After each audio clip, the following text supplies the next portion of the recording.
At the very end of a summer that was all too short, the old man I was living with passed away. Even after all the years we spent together, I never knew his name. Later that evening, I dug a shallow grave in the front yard of our home and buried him there.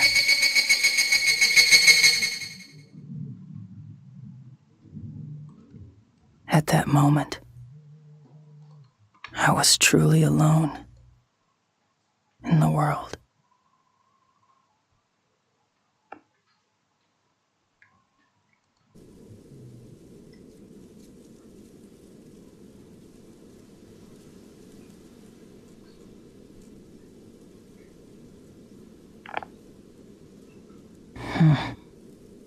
Maybe I'll find something he left behind. It's so dark I can hardly see. If I crank open the dome, then I can let in some moonlight.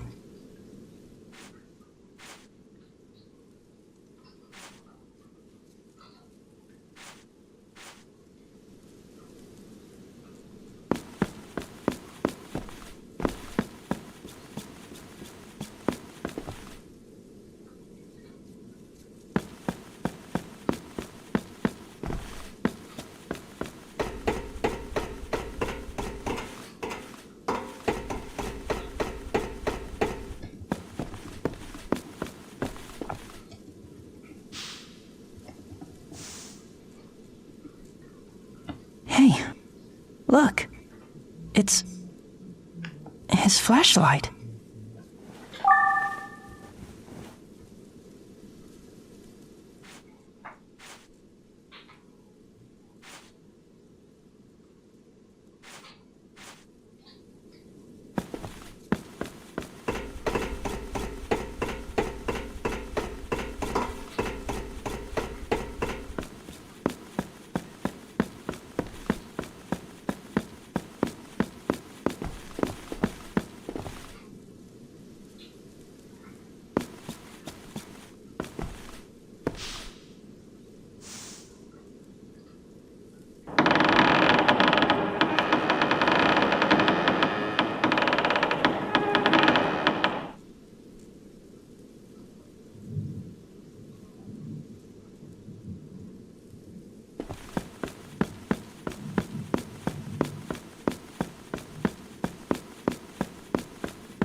Stubborn little things. I thought they were all dead, but I see at least one survived. Who's there? Who are you? How'd you get in here? Why should I answer?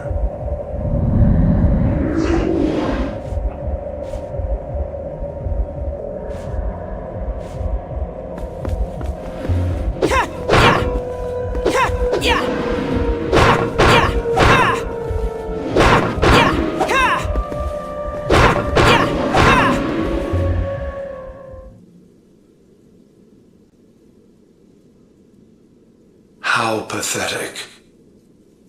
Such a useless creature. What are you? I do not have to answer to you.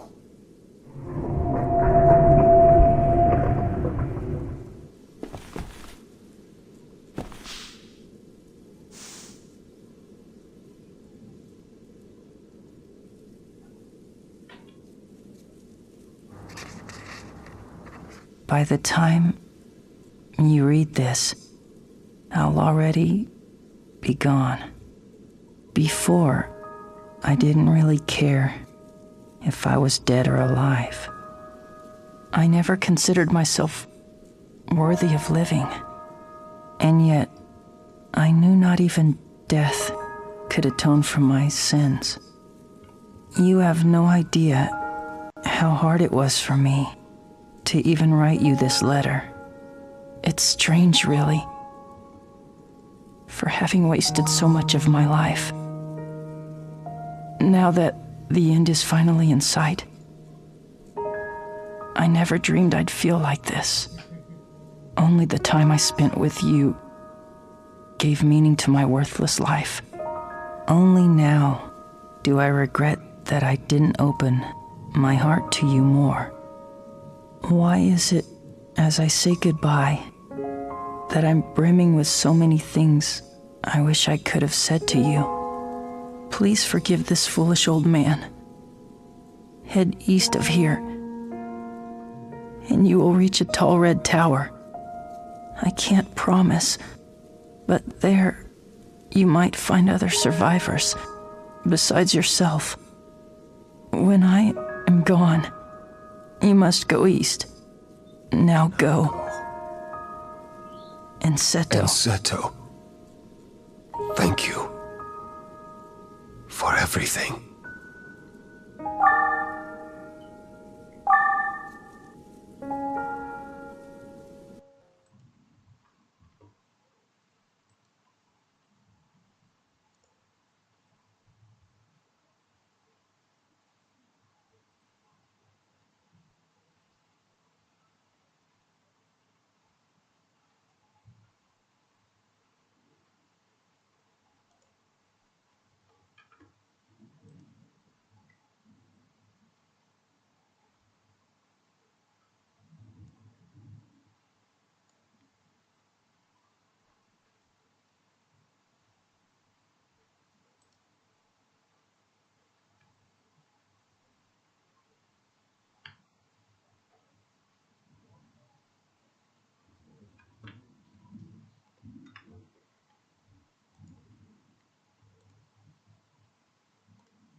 Tonight, how truly precious you can be.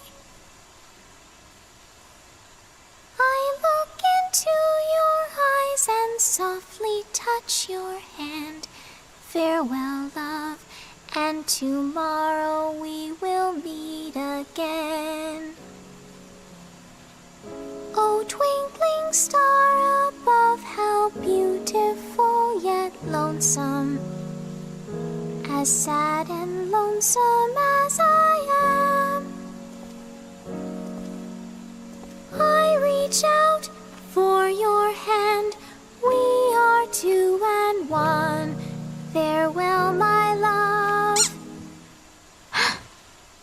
Who's there? Ah!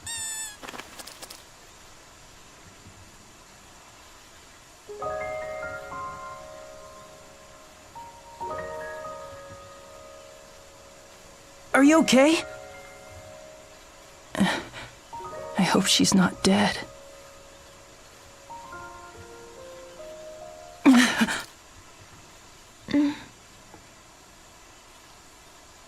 You touched me. Yeah, but... well, I was just making sure you were still alive. I don't know you. Well, no, but I'm...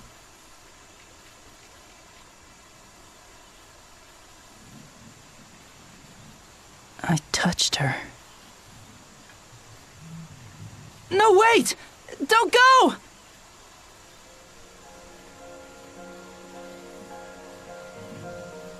On my journey through the world, all of the people I thought I saw slipped away like they were just a mirage.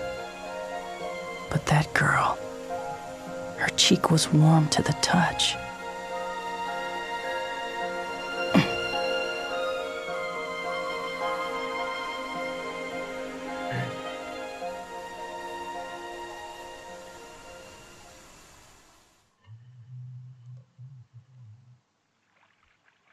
I was 15 years old at the end of that summer. When we met, the tower in the distance was bathed in crimson light. That one encounter changed my lonely world in ways I never could have imagined. The brief moment we shared transformed me to my very core. Even now, I remember it like it was just yesterday. The stuffy, humid air, the last vestige of summer. Her silver hair fluttering in the breeze. The big, silver moon.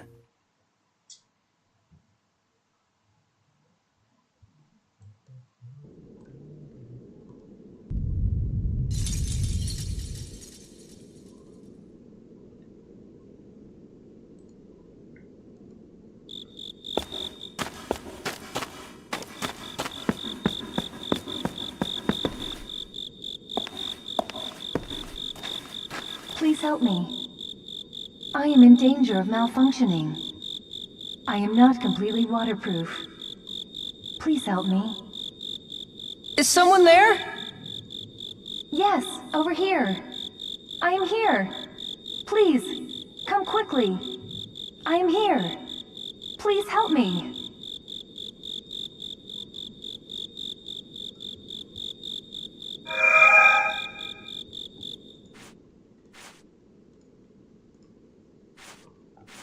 I am not complete. Please help me. I am in danger of malfunctioning.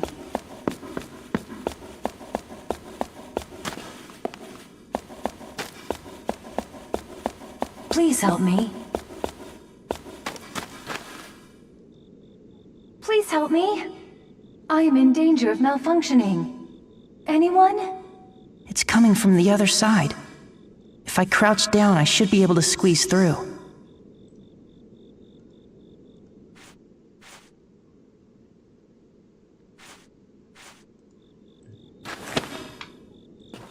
I am in danger of malfunctioning.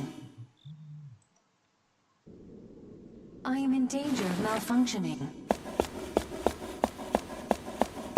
It's not coming from over here. I am not complete.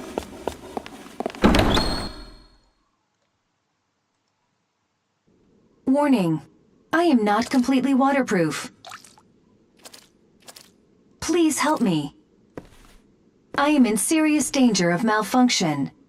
Warning. I am not completely waterproof.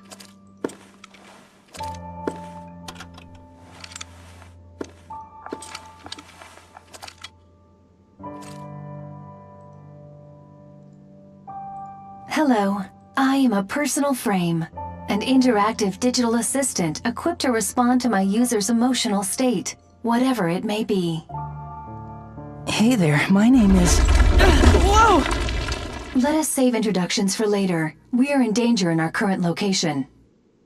I will quickly navigate a route to safety for us. A route? Navigate? We must hurry. Okay.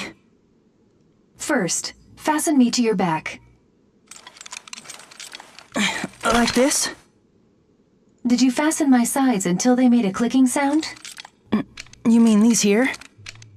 Good. That should do. I am a personal frame, or PF for short. My primary function is analyzing whatever situation my user is in, and offering a sound solution. Well, I don't know, but I don't think we should stay here. Of course. However, there is more I must tell you about... Later.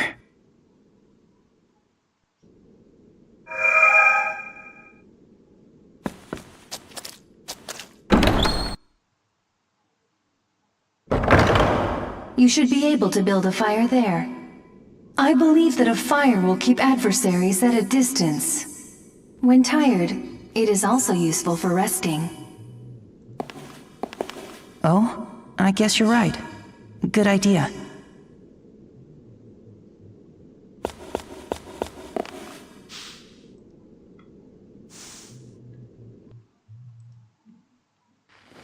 Am I starting to talk to myself?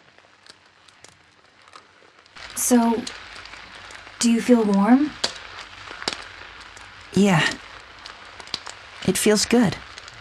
I know we must evacuate, but I am picking up signs of dangerous enemies nearby.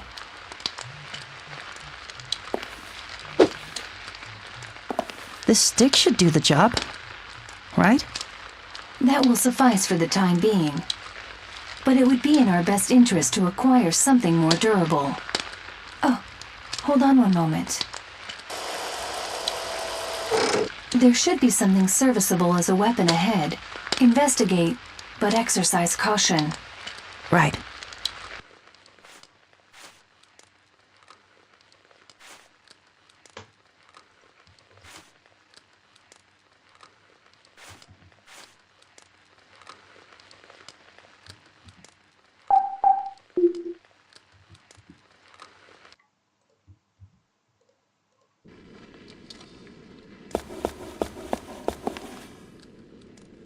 I've got a bad feeling about this.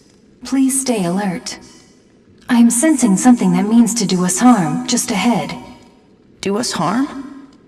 Is something wrong? It's nothing. Never mind. For now, please head right.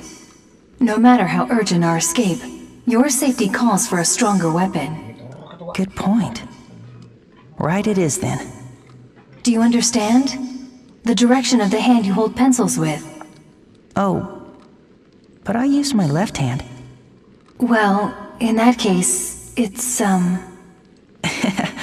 It's okay. I'm going right.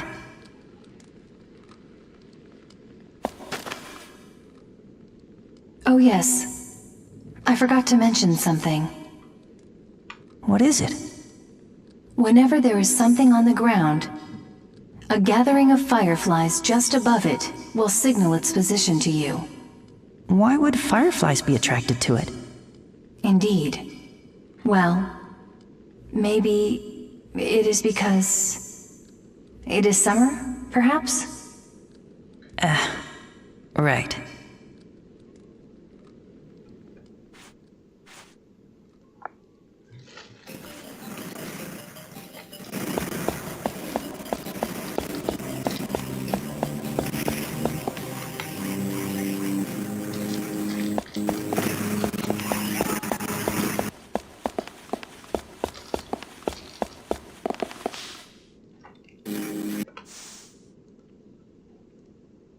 Oh, there looks to be some kind of weapon here. The stick's made of bamboo. Yes, it is a bamboo sword. I believe it will be far more effective than your other stick. Oh, There looks to be some kind of weapon here. The stick's made of bamboo. Yes, it is a bamboo.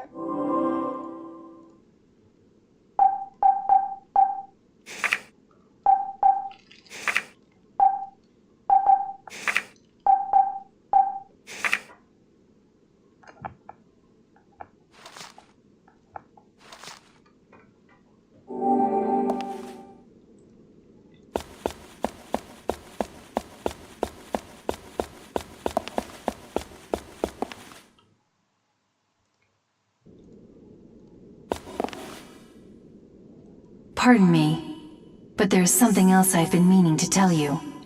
Huh? What is it? This area is suffused with what one might call malicious thought entities. Malicious thought entities? Yes, they are the manifestations of the undying feelings left over from those who passed away. They are hostile toward the living and are apt to confront them.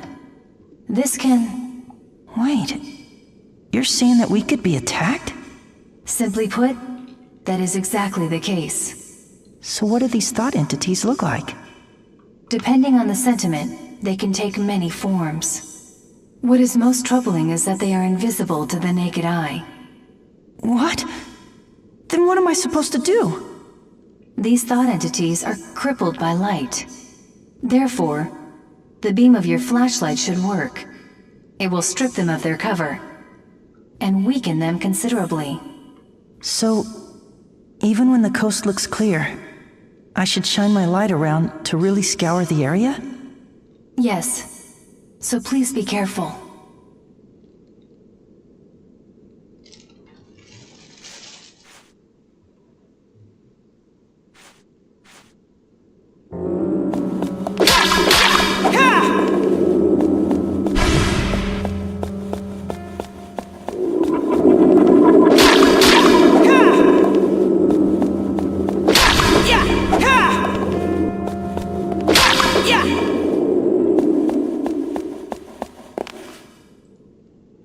There's something on the ground. It is a paper crane. Somebody must have dropped it. Paper crane? Oh, I guess it does look like a crane. So, you've seen a crane before? No, just in a book once. It's a big white bird, right? Correct. Cranes are a large waterfowl with prominently long beaks. You sure know a lot about them. Have you seen them before? That is not quite correct. I was only referring to the entry I have in my memory banks. You've never seen them? But the way you describe it... Oh, yes. Well, it is only a matter of possessing the right data. Oh, okay. Well, I hope we get to see one together. Together, as in, with me? Of course. Agreed.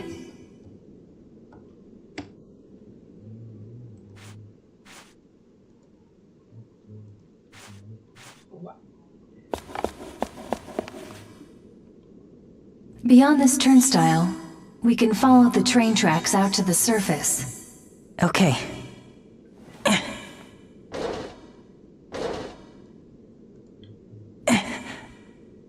I can't open it. Nonsense. Try a little harder.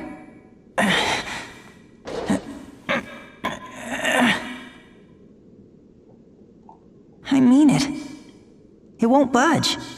Please stand by. I will run another scan over the area. Oh, well, actually, it might just be locked.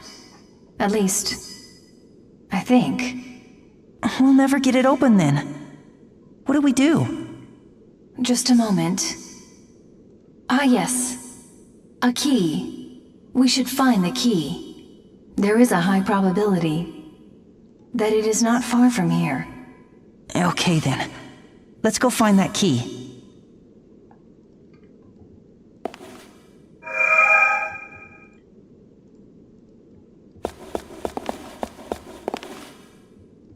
There is a fire pit where you can build a fire just ahead. Perhaps a short respite is in order.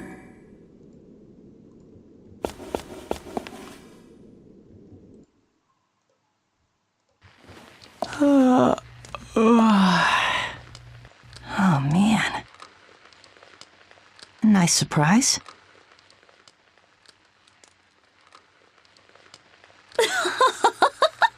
So, dear, what do you want to play next? I know! Hide and go seek! You really do love playing hide and go seek, don't you? Yep, and I like apples and running races too. Oh, really? But you always come in last place in races. Yeah, but I still like them, and I love Mommy best. And Mommy loves you too.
This is so soothing. Huh? Is this? What's going on? Oh, another earthquake. Oh dear. I have to get back to her. Oh no! I have to get home. Oh, hold on. I'll be there soon.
Whoa. Is this what I think it is? It is a key. After analysis, I can report that there is a 75% chance that it is the key to the turnstile shutter. Great. Then that means we can open the shutter now. Wait. Please hold on. At a probability of 75%, that means there is a 25% risk that it will not open for us. I'm sure it'll work. I mean, 75% is way more than 25%. I suppose that is a valid statement. Yes. It might work. Indeed, a 75% probability. Yeah, we'll be fine. Yes, we will be fine.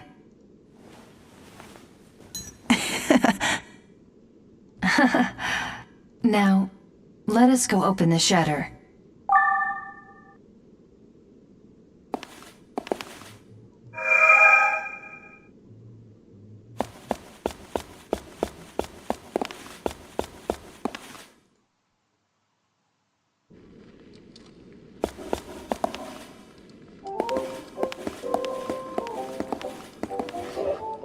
Well now, this is a rare treat. It's not every day I chance upon someone. Whoa! Who are you?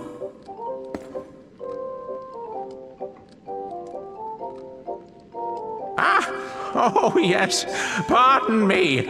I roam these parts in search of unique treasures. And if I do say so myself, you seem to have a few eye-catching pieces. Care to barter, my lad? I've picked up some stuff, but none of it's that great. Well, have it your way. In honor of this most destined encounter, I have a gift. It's on the house. Use this dandy little number to ease your tired, troubled traveling self. Thank you.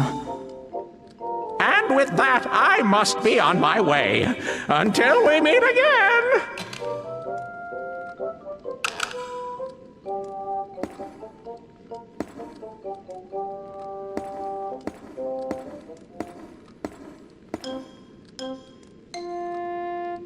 He's gone. Who the heck was that guy? That is a much-warranted question. Well, regardless of his nature, we too should hurry on our way.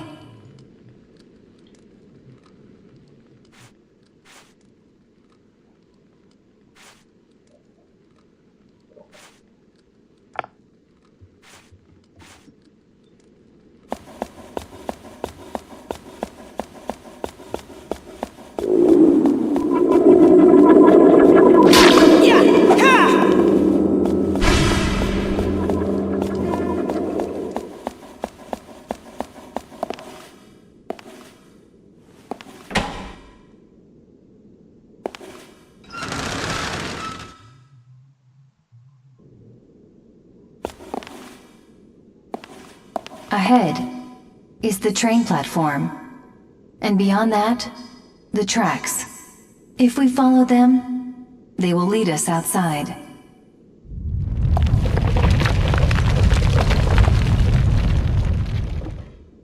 Another earthquake! If there is a stronger quake, the structure could be compromised. You mean we'll be in trouble? Yes, grave trouble. We must hurry. But what? I sense great danger coming from the platform. Do not linger while traversing. And do not strain yourself. Turning back is sometimes the most appropriate action. The likelihood that you will have a safe passage is... you'll be fine, I'm sure. Yeah. Together we'll be fine. Yes.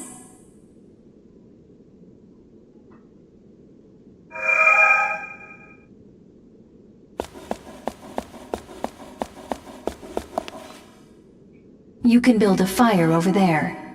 Believe me when I say that rest and retreat can be heroic in their own ways.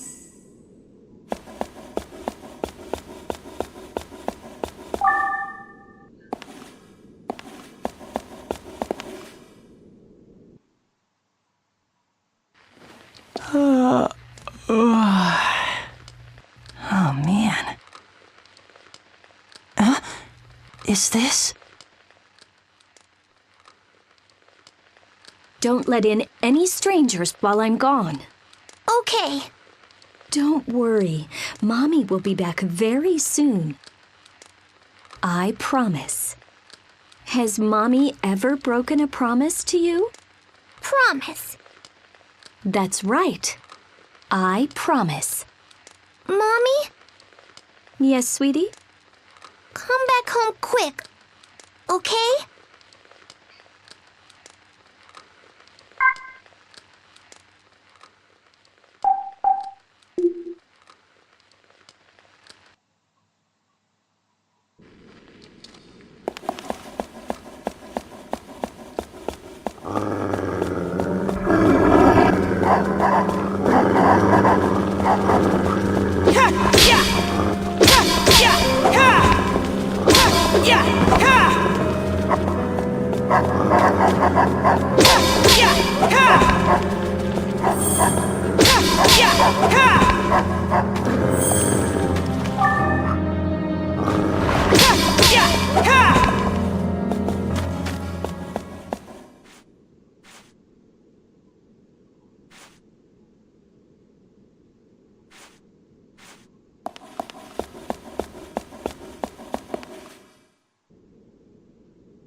Oh, I better warm up. Nice surprise.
The sky's red. It must be dawn. Yes. Dawn is the time of day when the sun is below the horizon. Sunlight bounces off particles in the upper atmosphere and scatters, causing the phenomenon of a colorful sky. With today's strong winds, more particles must have been kicked up to result in the exceptionally deep red we perceive now. Excuse me, are you listening? Yeah. It's so red and pretty. Yes, it is stunning. Just beautiful. By the way, I've been meaning to ask you something. Yes?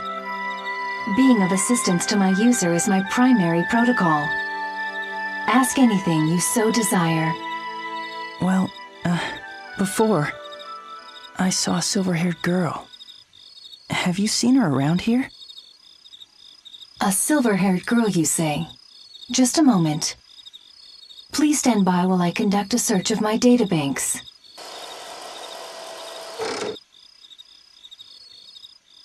I should mention that an ongoing power shortage has restricted access to the compressed files in my database. I wasn't able to scan all of my records, but... You know her? Yes, no. Which is it? Pardon me.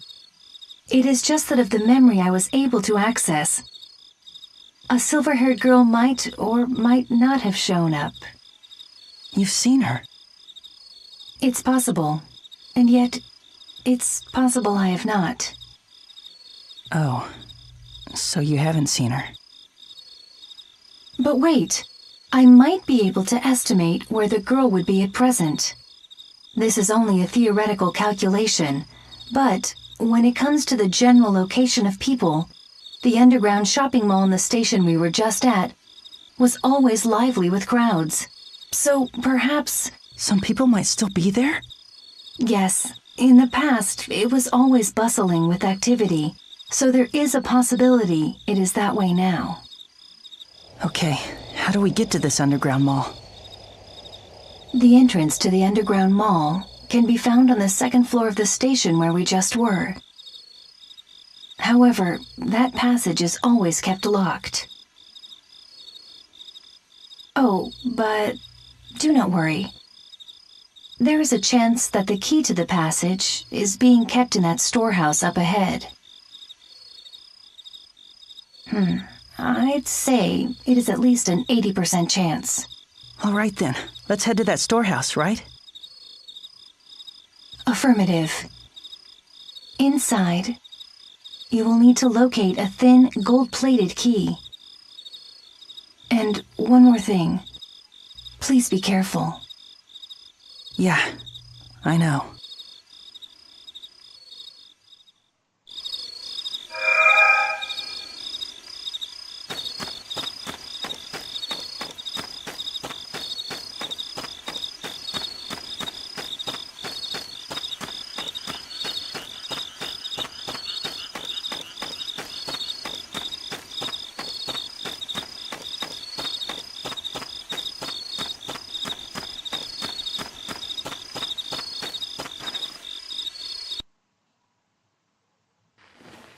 Phew. Oh, I better warm up. Ah, we meet again.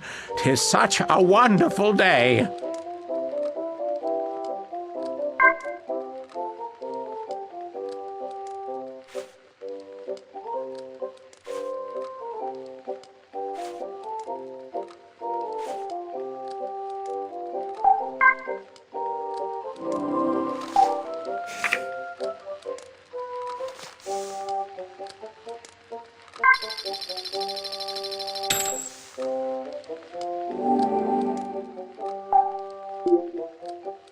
Well then, this is goodbye.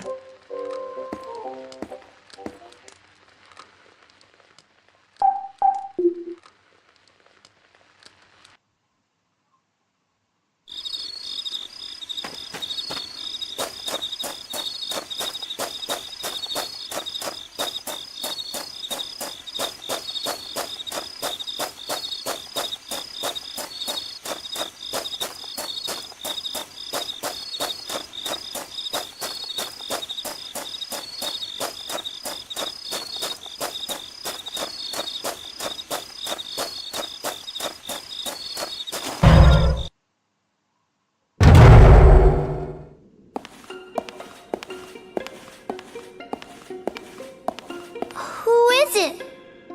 Mommy? I hear someone. Whoa!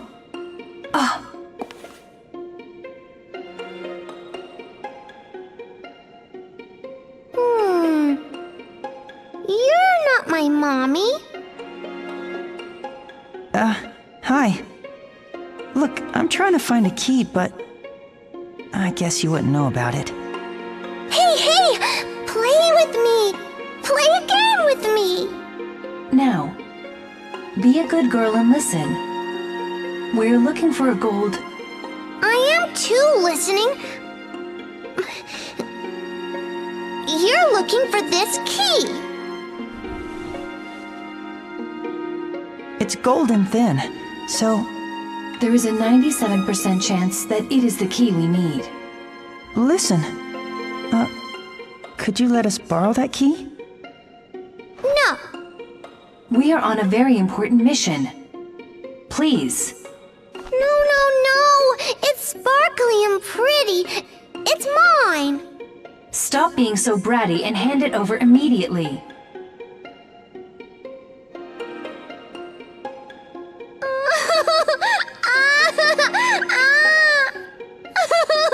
I'm scared.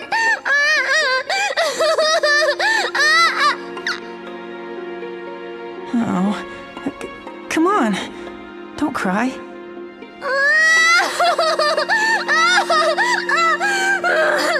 I'm scared.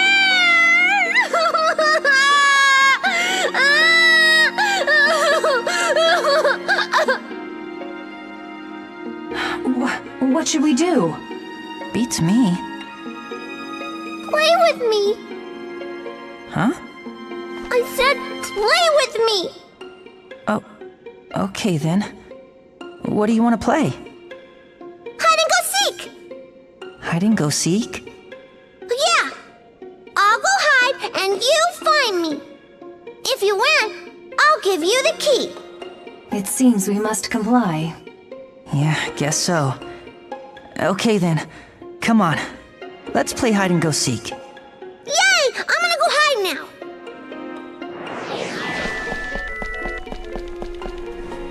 I'm ready!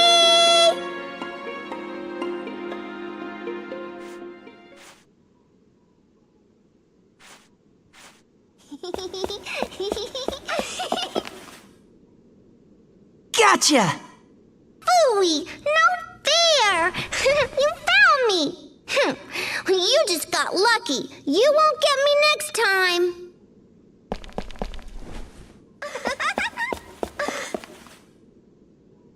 Gotcha!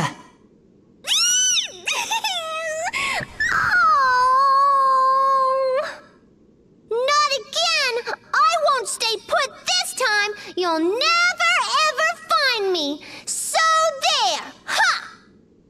This time. If I hear your footsteps, I'll just run away and you'll never catch me.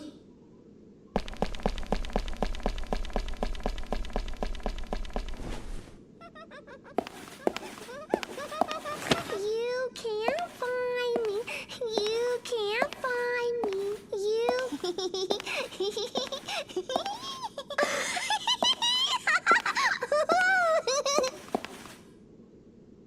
Gotcha!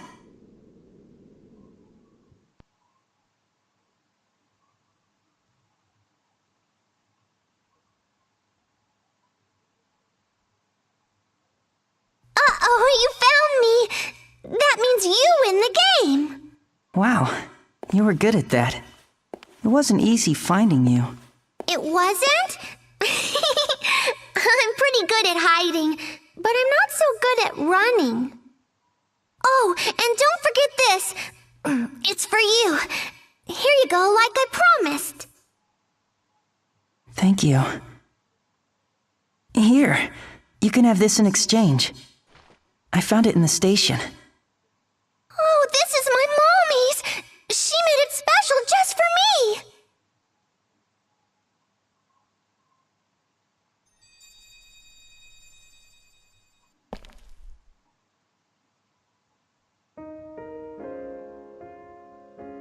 Mommy! Mommy! You came back to get me! Oh, sweetie. I'm sorry it took me so long. Mommy!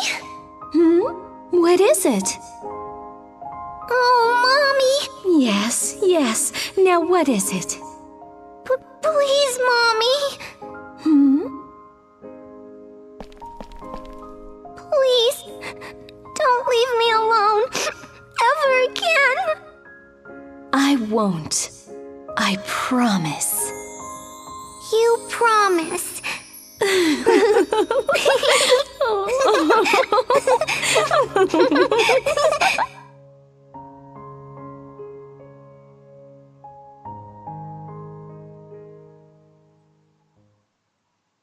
She's gone. I guess I'm all by myself again. Well, technically speaking, you were not by yourself. What? Oh yeah. I guess you're right. I've still got you. Yes.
Man, I'm getting sleepy. Wow. I'd always meant to see you, but now it's too late. The world is over, but might wake up again. But it doesn't matter. You'll never find this. And even if you do, what will the awakened world be like? Will the stars still be in the sky? Will the moon still shine down on us?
Beyond this doorway is the station mall.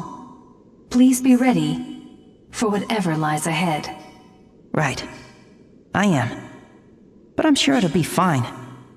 After all, I've got you. Yes, of course. Because you have me.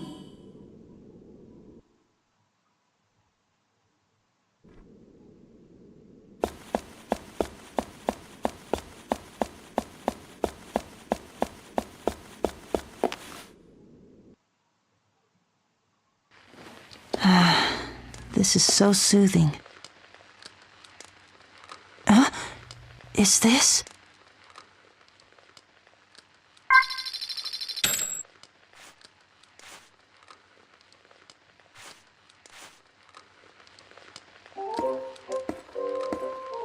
It appears we have a special bond, you and I.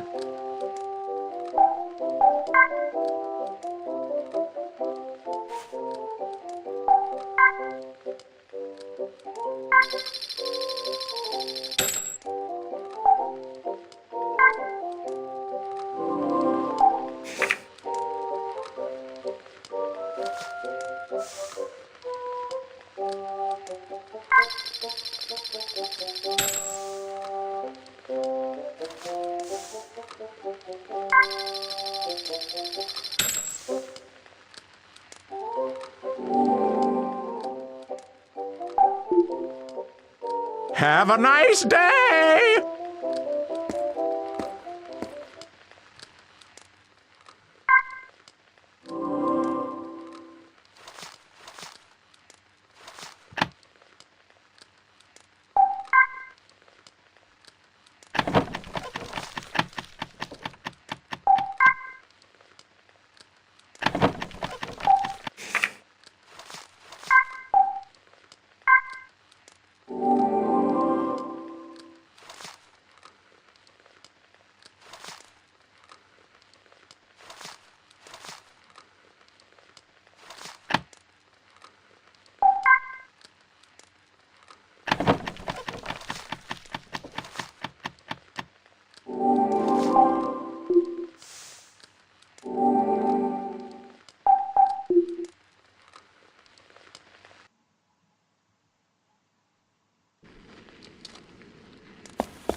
This place used to be alive with bustling shoppers. In the past, maybe. Looks pretty run down now. I surmise that the frequent earthquakes took their toll on it. Indeed. Seems that way. Well, let's look around.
Some crates are surprisingly fragile and may come apart when struck.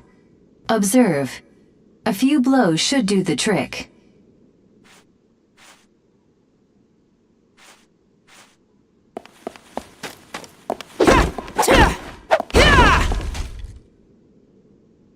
Hey, there was something inside.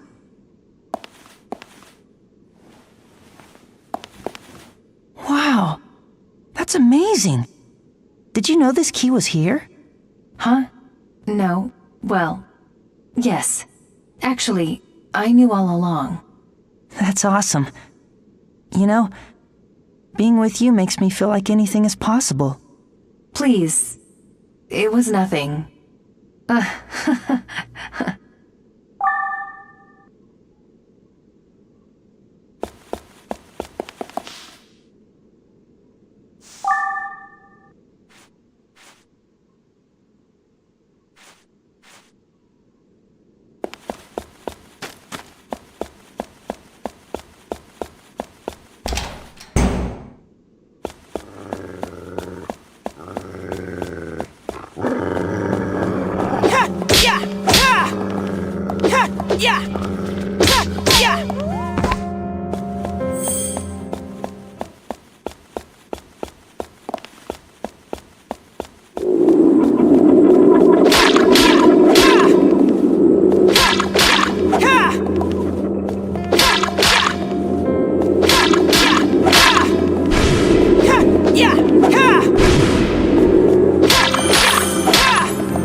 at these huge doodles on the floor. I wonder if that girl's behind them. That girl? Do you mean the silver-haired girl? Yeah. She had the most beautiful voice. I cannot evaluate her singing, but her drawing skills are substandard. Hey, that's not a nice thing to say. But it could be more enjoyable speaking with me than with that girl. Huh? What'd you say? Nothing at all.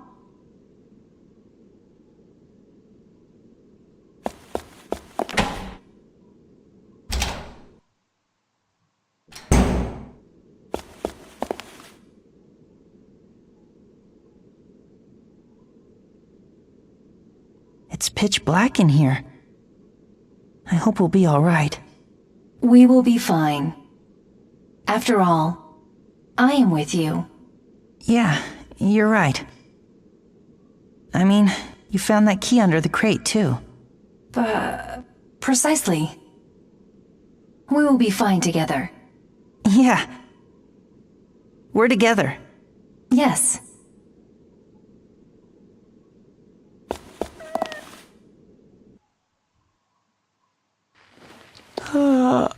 Oh, man.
Look, there are more drawings here.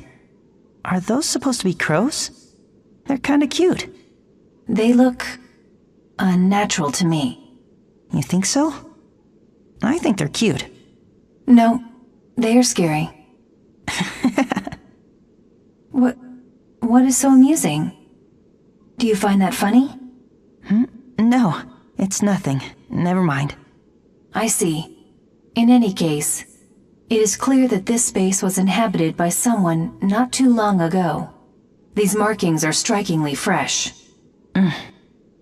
She might not be that far from here. Yes.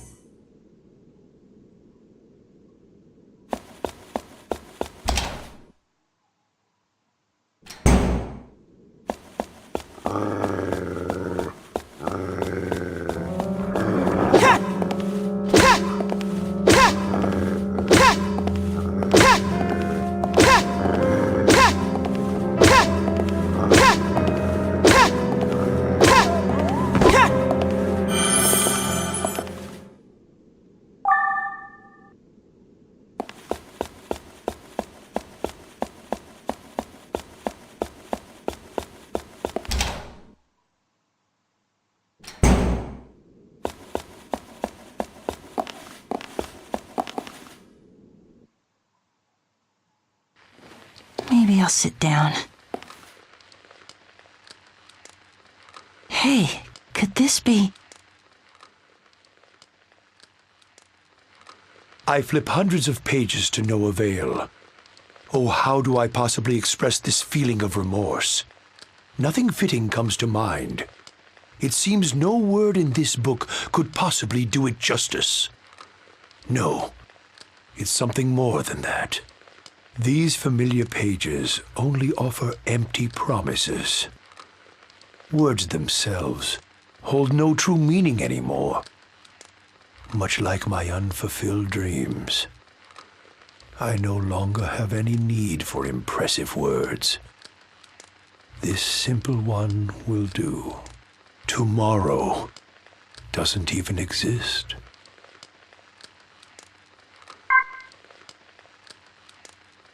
I named my character Ah.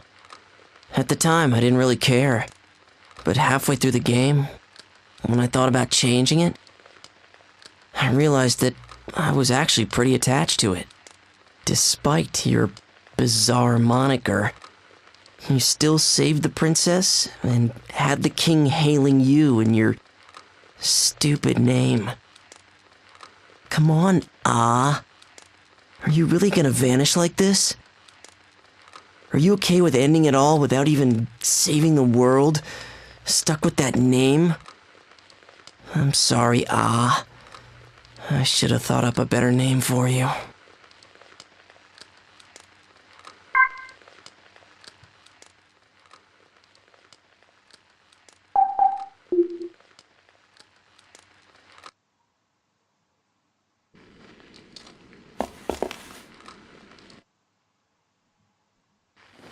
Man, I'm getting sleepy.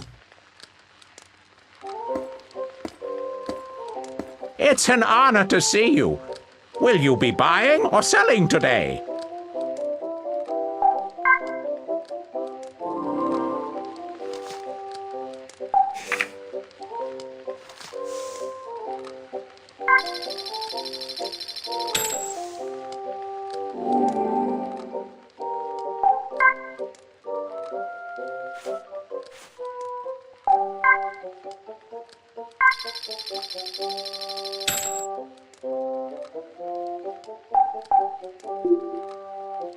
Have a nice day!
This place appears to be much older than the mall we were just in.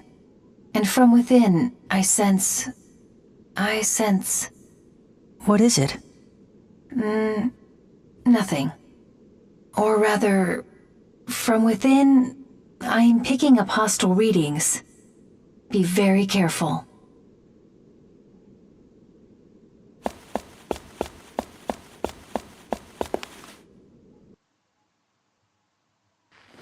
Phew, I'm tired.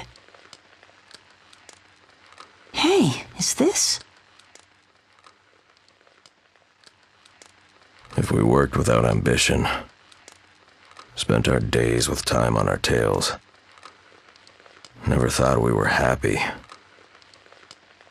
and will now disappear without leaving any memory, then what, just what, was the point of us?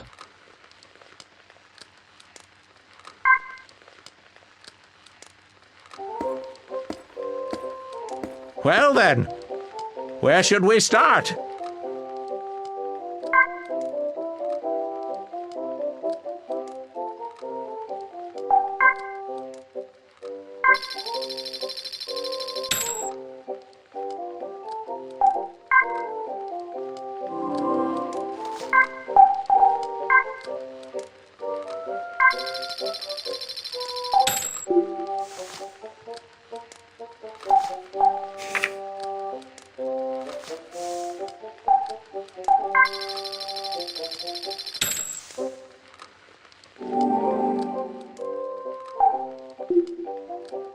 Have a nice day!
Please hurry.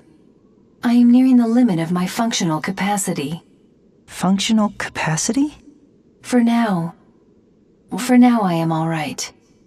Now hurry. Okay.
Wow, very cool.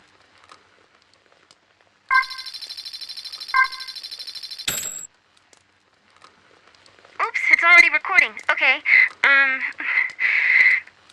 on my way out to say goodbye to this world. I might not make it very far, but even if I only make it one step, so long as time permits me, I want to see this world with my own two eyes. I want to leave proof here that I existed in the world. So, if there's anybody listening to this, please remember me. Remember that I was alive. Dang, that was pretty gloomy. I should have left it on a more positive note. Ugh, I'm almost out of time.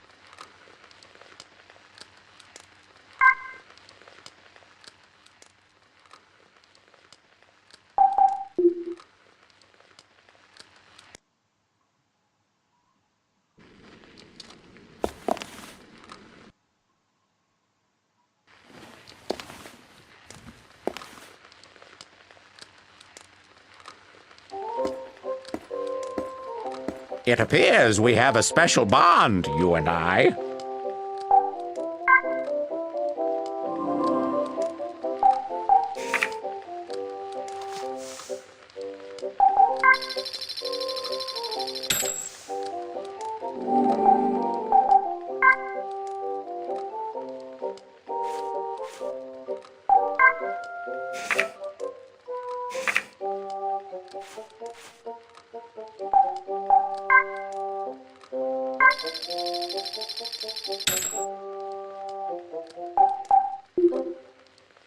I look forward to our next meeting.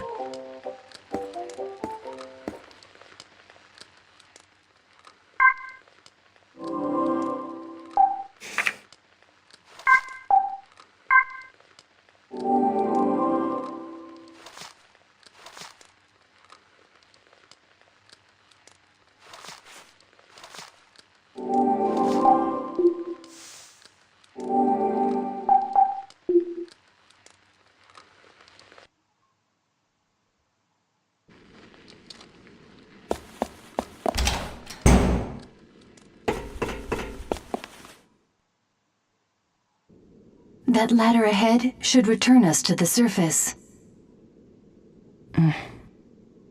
But it's too bad we never found that girl down here. I suppose I was not of much assistance to you then. What?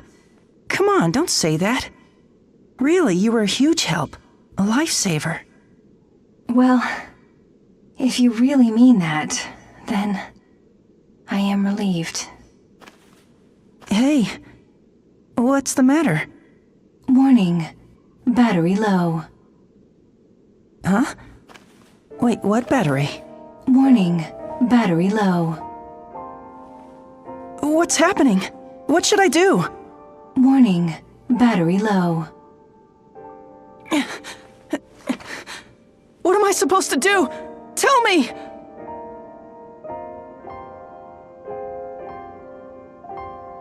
Battery has been depleted. It seems that our journey together must come to an end here. I am terribly sorry. Please, forgive me. But why?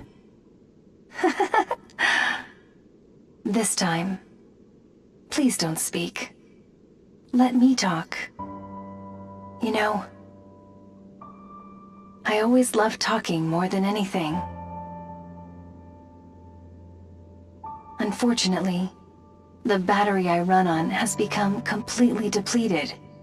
This will be our last conversation.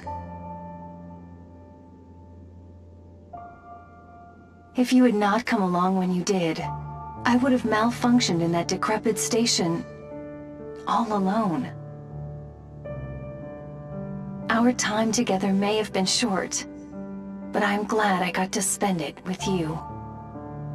Oh no, I have only 37 seconds left until complete termination of operation.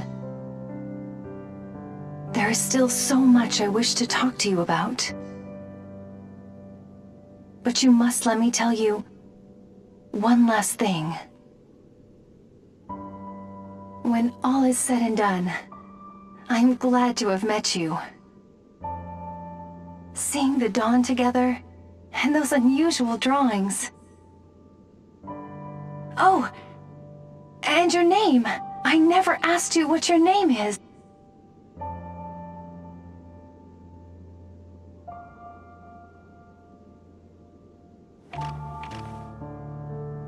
Thank you.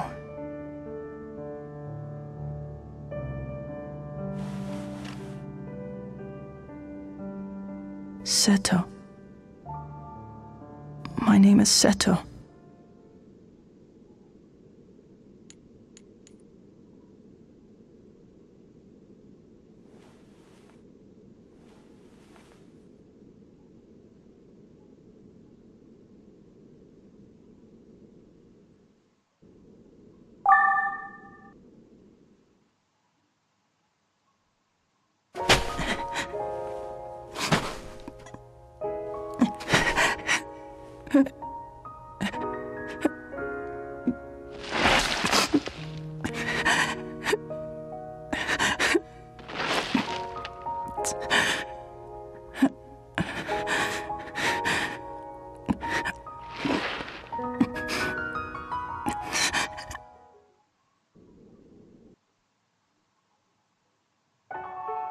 I had a dream that a familiar voice was calling me. As I walked along, it spoke to me, sometimes worried, sometimes happy. We watched the red sky, full of clouds, caught up in the summer wind.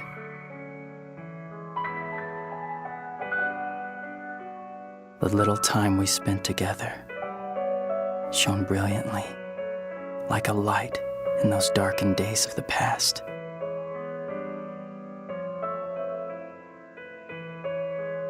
I know that no matter how badly I wish to see you again, that can never be. Those who live must continue to live.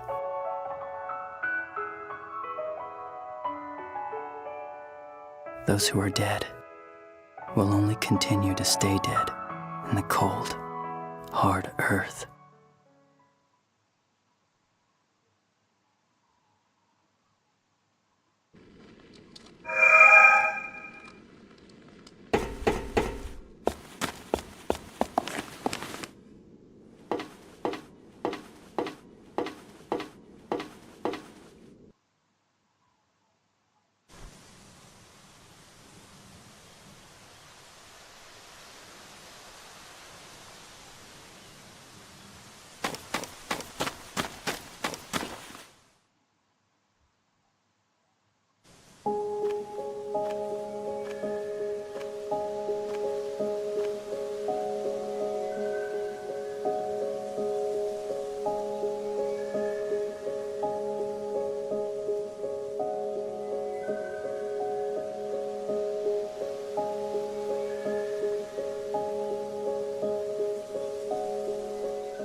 Well, well, what do we have here?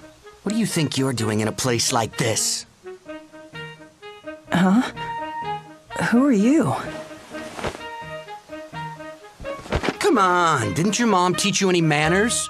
You first. My name? It's Seto.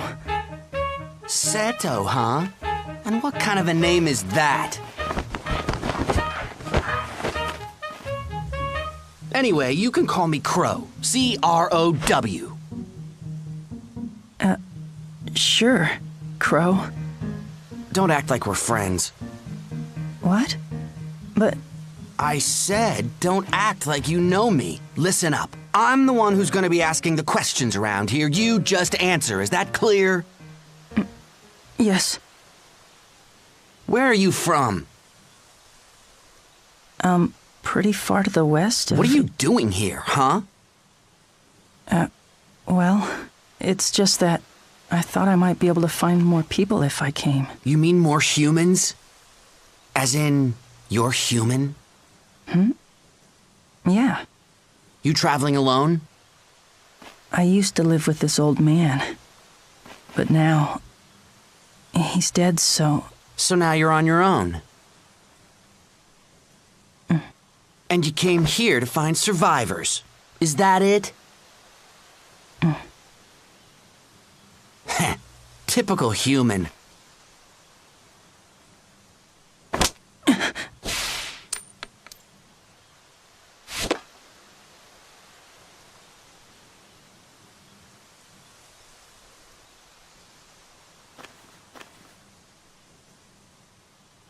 Well, ain't this a pretty trinket? Looks valuable, too. Hey, that belonged to Grandpa! Give it back to me! Oh, give me a break. You mean some old dead guy? It'd be better off with me anyway. It's special to me! Give it back! Oh. If you want this thing so bad, you'll have to catch me to get it.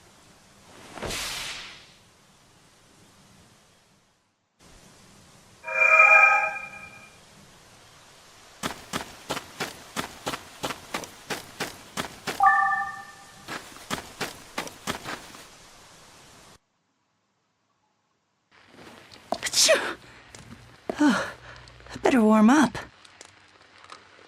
Wow.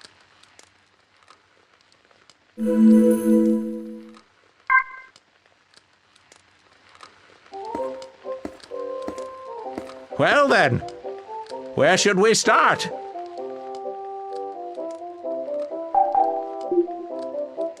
Have a nice day!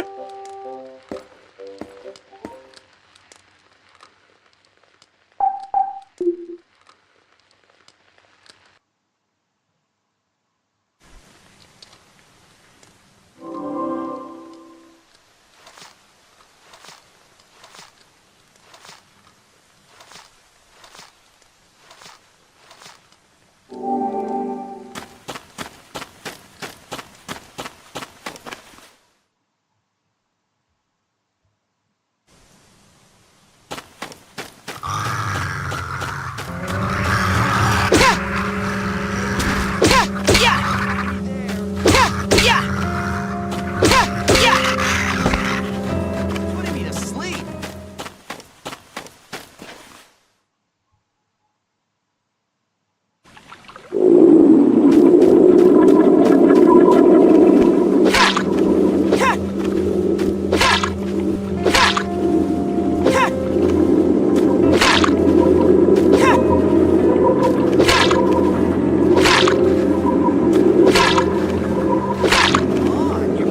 Sleep.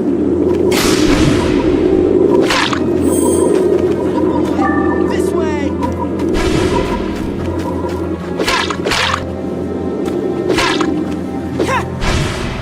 Sleep.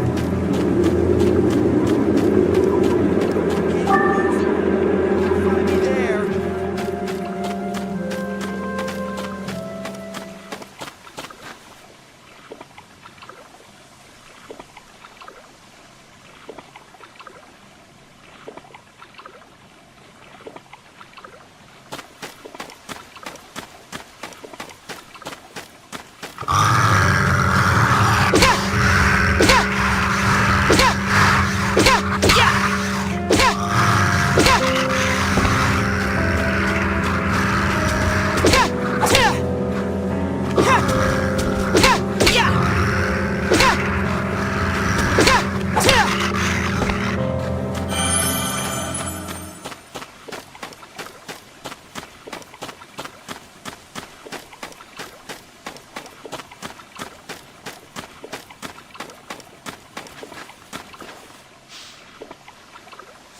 A key?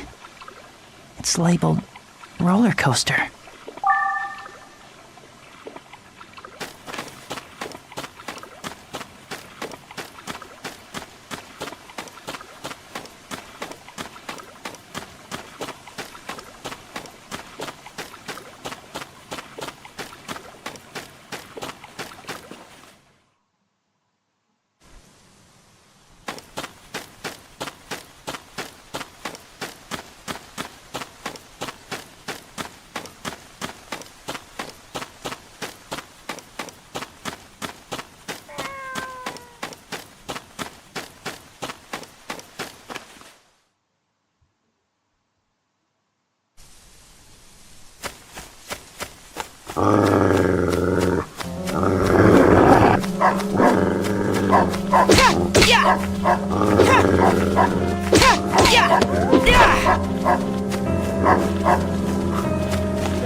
You're putting me to sleep!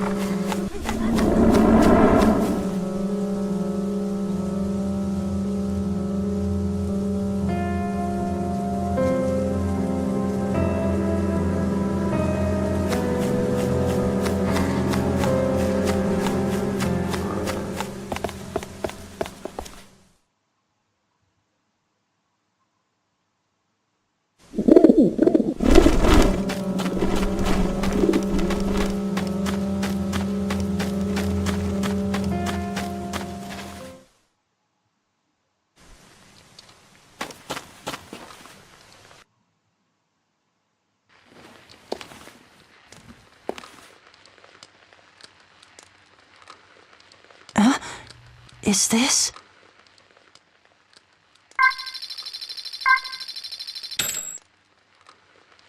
Whenever I drank one, I always wondered how they got that little marble inside the bottle. When I put the bottle to my lips and turned it upside down, the marble would block the soda.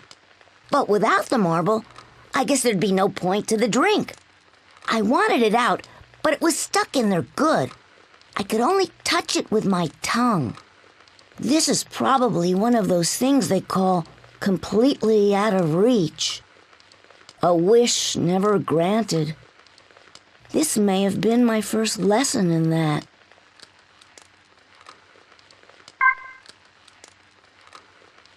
It was a gloomy, overcast day. Even though it was threatening to rain, you took me on a longer walk than usual. When I looked up at you, you seemed so sad.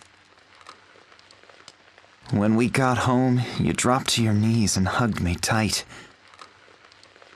I wagged my tail, hoping to cheer you up. But the sorrow never left your face. And then, suddenly, tears started falling from your eyes. I licked them for you. They were salty. You stood up and waved your hand. I barked in reply. And as you slowly turned and walked away, tears began streaming from my eyes as well. I licked them too. They were salty.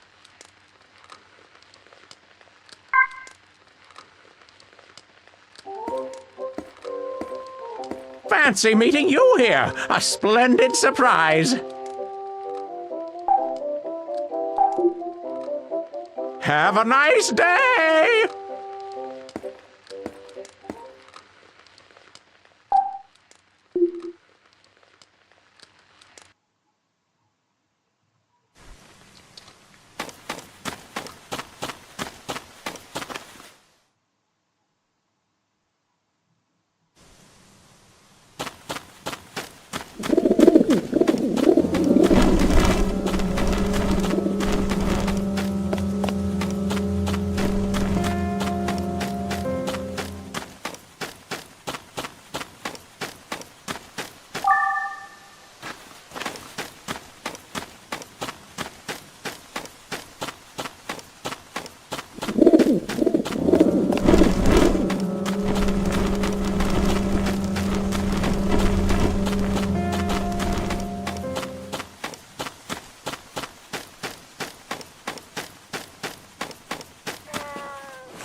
Attaboy!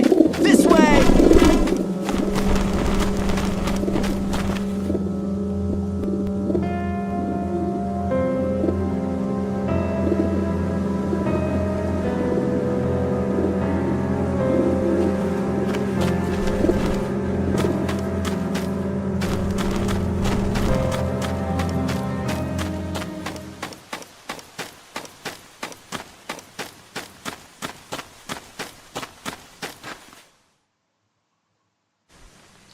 Come on, you're putting me to sleep.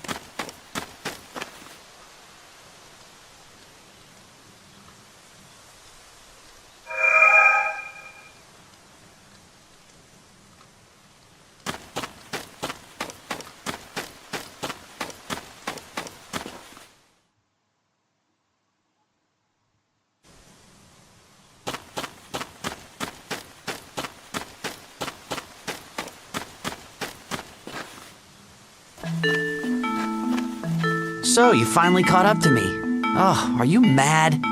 Man, if looks could kill. That's mine! Give it back! It's important to me! Whine, whine, whine. You sound so pathetic. If you want it back, come and get it.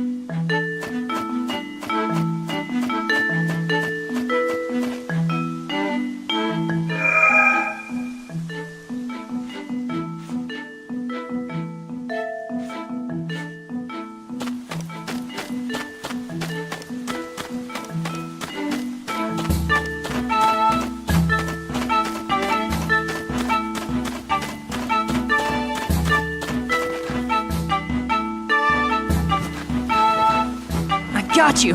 Now give it back. You're faster than I thought. But I'm not giving it up that easily.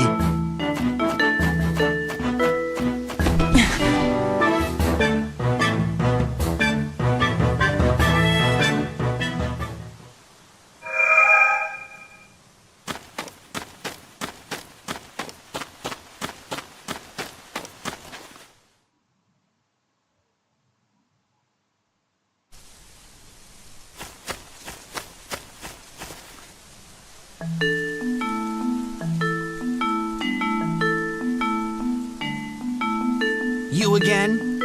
You caught up to me already?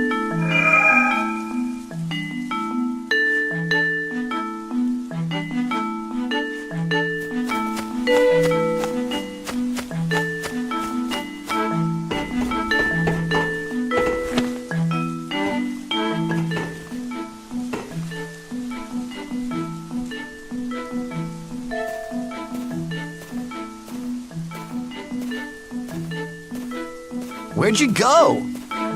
You sure give up easily.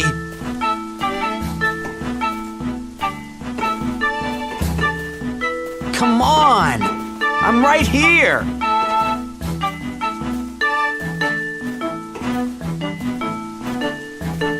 What a wimp! Throwing in the towel so soon.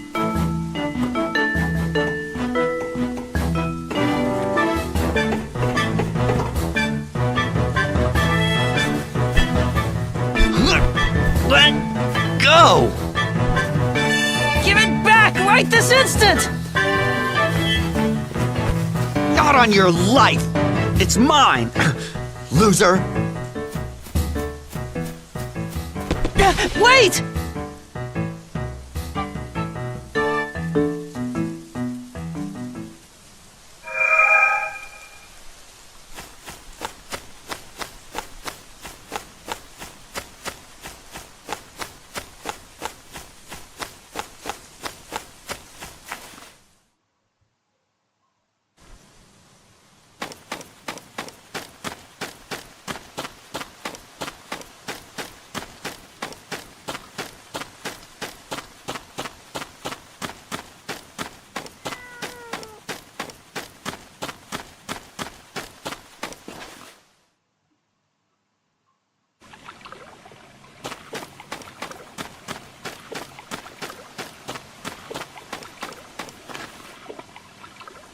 I found you!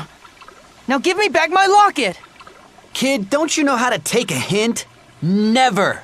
I said I'm not giving it back, you hear? But it's important to me! It holds the memories of everyone I've known! Memories, huh?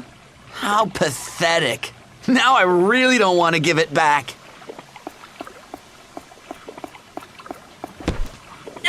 Wait, Crow!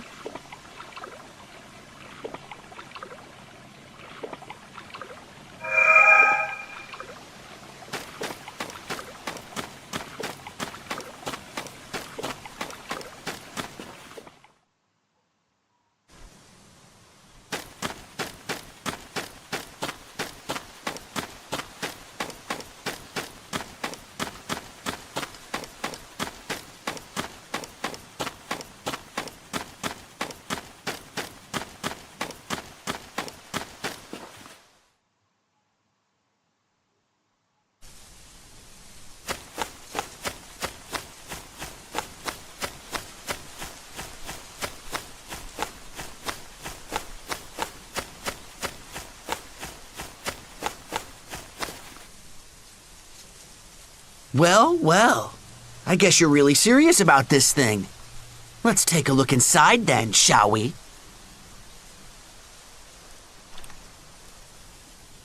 What is all this? It's all a bunch of junk. A random screw, a letter, some photos.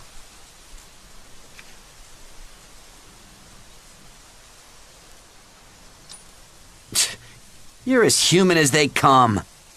Of course I am. Now give me back my locket. Give it back? In your dreams? If you don't like it, come and get me. Tally-ho!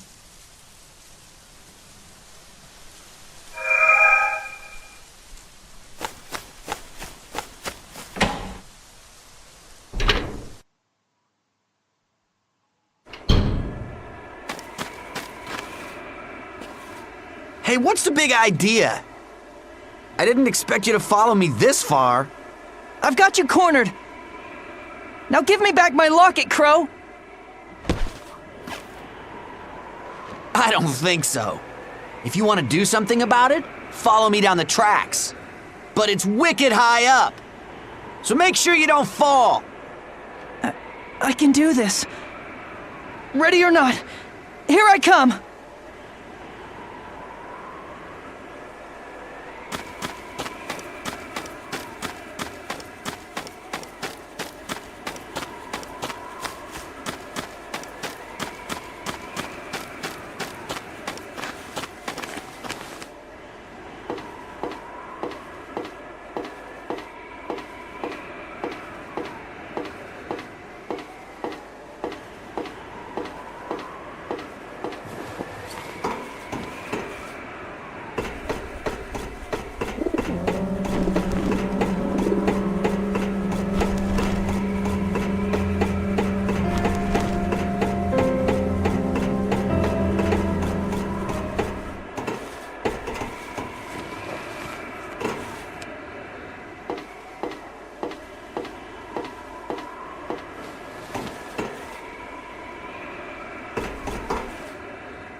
Maybe I'll sit down. Hey, is this?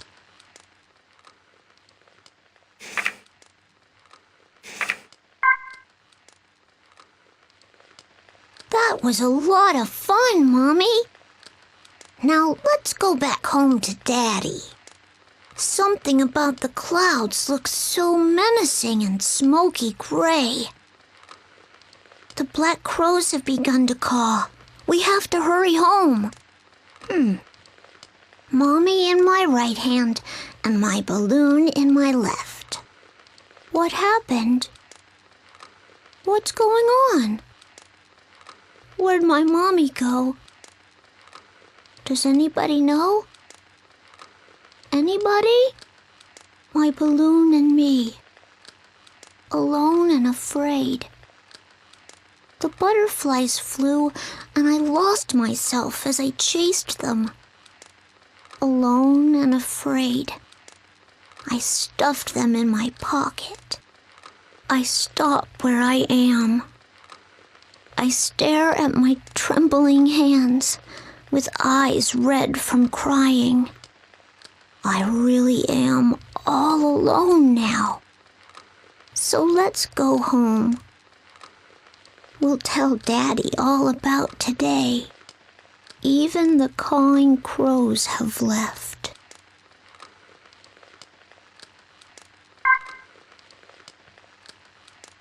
To live free of regrets. That was my greatest goal in life. And I followed through with it so far. I have lived my life without regrets.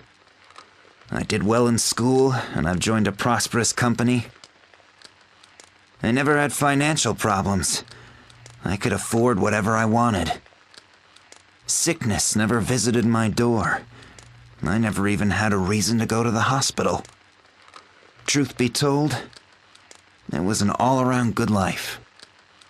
At least it was supposed to be. Yet here I am in sorrow. As I inch ever nearer to death, I realize I have no one to share it with. I'm scared.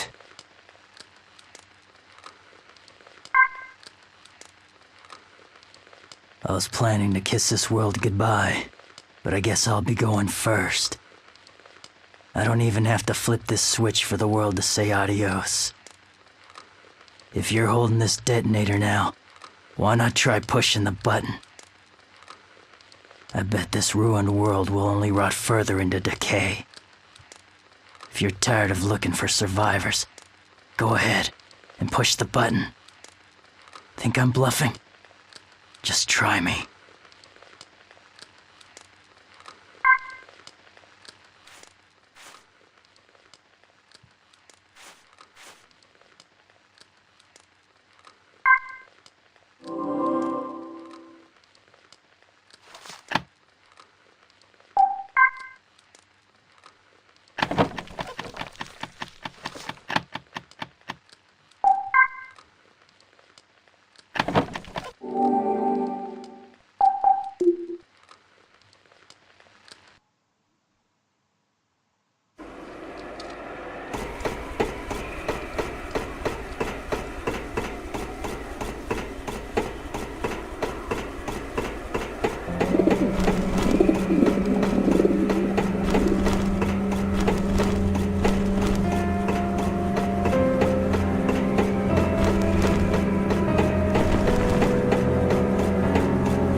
You fell right into it. How lame is that? If you've learned your lesson, you'll think twice now before going after me. So long, sucker. Tally-ho!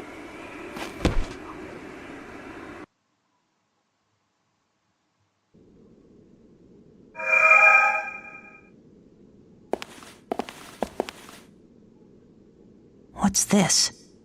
There's a hole in the wall. Maybe I can go through it.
What's this book?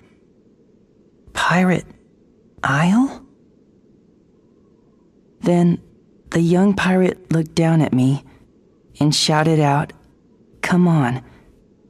Didn't your mom teach you any manners? Give me your name first."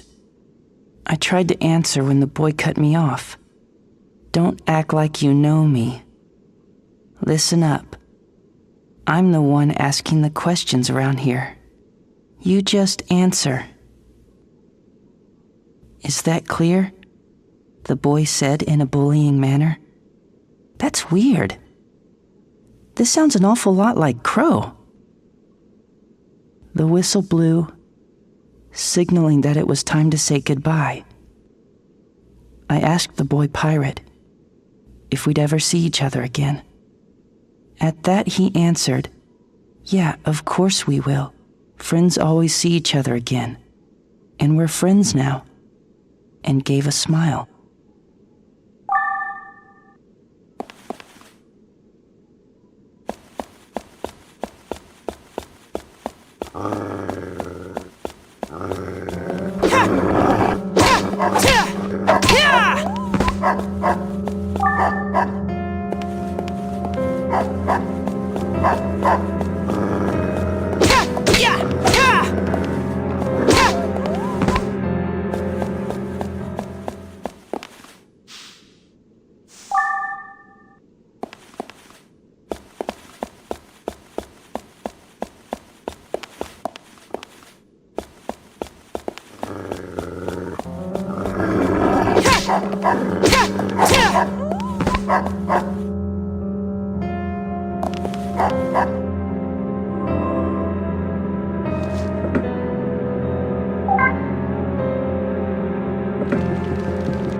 It's soothing watching the flames.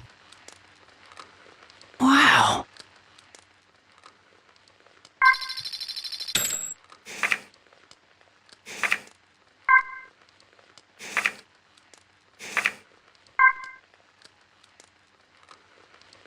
I scaled that hill in these dirty shoes.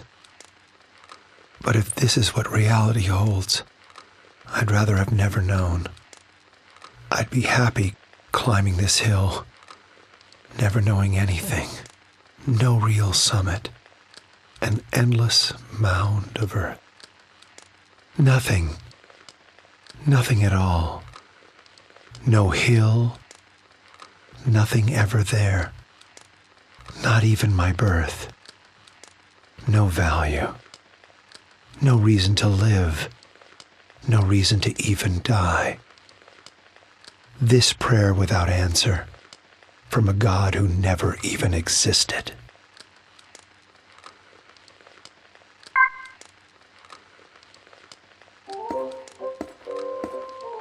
Ah, it is you. The pleasure is mine.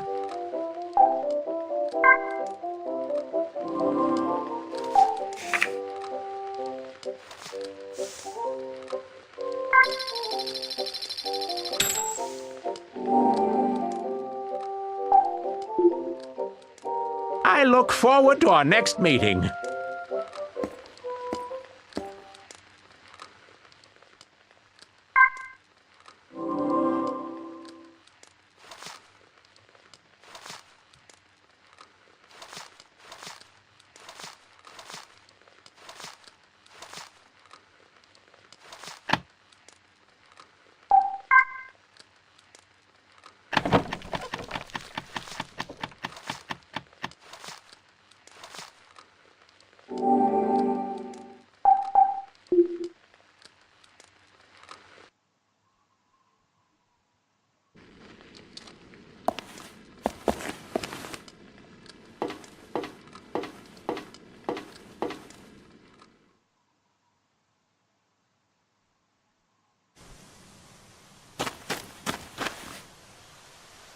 I'm impressed you made it here. Bravo! Crow! Where are you? Give me back my locket! Huh? You're still going on about that?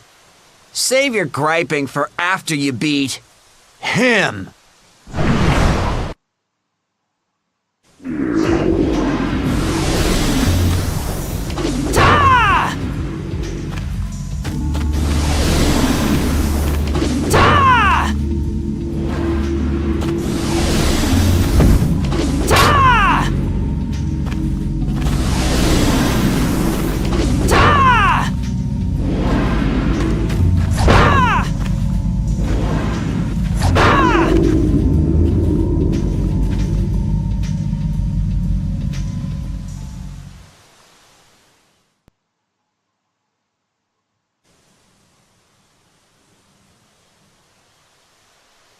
Ha ha ha! Catch me if you can! Up here, come and get me! Come on! Give it back! Oops! Almost! Man, you're pretty stupid, you know that? You're so dumb. I bet you can't catch a cold. Ah! Ah!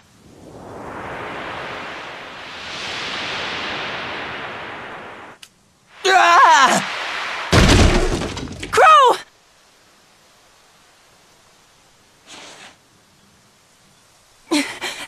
Crow!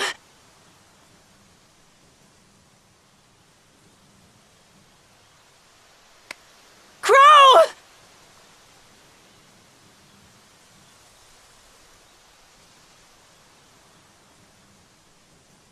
You're not dead, are you? Answer me! Crow!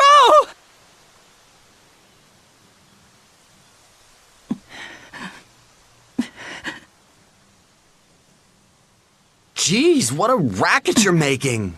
Quit blubbering already, will ya? And for your information, I've never cried a day in my entire life. You're alive. You're alive. Thank goodness. Yep, you win. I give up, okay?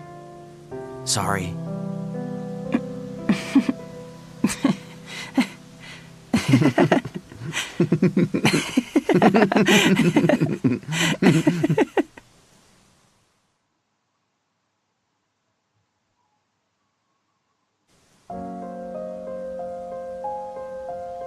Listen, I got to see your special thing, so I'll show you mine.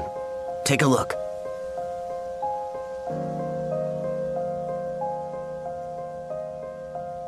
Crow, is that you? It's funny.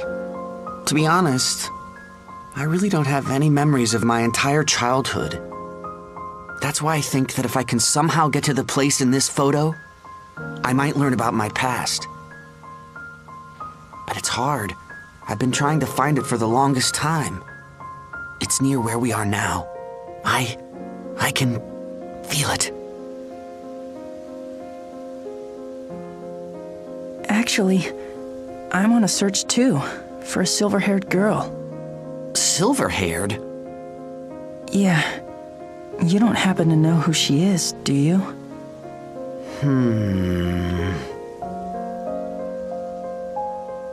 Nope.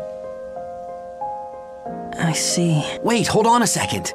There is someone. I don't know if she had silver hair or not, but sometimes there's this real bratty girl I keep running into at the hotel.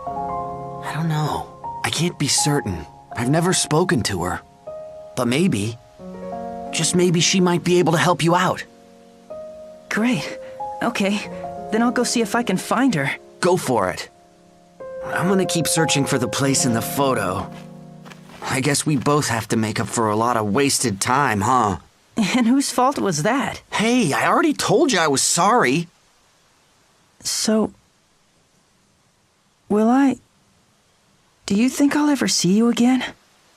Yeah, of course we will. Friends always see each other again. And we're friends now. Oh yeah. Another thing friends always do is give each other presents. And besides, I should probably make up for being mean to you and stealing something of yours. Here, take this. A ring with a silver skull? You better keep it safe in your locket, okay? Well, thank you.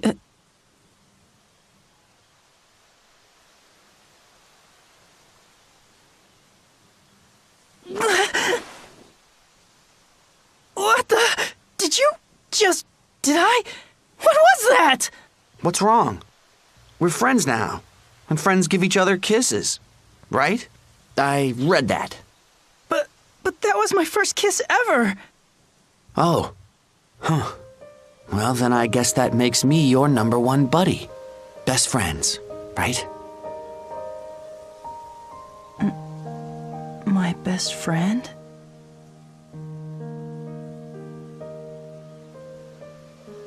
Yeah. We're friends now. You bet.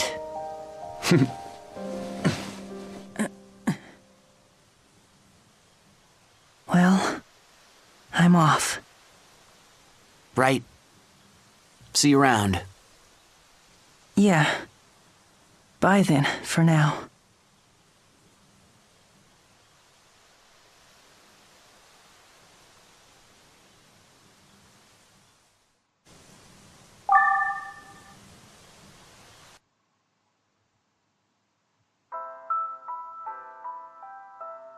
Anytime I'm feeling alone, I think about how there's someone out there feeling the same way as me.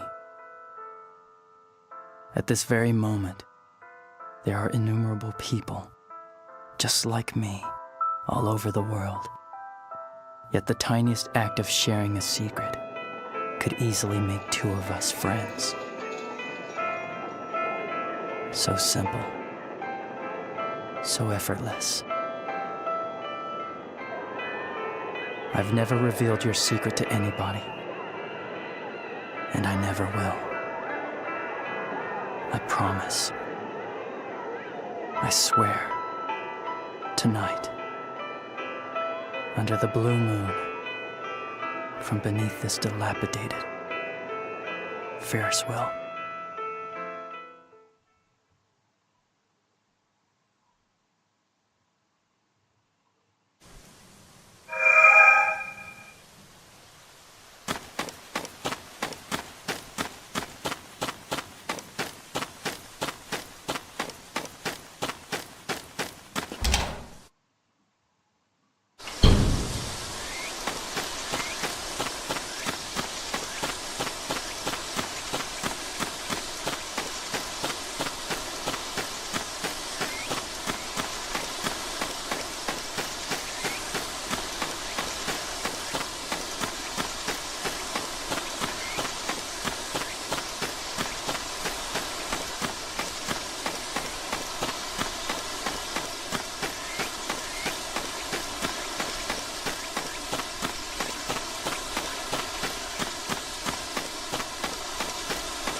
What was that? Sounded like a voice. It was a voice.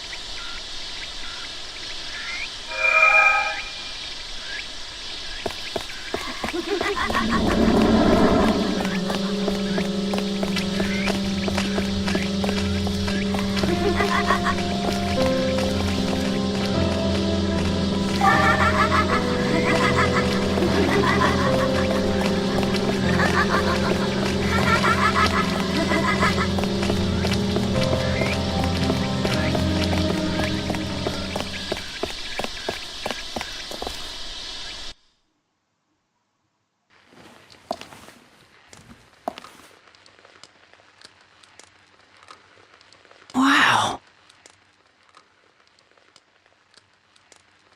We got the green light, Dad. They said we're free to use it. Is that so?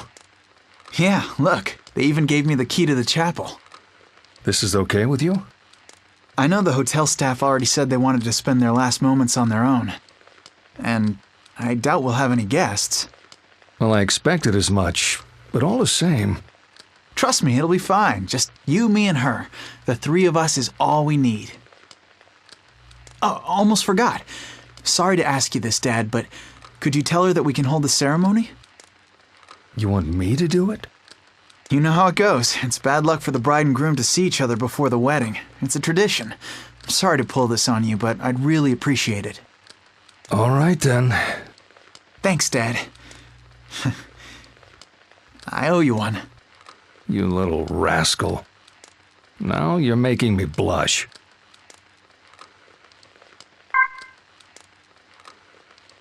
Father? Everything worked out at the hotel. They said we can hold the wedding there. Really? That's wonderful. I'm so happy. What's that? A ring pillow. Your son brought it over and told me to use it in the ceremony. I'm sorry, but it just looks so familiar to me. Oh, you. Don't tell me you've forgotten. Wait a second. Is that the same one we used? None other. It's the same one you used on your wedding day. See, here's your initials embroidered on it. Well, I'll be. It's funny. Who'd have ever guessed I'd have your wife's initials? I'm so sorry it had to end up like this. Please, don't say things like that. There's nothing to apologize for. I really am happy. When it comes down to it, I'm getting a whole new family.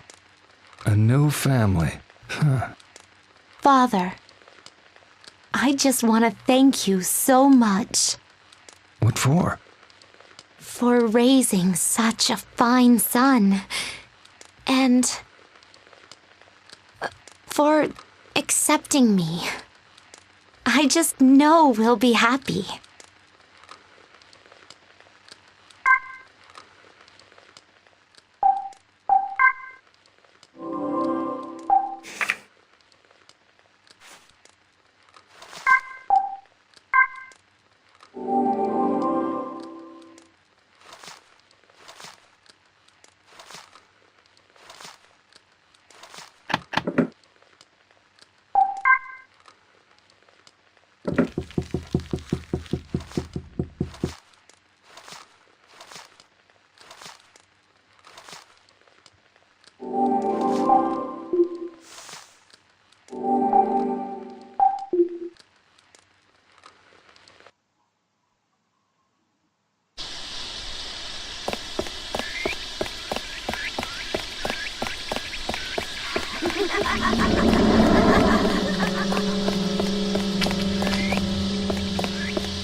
You dummy!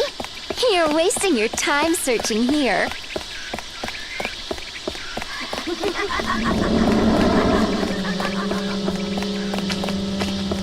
Boo! Did I scare you?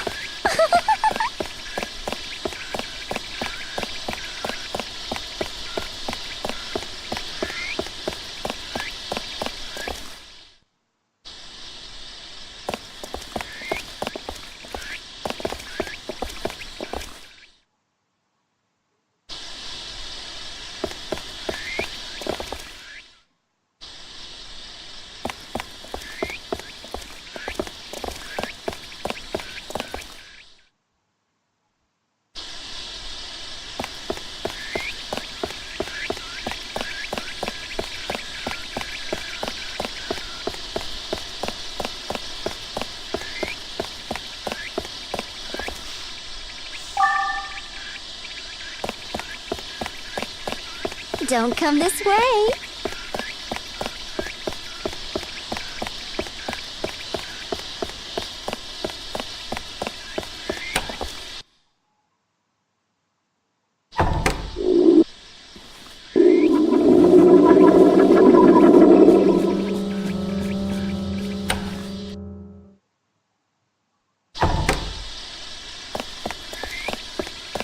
If anything happens, there's nobody to save you.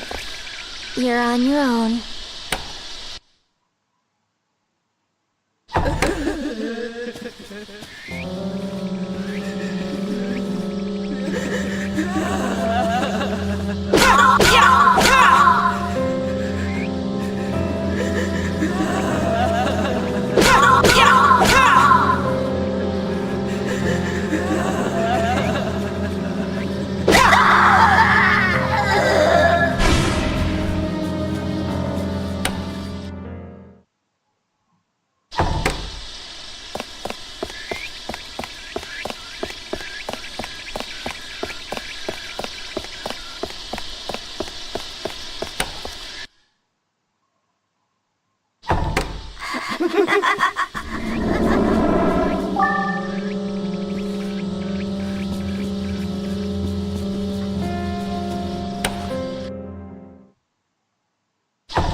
Better be careful. Lots of scary things lie ahead.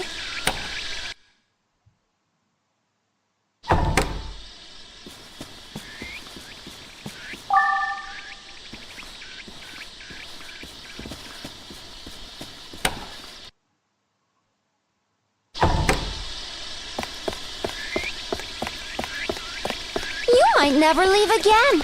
Are you sure you want to go on?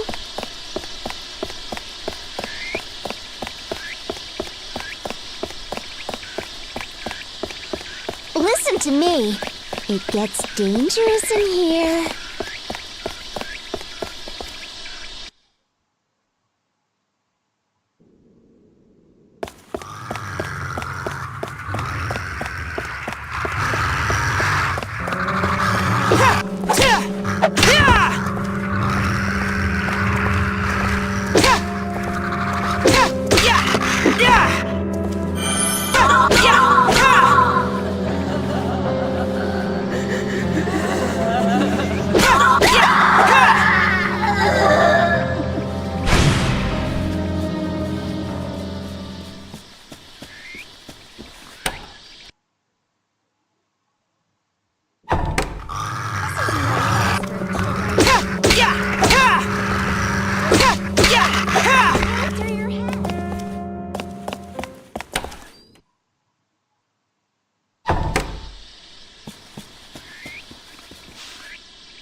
Better leave now.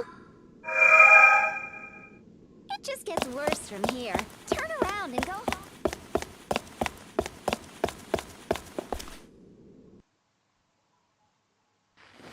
home.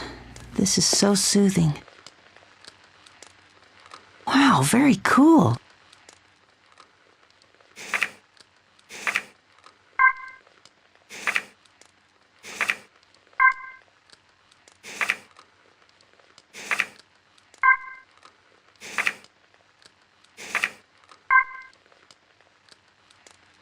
Where did you come from? Where are you going? I'm sure you come from someplace I don't know. Going someplace I can't follow. When I was 12, I came down with a terrible fever that attacked my nervous system. I survived somehow, but lost the use of my legs. Before I was paralyzed, I'd always dreamed of becoming a prima ballerina. I loved dancing before an audience and basking in their praise. My parents would tell me my smile lit up the room, kindling the fire of pride that burned so bright in my young heart. I can't look back on this time in my life without bringing up Mal. Mal was a neighborhood boy and my best playmate. We shared our dreams, so full of hope for what the future held. Mal aspired to become a botanist. Do you know what genes are? They're what determine the color of flowers in the nucleus of their cells. I'm going to study genetics and engineer a flower with a color like the world's never seen before. I drew a picture that combined both of our dreams. It showed me as a beautiful woman dancing in the middle of a field of mouse flowers. His creations looked like bellflowers that were snow white by day and that glowed blue at night. I called them lantern blossoms. When the stars came out, they would light up, making the field a stage all my own. A flower that changes color depending on the time of day? When I tried to show Mel the picture I had drawn, he pursed his lips and gave a slight frown as he thought it over. I admit, it sounds interesting. White by day, blue at night, was it? Maybe for the tiny window of time when the sun's going down, it could burn a dark red. Mal had given a most wonderful addition to my idea. I considered it a present from him to me. I was so happy. My name is Akane, which means dark red in Japanese. Mal was a pushover of a boy. He was the butt of the other kids' jokes and victim to their pranks. They'd toss his glasses in the garbage or hide them in the blackboard erasers. However, I was the only one who'd get furious at them, while Mal would rejoice in the fact that they didn't break the lenses. He just wiped them clean and put them back on. The boys would think he was being cheeky and tease him all over again, but Mal refused to ever let them get to him. Mal's head was filled with facts about flowers, so the boys' taunts registered as no more than the meaningless buzz of insects. Meanwhile, I spent all my time worrying about the bullying and helping him find his glasses. We'd eat lunch together and partner up during gym class. Still, over time, it became apparent that my attentions meant less and less to Mal. In fact, it was only when he talked about genetics or what determined colors in flowers that he would truly come alive, and his eyes would sparkle with excitement. As far as Mal was concerned, I was little more than a mirror for him to talk to about his dreams.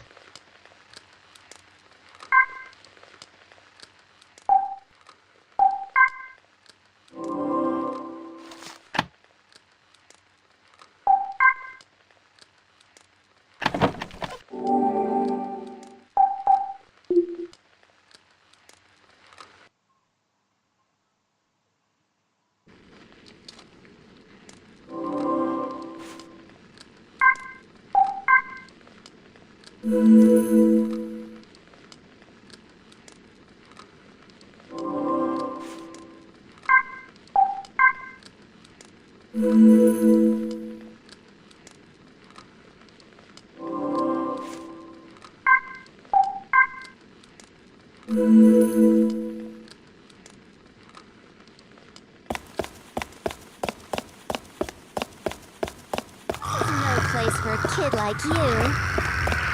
Better leave.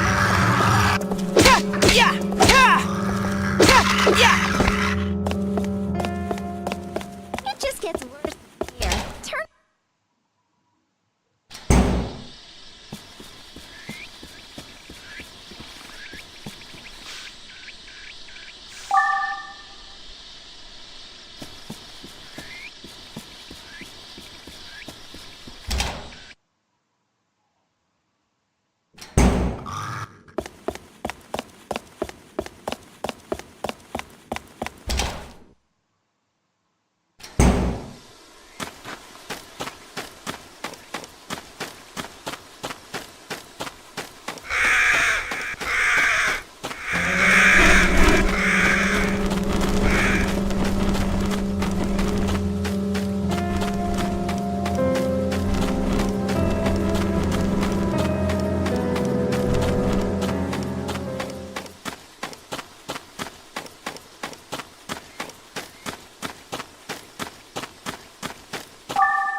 Just gets worse from here. Turn around and go home.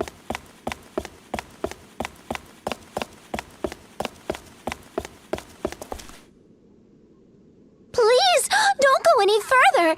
It's really dangerous. Who is that? Where are you?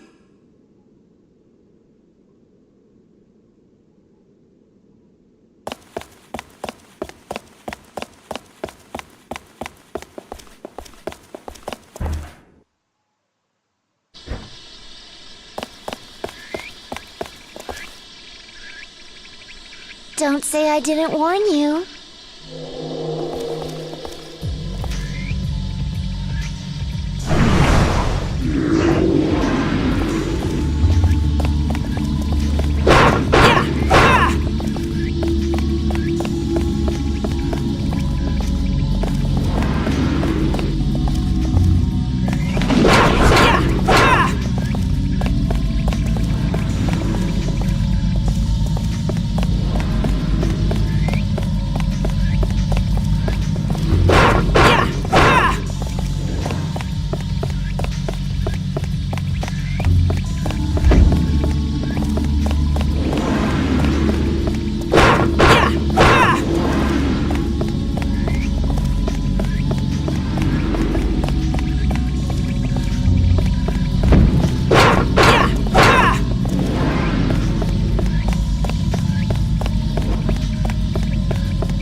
Oh, there's a key here.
Phew, I'm tired. I see. Listen, sweetheart. Tonight, I feel there's so much I need to talk to you about. It's strange, isn't it? For all we know, I could be joining you as soon as tomorrow. Today, our son's getting married. His fiancée is too good for the fool. She's got a big heart and a good head on her shoulders. Like father, like son, they say. Actually, she reminds me a little of you. They both seem happy. Just like we were at their age. But even so, I really am an awful parent. I just can't accept it. I bet you want to say I'm being silly. They're starting a whole new life, so much to look forward to, And yet, to have it be stolen away like this, there's no way I can accept it. But I know, no matter what I think about it, I have to give them my blessing. After all, I'll be the only one at the ceremony to congratulate them. I know it's wrong to think this way, but I just can't help. Are you listening up there? If you were alive, do you think you'd be able to smile and wish them well with a clear conscience?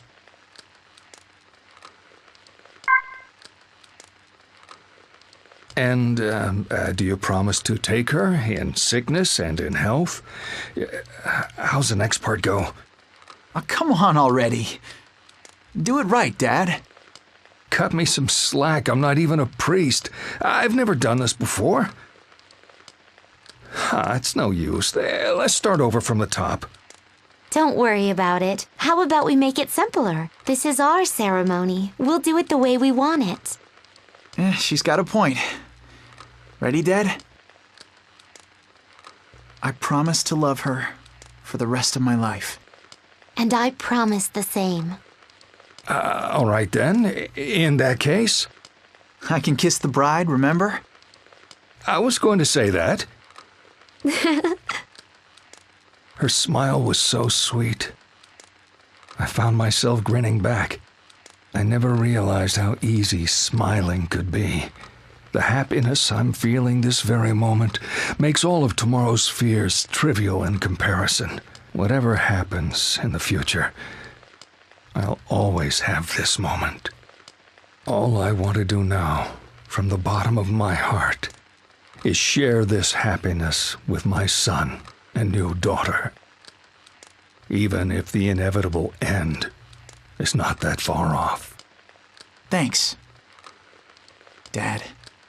Yes, thank you, Father. Congratulations to both of you.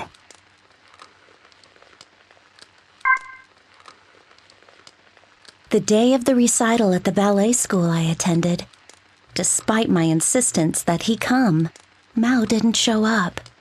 While on stage, my eyes were fixated on the audience, and being so distracted, my feet tripped up my classmates and made a mess of the performance. I went home completely dejected, only to find Mao waiting in front of my house. "Mao, why didn't you come today?" I demanded as I ran up the steps to him. Mao replied with, "Well, you know." What was that supposed to mean? More importantly, look at this. Mao showed me the inside of the white plastic bag he was holding.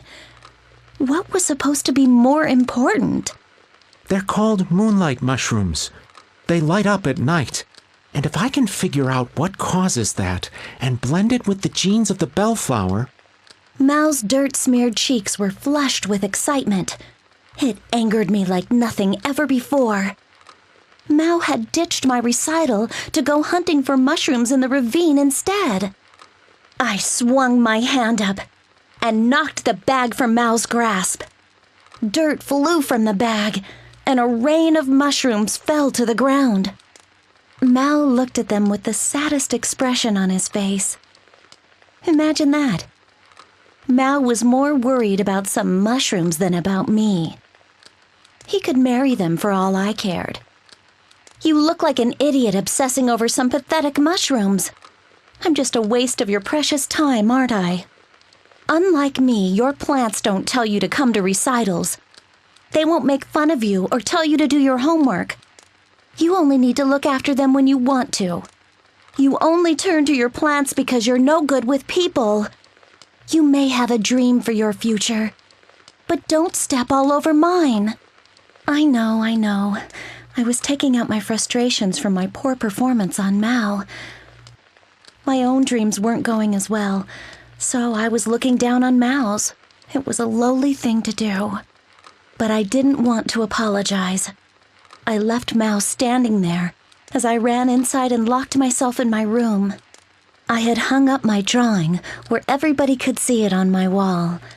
The one of me as an adult, dancing in the field of lantern blossoms. That drawing of Mao's and my dreams coming to reality was a treasure to me.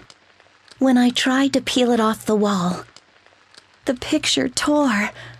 For a moment, I felt extreme remorse, but I refused to give in. Took the torn drawing and ripped it to shreds before dumping it in the garbage.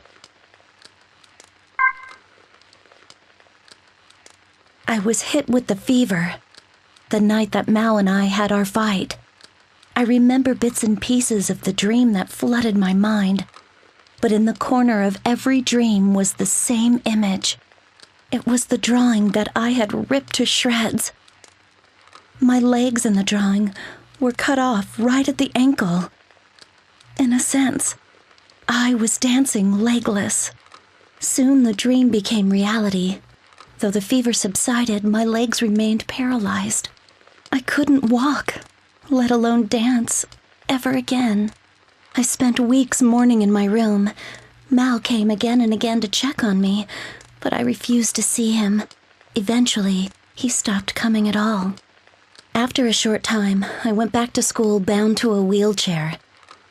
My line of sight was so low to the ground, it felt like I'd reverted back to a little kid. Everything I saw looked different from before. The school buildings were like gray giants that threatened to crush me. My friends were kind to me, but it felt like they were all looking down on me and sneering. I rarely lifted my head anymore. Even when I ran into Mao at school, I didn't make eye contact with him. My sickness robbed me of everything. My dream of becoming a ballerina, my smile that people used to say brightened the room, even now. Even though I was stuck in that wheelchair, I attended school like everyone else. With my unyielding nature, I strived hard in my studies, ate my meals with gusto, and led in my student council duties. Finally, my old smile returned, and I found a new dream. I decided I'd aim to be a world-class sports photographer. Figuring that my wheelchair couldn't stop me from taking photos, my father had bought me a camera. Of all the things I lost with my sickness, there was only one thing I couldn't get back. After that day, Mao and I remained strangers. The anger and hurt I felt from him were long gone, and yet there was less and less chance for conversation like before. I would often watch Mao tending to the flowers in the school garden from my perch at the window. After all this time, it was only now that I truly understood him. It's odd how rather than when we were close, it was by watching him from afar like this that I came to know him better. Plants are far more delicate than I used to think. If you're the least bit irresponsible and neglect their care even a little, they take a quick turn for the worse. And because they can't speak for themselves, you have to sit for hours to watch and read what they need. Do they have enough water? Good fertilizer? Any signs of sickness? Are they thriving? Mao was ever patient as he looked after his plants. If there was a sickly-looking sprout, he'd change its soil, set a splint for it, and even stay late into the night to watch over it. He'd crouch in front of the flowers that had been trampled on by thoughtless students and mull over them for hours. While the other students were laughing it up and having a good time, only Mao would have his ear tilted to the silent voices of the flowers that nobody cared to listen to.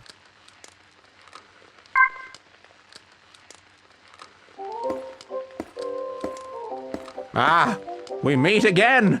'Tis such a wonderful day.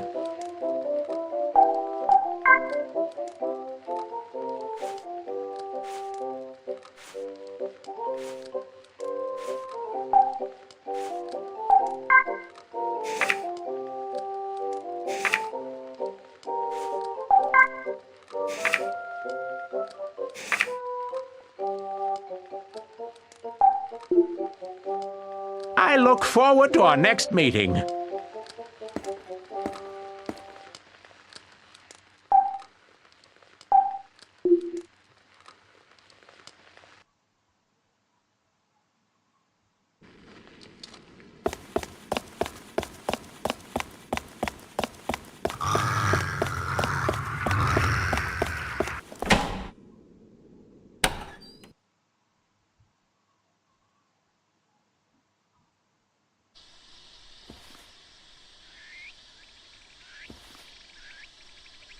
I thought I told you not to come in.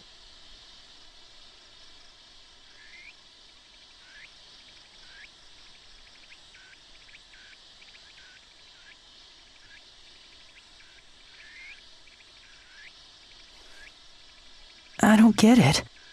Does this mean you're dead? Ah, give me a break. Why is it that you're able to see me? Well, I had no idea there was anyone left out there in the world. Persistent little guy, aren't you?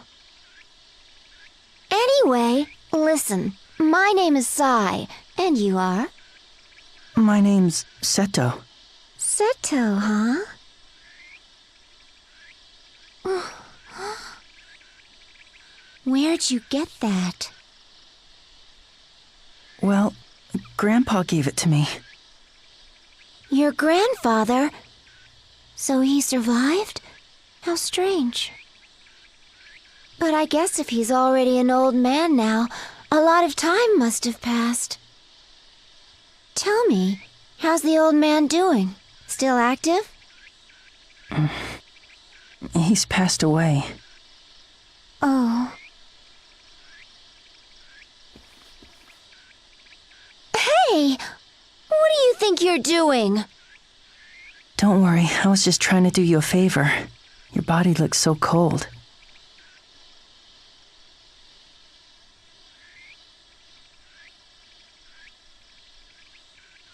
Can I ask you something? Sure, shoot. You see, I'm looking for this girl I saw with silver hair. Have you seen her? Don't ask me. You want a girl? Find it for yourself. You're a guy, aren't you?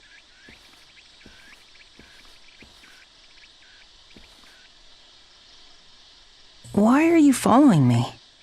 Can you blame me? I'm bored out of my skull around here. I'd do anything for a good distraction. And besides, I know a lot of stuff. Maybe I could help you. Not to mention, I'm a sucker for cuties. Huh?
Stop. I won't let you past here. I'm looking for somebody. So can't you let me through? No, I don't know you. You're a stranger. I don't trust you. What a brat. She won't listen to anything we say. You don't trust me? What can I do to win you over? I know. Will you bring me the star? Huh? A star? I think she's talking about the one on the Christmas tree down at the station mall. So you want me to bring you that star? Yes. Okay then. Wait right here. Guess what? There's a shortcut to the station mall by taking the roof stairwell. Pretty convenient, huh?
could it be?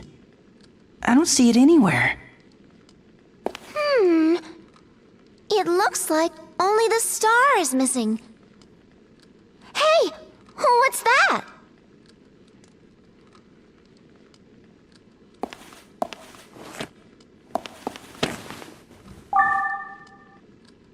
Huh?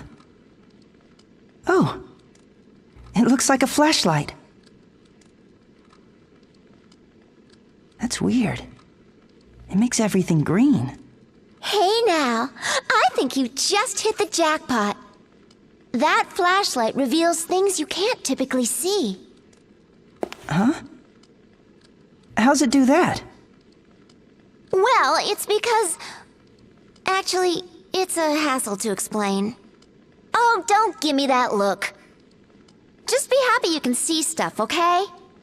If you think I'm gonna explain every little thing, think again. I'm no teacher. Huh? But... Okay.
I found it! This must be the star she wanted.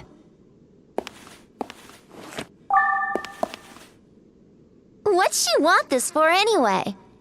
I just don't get what's going on in that little girl's head. And for being so young, she sure is acting like an old hag, if you ask me. I thought all girls liked shiny things. Well, they don't do it for me. Rather than having some things, it's more important to have somebody. What are you staring at? We got the star. Now let's head back.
Oh, I better warm up.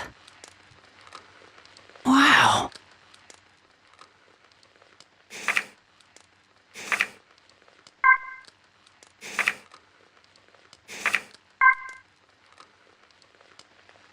Now that I think about it, even though I wanted to change myself, somewhere inside, I was convinced these days would go on forever.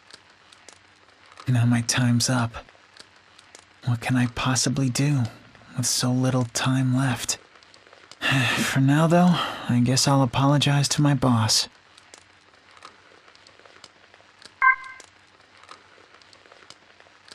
When I finally spoke to Mao again, it was the day of our high school graduation. I heard from our homeroom teacher that Mao was going to college in some far-off city. It was a college where he could really pursue his study of botany. I didn't want to leave things as they were. After the ceremony, I searched the school and found Mao by the school garden. It had been so long since I saw him up close, and he was a lot taller than I remembered.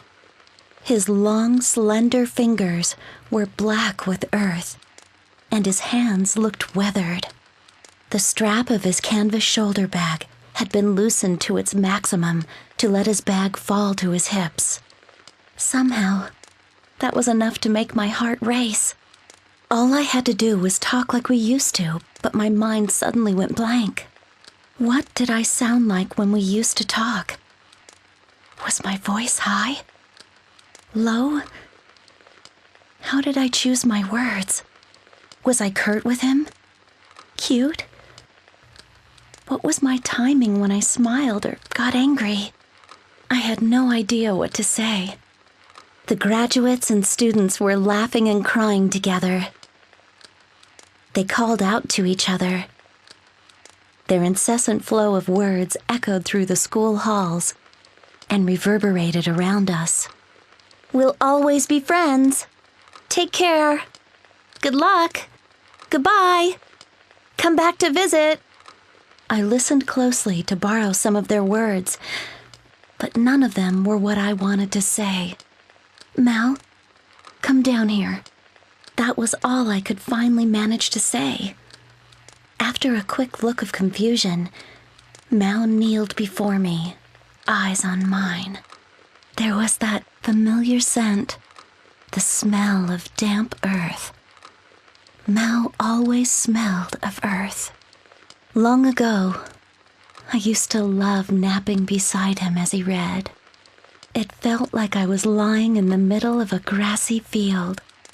I finally felt like I was with my old Mal and was able to speak naturally. How's your research for the lantern blossoms going? Actually, my college has fully equipped labs. so I think I'll finally be able to make some sort of progress. Genetic engineering is still a tricky field, so I probably won't be successful right away. I have 1,000,001 things I want to test out, so I highly doubt that 4 years will be enough time. Once given the chance, Mao's eyes glistened and he rattled on like the old days. His voice was lower than I remembered. He was intense and full of confidence. But there was still a bit of that old, delicate Mao in him, too. My heart was filled with so many feelings. I thought I'd burst into tears. I hadn't even cried during the ceremony. How had I survived being apart from Mao all these years? How could I stand not hearing him? How could I breathe without taking in his scent? Why hadn't I tried to patch things up sooner? And now, Mao was going far away. I would never be able to follow him with my legs. Mao was like a towering tree beside me. He offered me cozy shade, quenched my thirst with dew, gave me fresh oxygen to breathe. He was a gentle, peaceful tree. Mao, we'll always be friends, right? Yeah. Take care where you're going. Yeah. Good luck. Yeah. Goodbye. And come and visit me sometime. Yeah. I'm still studying photography. And I've even landed some gigs. I clicked the shutter, blown away by the force and breath and energy of the athletes. As a hobby, I've begun shooting trees and flowers, too. Whenever I capture the workings of life that flowers give off so powerfully, and yet can be so easy to miss if you're not careful, I swear I can smell Mao beside me. Though the year of his graduation came, Mao did not. Rumor had it he was staying late at the lab. He was so preoccupied, he'd probably forgotten all about me. I knew deep down in my heart, he never had any intention of keeping his promise to see me again. By that point, he and I had already started to make our way down our own separate paths. I had left my tree called Mao and was already breathing on my own. I'd come to the realization that our dreams no longer fit on a one-page drawing the way they used to. Where did you come from? Where are you going? I'm sure you come from some place I don't know. Going someplace I can't follow.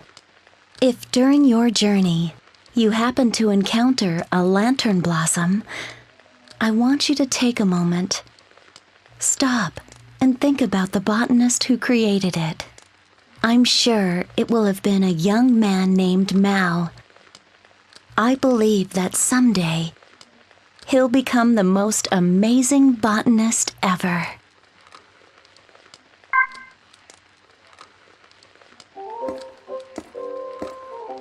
Ah, it is you. The pleasure is mine.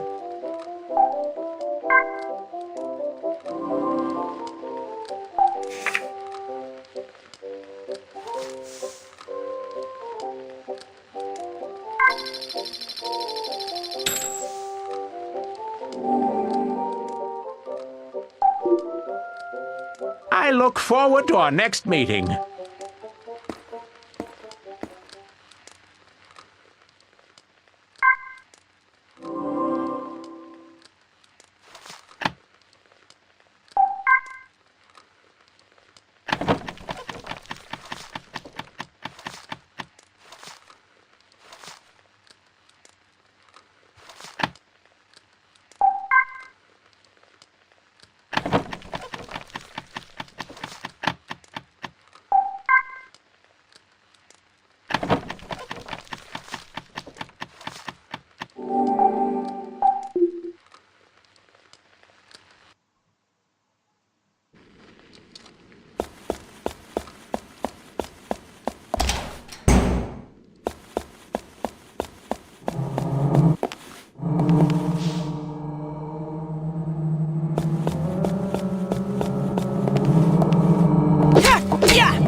I brought you the star. See?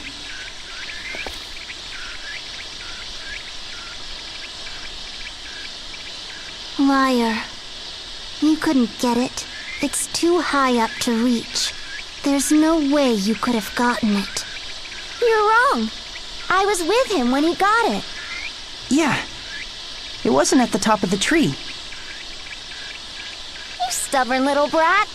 Believe what people say for once. You're so rude. What else can I do to win your trust? The moon. Can you bring me the moon? What? Now you want the moon? Fine. One moon coming right up. Good. I've seen it in the park lots of times.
I think this is the moon she wanted.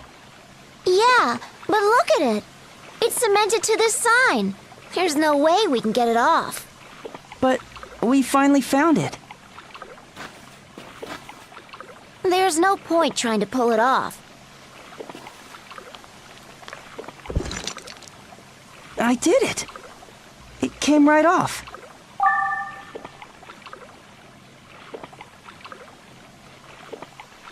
Huh. The sign must have been rotten. Well, good for you.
So, this is the moon, right?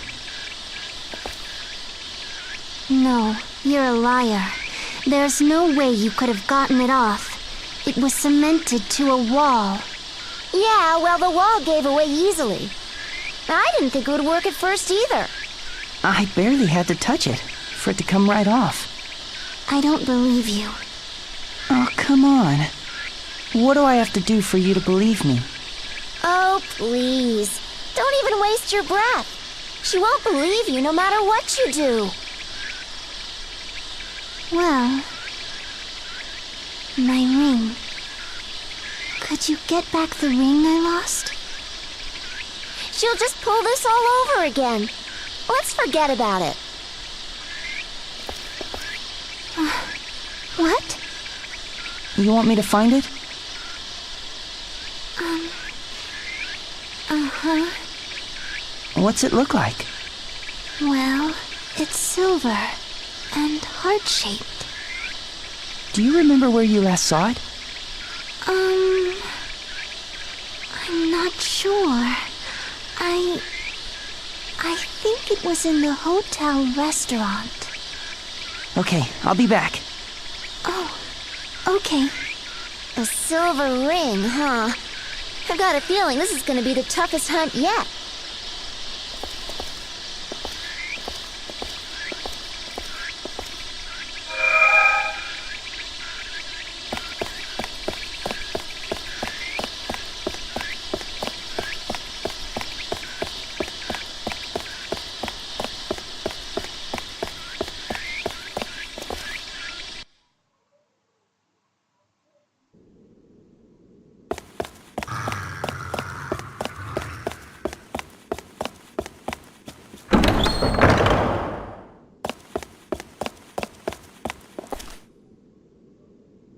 Tree is moving.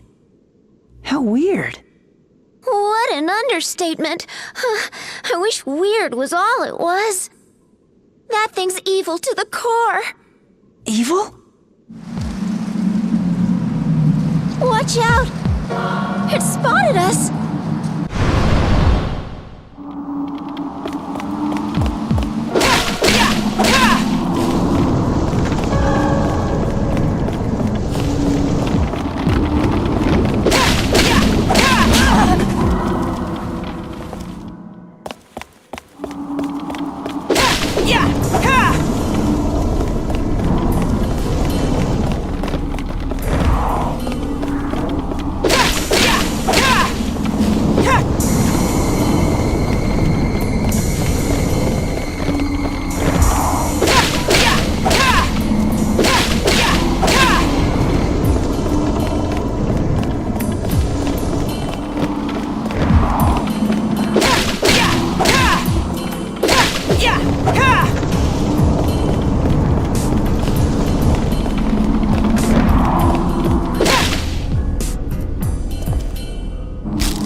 Phew. I guess that took care of it. I gotta say, for being such a pretty boy, you're kinda tough. I guess being on my own has made me that way. Hey, what's that? It's glowing. What is it?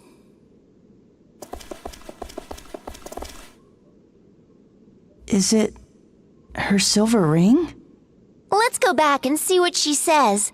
Then again, she'll probably just call you a liar.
Here.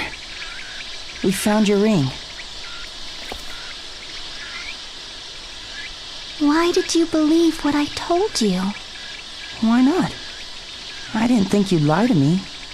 But why? Because I wanted to trust you. Does that sound weird? It is a little strange, but it's not a bad thing. You wanted to believe me? That sounds like something he'd say. My name is Chio. Please, come in. Thanks.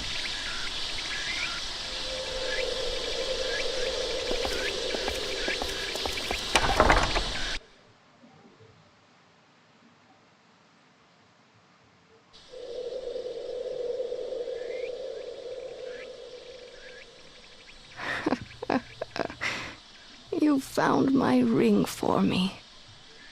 That was so sweet of you. Who's that? That there's the girl. Actually, that's not quite right. We're seeing her true physical form. Thank you. Oh. Thank you so much. The day will come when your journey will end as well. Your greatest adventure will be over, and you will make your way home. However, your journey will not be complete. The days will still go on for you. One after another they will pass, until you've had enough of the monotony. No new discoveries will await you. You'll watch the sun rise and set. That's all your days will have to offer. That's the moment when you'll realize the truth. The sunbeams, the wind rolling over tall grass, the idle chit-chat with friends. These were the gems of your life. Then your heart will be carried off by the gentle, caressing breeze, and it will sparkle like a jewel, fade, and grow cold. Seeing this ring again, it brings back such a flood of memories for me. I see his smiling face that I loved so much. I see his fingers, long and rough, yet beautiful at the same time. Oh, how I missed this ring. I missed it so much. And yes, I know, I don't have much time left. But for you, I'm sure there are many tomorrows still waiting. So, you must go on your way. You must live your life. Until you breathe your last breath. Live life to the fullest. That. Over there. What is it? Something on the nightstand? This brooch was fashioned after my hair clips. I don't have anything of practical use to give. But I do hope you'll take this along with you. It's beautiful. Of course I'll take it. Thank you. Thank you so much, dear, for returning my ring to me. And also thank you for believing what I told you. Thank you. From the bottom of my heart.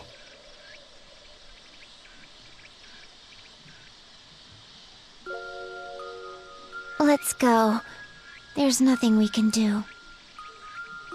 We can't leave her like this. There's no saving her anymore. Besides, you have to go out and meet your own tomorrows. Don't you remember?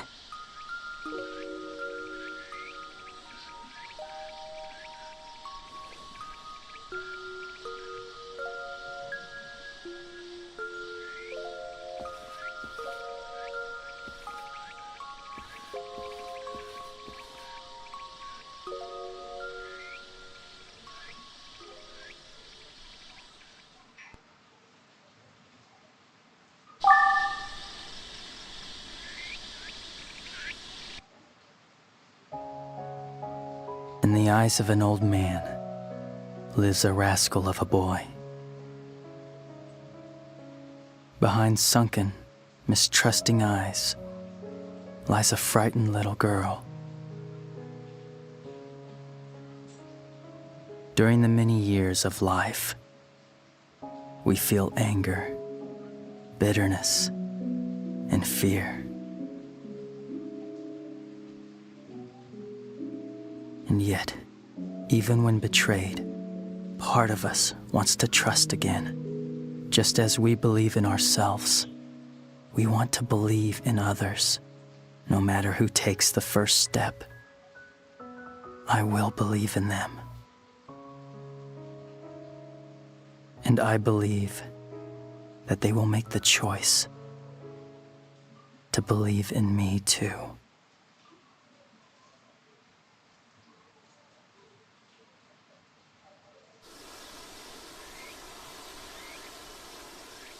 Hey, I've been meaning to ask you something. Huh? What is it? After you find that girl you're looking for, what's your plan? I don't know. I haven't decided. I mean, I guess it's like this. See how big and white the moon is? It's so beautiful. But no matter how beautiful I might think it is, if there's nobody I can tell that to, that feeling will end up vanishing inside me, like a bubble bursting. And I won't even know for certain if I actually thought it in the first place. That's the reason why I need someone to talk to, someone who'll be there to listen, to hear what I have to say. They don't even have to respond, really. Just a simple yeah now and then would be fine by me. I just want someone to be with. How interesting. You really can say the most ridiculous things. But that's part of what makes you so cute.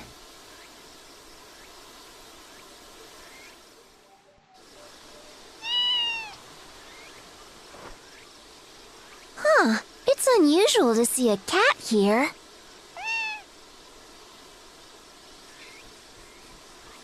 I wonder where he's headed.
What's it saying?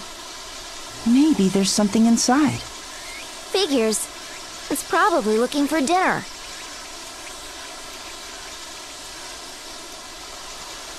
That girl. She was here. Look. You can make out these scribbles? Talk about obsessed. She might be down there. We have to go in. Whoa! Not so fast! You don't even know what's down there. Oh, what's the point? I can't stop you. Just be careful, okay? I will. What's so funny? Nothing. I'm just happy. That's all. Don't go getting ideas in your head.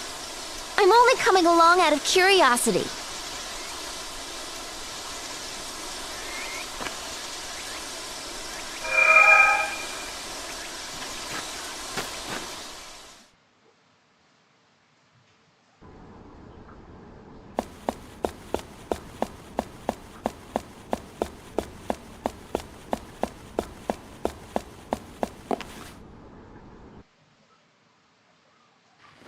Man, I'm getting sleepy.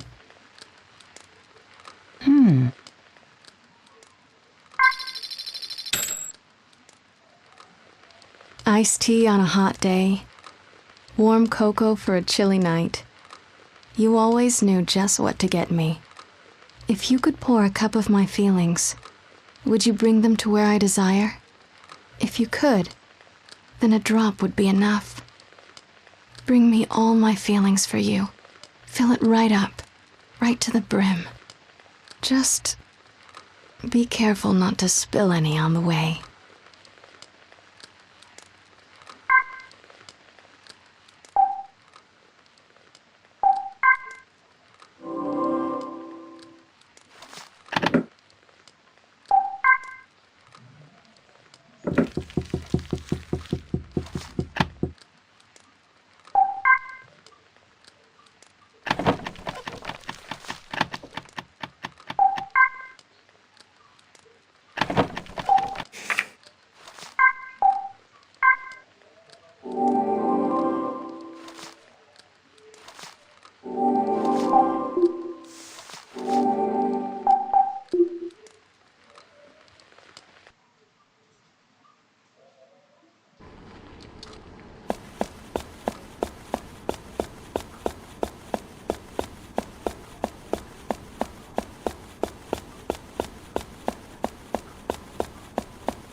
is this?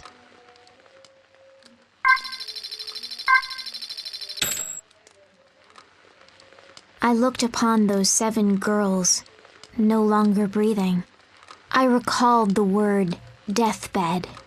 In that bright white alley, they lay there lifeless. I didn't think to explore the cause behind it.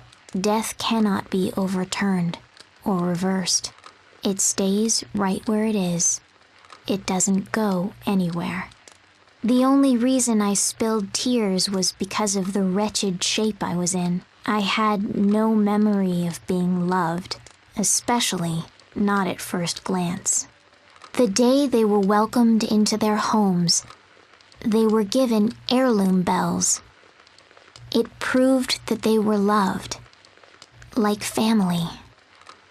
In all my days, I'd never been given a bell, and yet here I was, alive, while these girls, who were supposedly loved unconditionally, were dead. It might have been poison, perhaps even disease.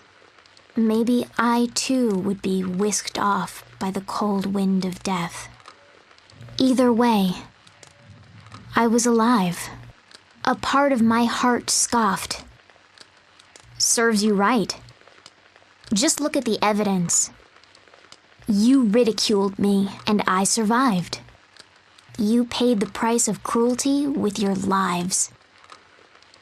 Behold, I'm alive. But no matter how much I yelled, none of them opened their eyes, and my tears didn't stop. As I picked up one bell after another off the floor, I swore to myself that I wouldn't grieve over them. Not after I'd endured such suffering my whole life. I had the right to mock their life and death. The sound of the bells that were not mine echoed in vain through the air, like the tolling bells of a funeral.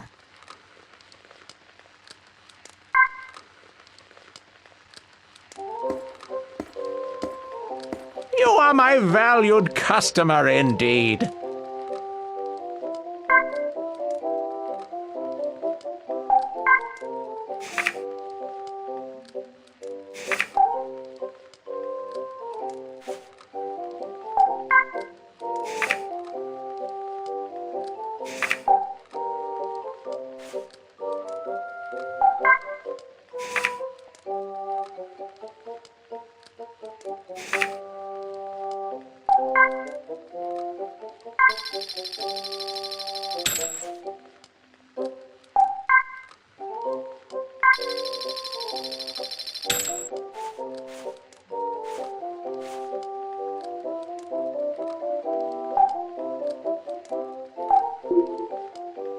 I shall see you again.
Am I starting to talk to myself?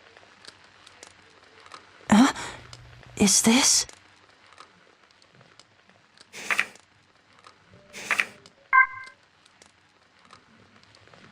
I'm sorry. I hope you get this, Mom. I wanted to apologize to you for so long.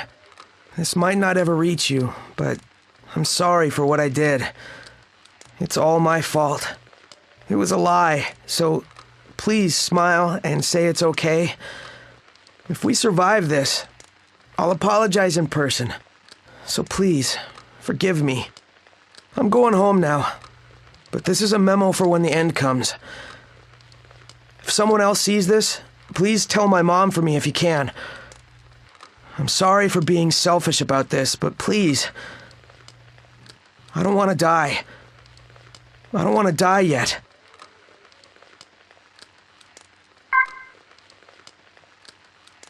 Good evening. Thank you for the many entertaining episodes. I'm truly sad I'll never get to hear your voice again. I loved your show and looked forward to it every week. It always cheered me up. I know you'll never get the chance to read this, but I wanted to send you one last thanks. From your biggest fan, thank you very much.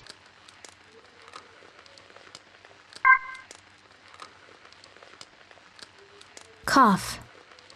Cough, cough, cough. From beyond the tiny window, fitted into the side of the tiny house, a raspy cough could be heard. There was a tiny bed in the room, where a tiny human child's body lay resting. Honey, you know you have to get some sleep.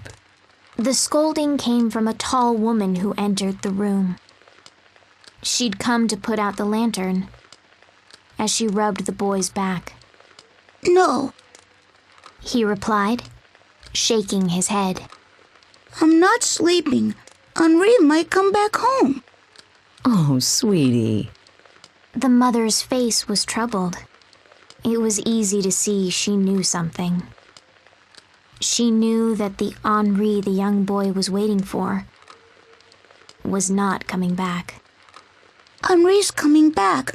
I know she is. She always comes home. I gave her a red bell. She's my little sister. Ah, so evidently Henri was this little boy's sister. I continued to watch them in silence. Thinking about the boy, I was reminded of Henri, who was even tinier than her poor, sickly brother. Once, she came to visit her big brother. He was so pleased and overcome with love for her that he gave her a red bell. Although I was not there, I could picture the scene already. Well, if Henri does come, I'll be sure to wake you. I know the sound of Henri's bell better than anyone. Henri's bell was small and red, but she was no longer with us. Her red bell was only here because it had been stripped from her dead body. As I looked up at the moon, I recalled the words, desecrating the dead. What I was about to do was the epitome of spitting in the eyes of the dead. That was exactly what I was doing. I had already abandoned her corpse, and now I was adding another sin to my list. But this was my revenge.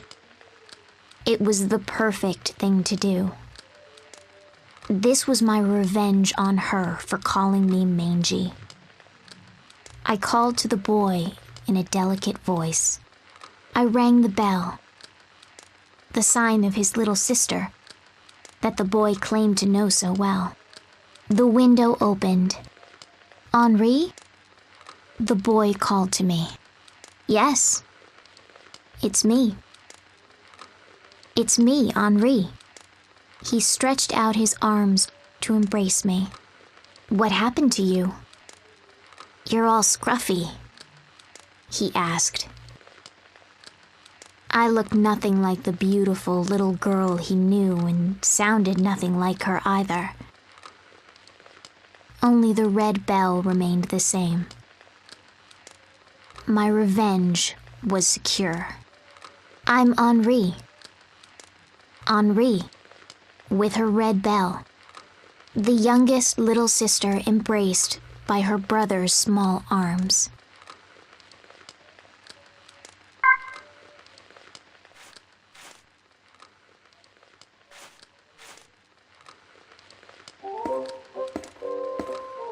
It's an honor to see you. Will you be buying or selling today? Have a nice day!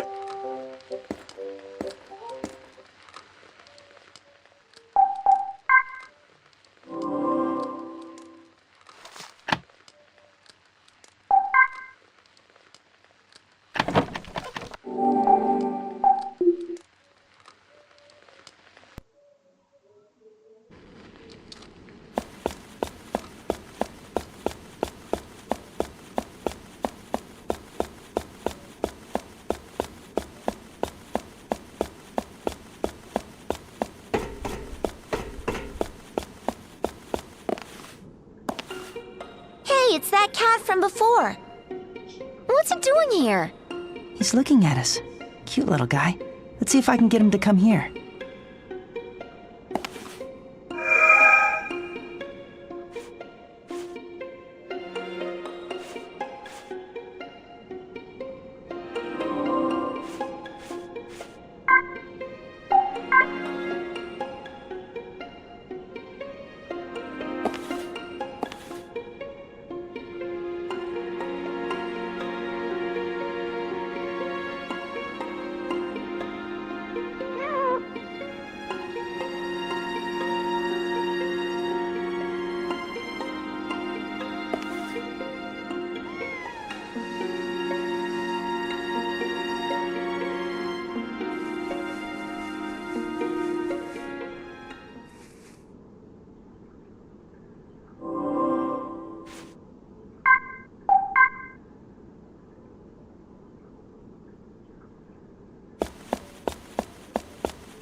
Where did you run off to?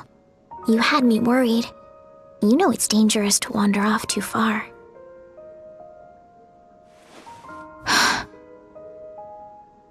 You.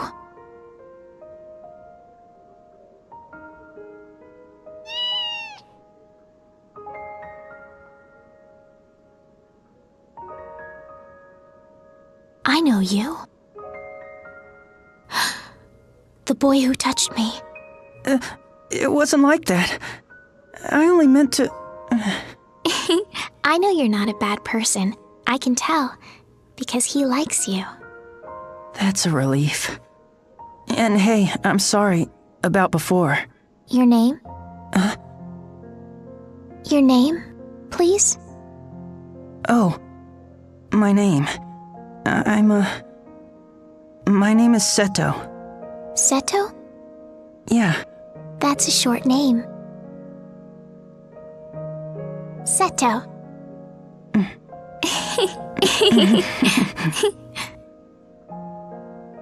And, what about you? What's your... Glass cage will commence shortly. What's he... Shin? Return at once.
So comfy.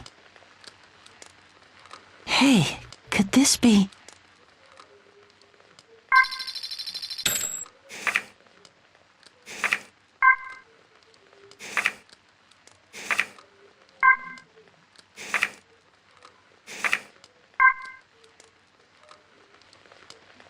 I just don't get the boss these days.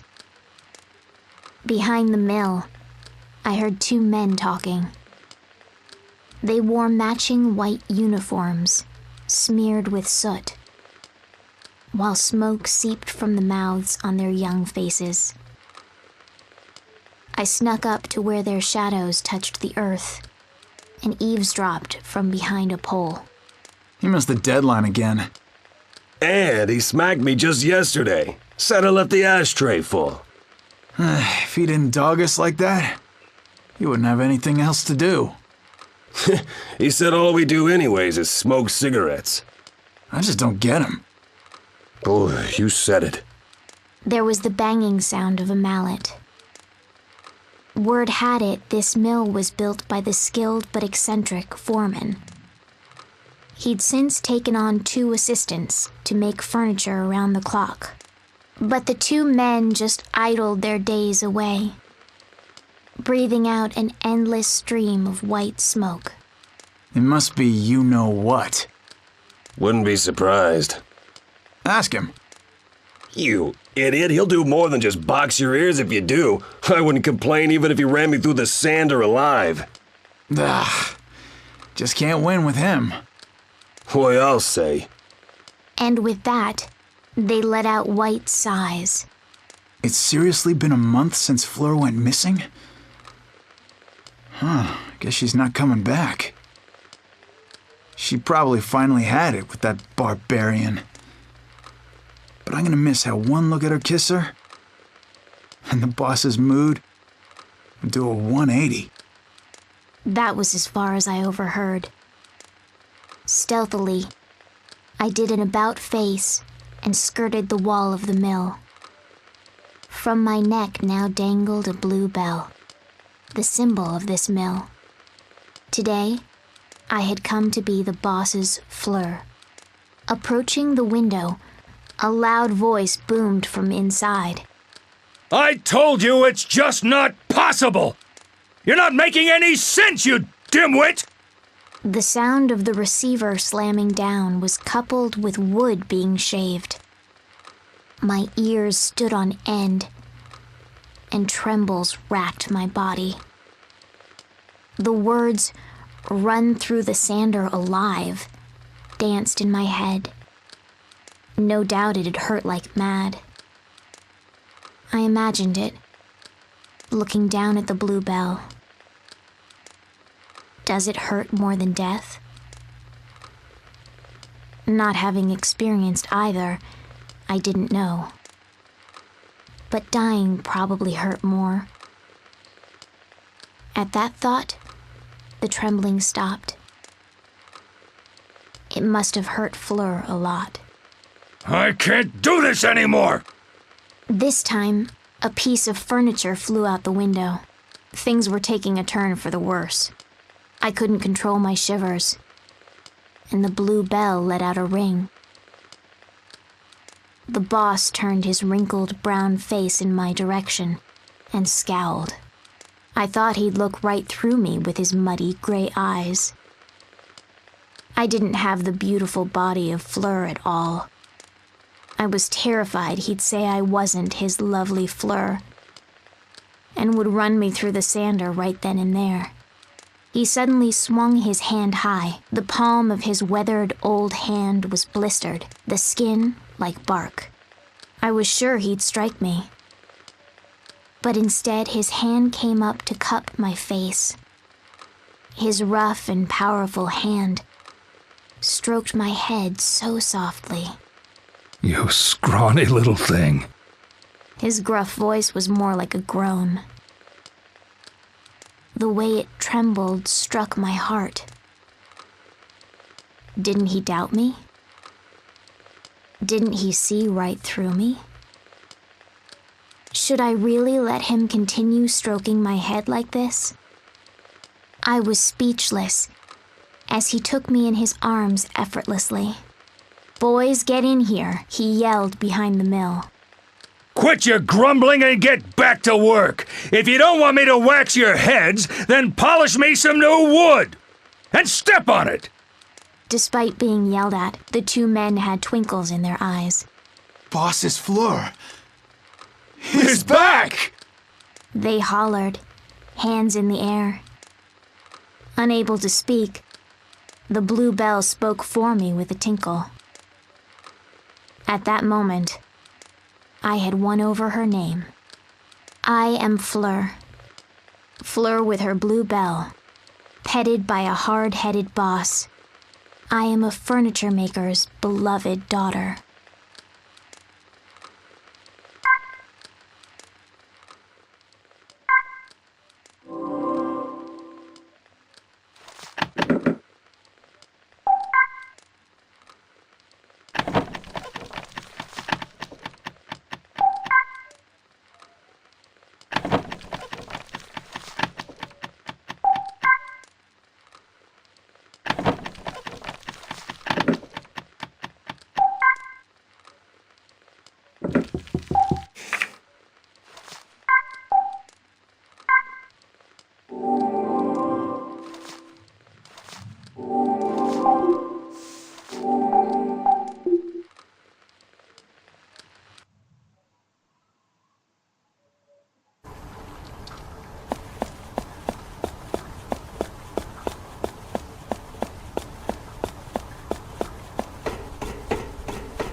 Wow, very cool.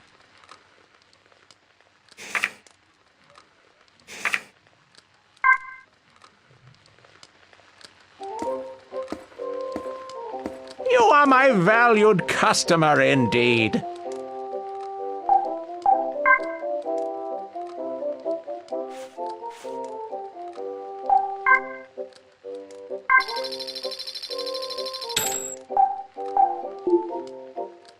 Have a nice day!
What's with this place? It smells funny. Be careful. There's a whole different breed of enemy hiding around here. Different how? We've dealt with hazy, shadowy ghosts so far, but this guy's here in the flesh, with a taste for meat. It'll strike from the walls and the ceiling. Keep your ears open so you can anticipate its attacks.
Phew. I think we're okay now. Well, well. When did you become Mr. Tough Guy? I guess all that practice is paying off. Don't get too full of yourself. Now let's go find that girl.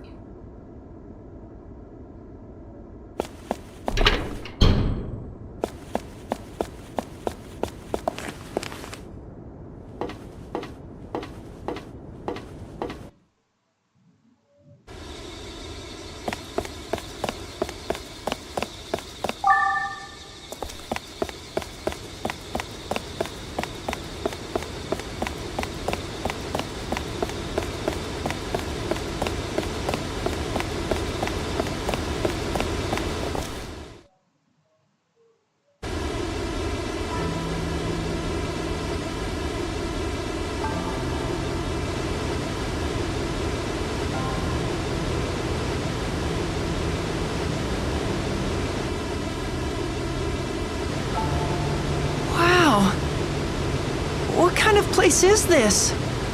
Are you kidding me or what? You don't know? That thing's called a dam. A dam? It's so humongous. Oh, wow.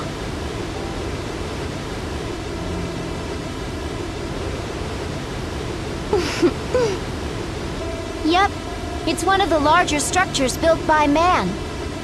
It harnesses the force of water to turn giant turbines, and that generates electricity. Turbines? Electricity? I don't really get it, but it's still pretty amazing. Well, I guess so. What strikes me is that it's still operational. That's amazing. What? What are you grinning about? Nothing. I was just thinking how happy I am to share the site with somebody. Before, I'd always been alone in my discoveries.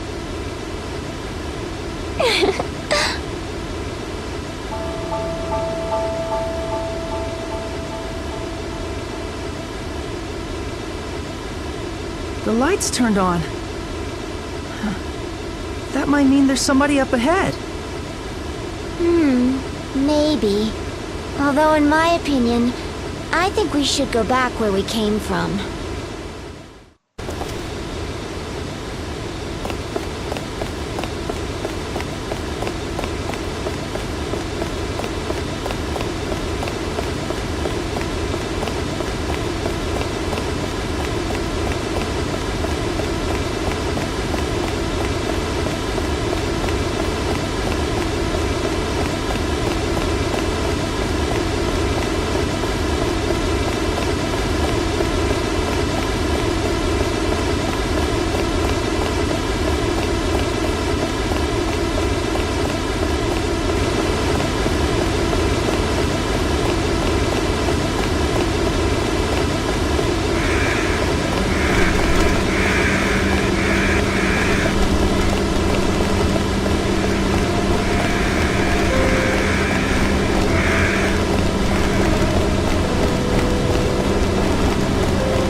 It's you again.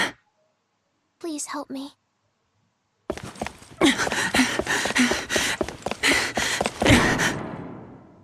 Please help me. What's that? What are you saying? I can't hear you!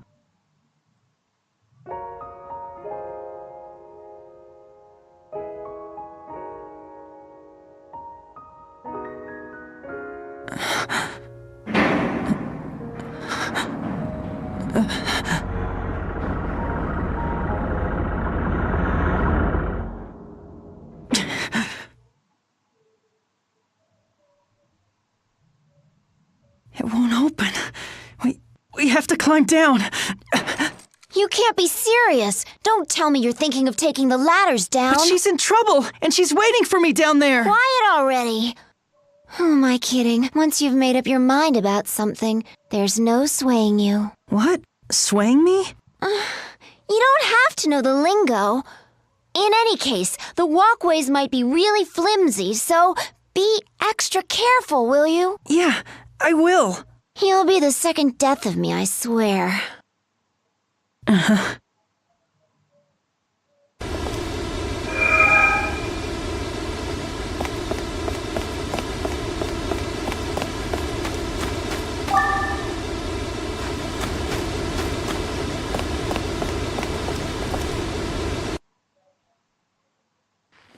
Phew, I'm tired. Huh? Is this?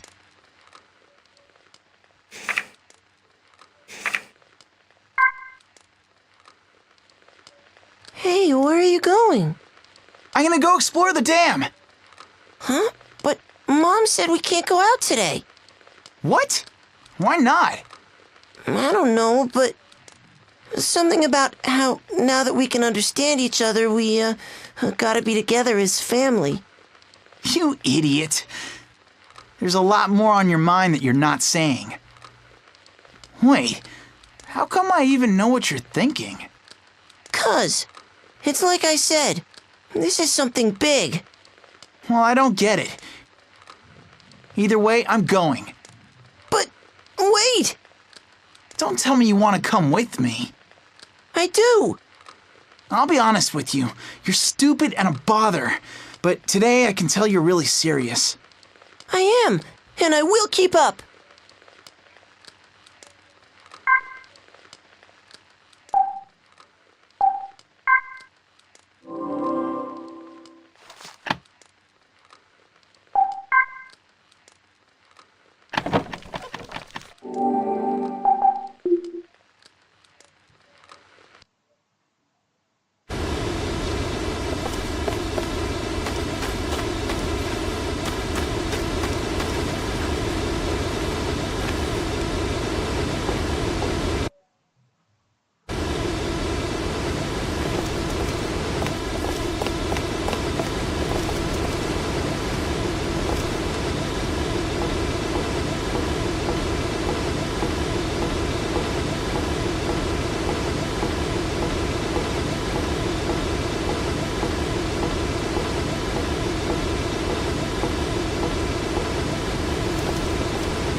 Better warm up.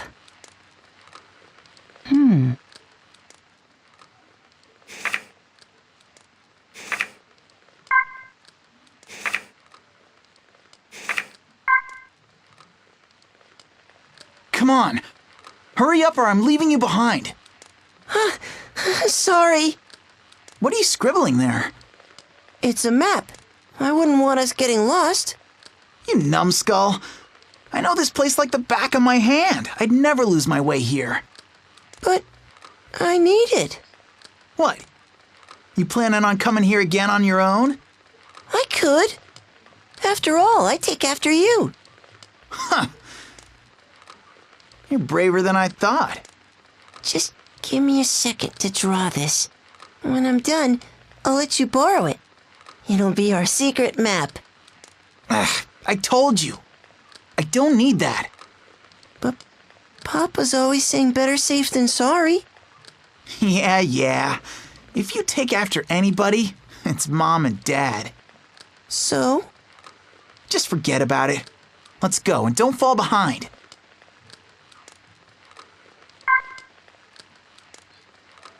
Wow. What'd I tell you? Great view, huh? Yeah, it's amazing. I was saving the best for last. Hey, what's the matter? What are you crying about, weirdo? I'm sorry. Quit it. You're making me feel weird too. I don't want this to be the last time. What are you talking about? Mommy told me this is the last time. But I don't want that. I want to come here again with you. What are you babbling about? I get it. So stop crying. Fine, have this. Oh, where did you get this stone? It's so pretty. I found it here. Pretty cool, huh? Let's find more here next time. Next time? Honest? Cross my heart, hope to die. You keep this one so you know what to look for on our next trip. Okay. And don't talk about this being the last time ever again. Okay. But Mom said... I promised we'd come again. And real men don't break their promises. Right. Thanks.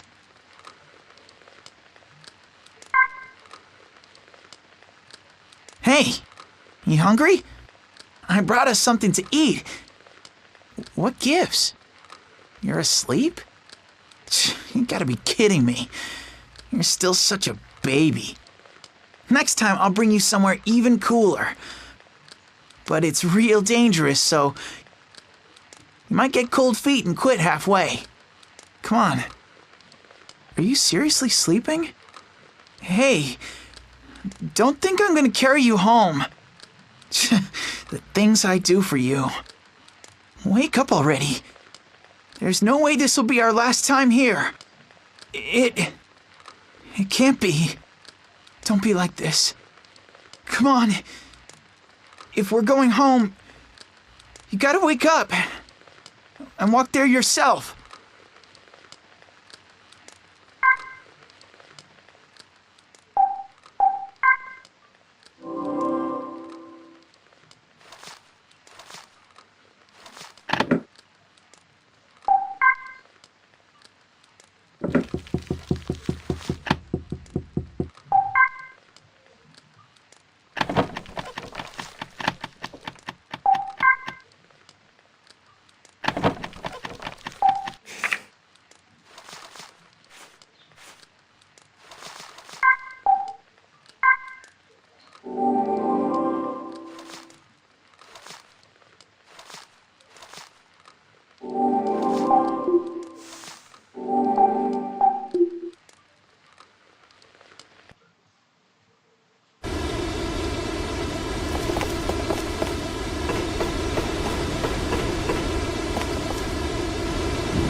It's so noisy in there.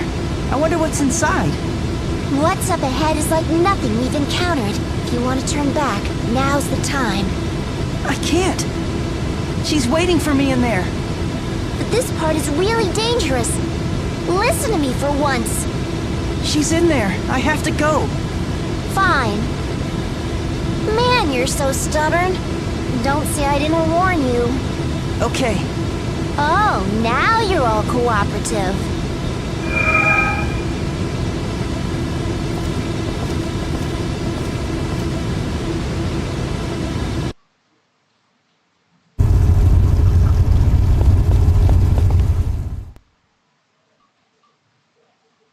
Oh, look how shiny and sparkly this one is. What do you think of it, Princess? Princess, I found this on a beach far to the north. The ocean sparkled just like this stone. See how lovely? Pink and precious. Please That wake up, merchant guy. Princess. He isn't human, is he? Princess, look at this! If you peer into this blue vial, you'll get a sparkly treat for your eyes. Please smile for me like you used to, Princess. It looks like that girl in the crib has been dead for a long time.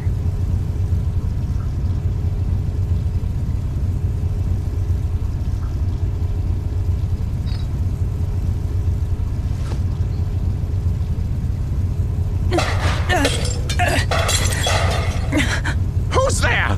Did you receive permission to enter the princess's room? I didn't. I'm so sorry. I was just... Get out this instant! You are in the princess's room! This place is not open to the likes of you! Get out! The guy's not listening to you. Let's get out of here while we can. Be gone, you vermin! Get out and never come back!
I must apologize for my previous behavior.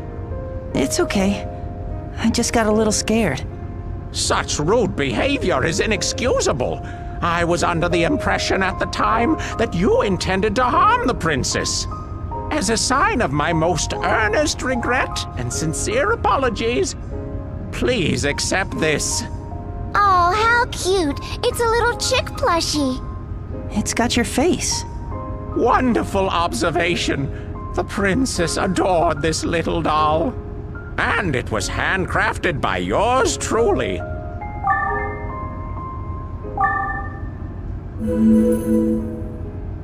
Thank you very much. As you have undoubtedly witnessed, I have been in the service of the princess for many years now. One day, she suddenly failed to wake up. Since then, I've collected rarities from across the land in hopes of rousing her. When she wakes from her slumber, she can smile at me again, like she always used to. Your princess... That little girl is... Ah, yes, the princess's smile, like a rose blossoming in spring. Such a lovely sight. Yeah, but she's... You don't have to say it. So, if you stumble across any rare or beautiful items, please consider a trade with me. Best regards until we meet again.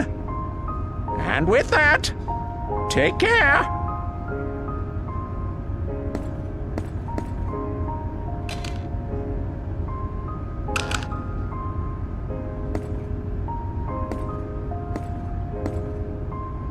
But that little girl is... I know. But sometimes not telling the truth is the best thing you can do. Maybe. Death is something only humans perceive, after all.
Crow? Crow!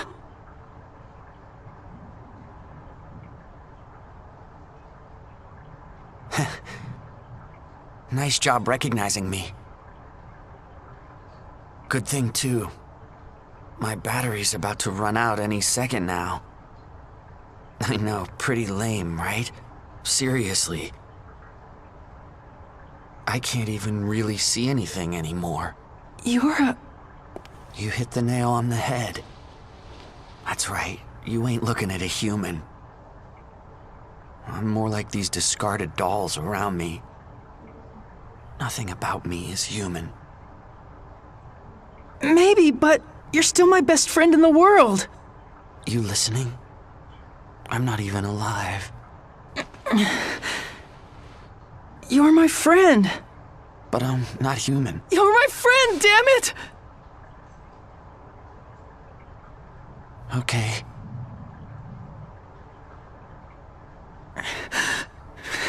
I'm your friend. Come on, don't cry now. Okay. It's sort of funny. I'm almost jealous that you're able to cry. But really, it's enough already.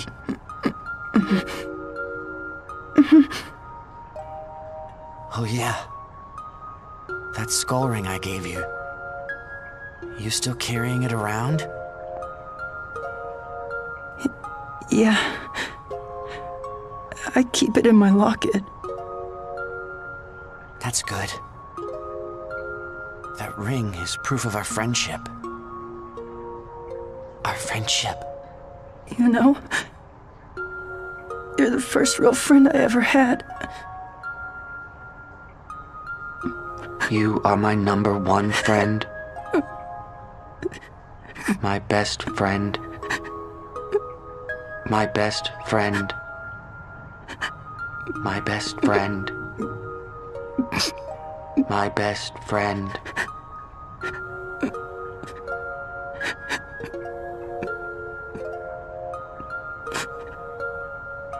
Thank you for everything, Seto.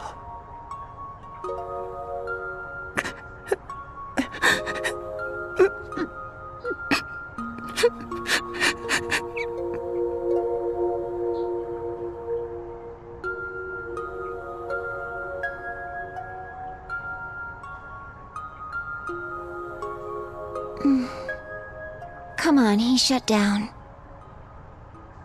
You're wrong. He died.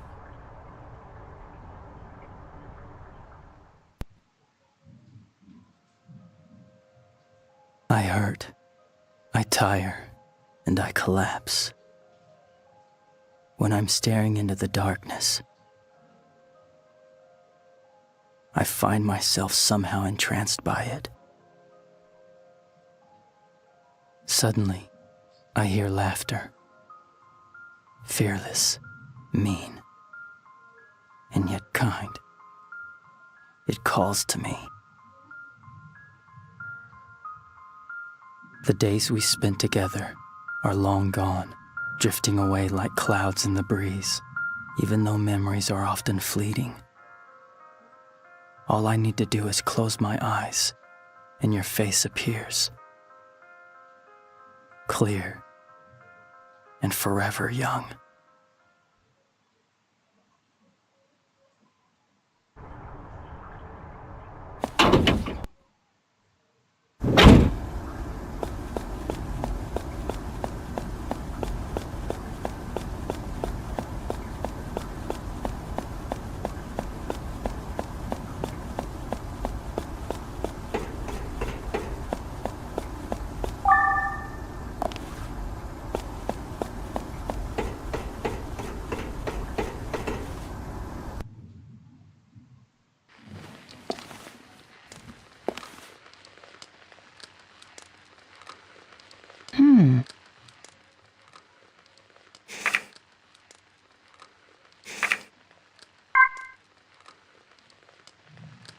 Oh, why won't he come home?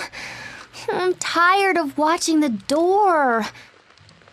He'd usually make me some food and we'd eat together by now. I didn't even make a mess today.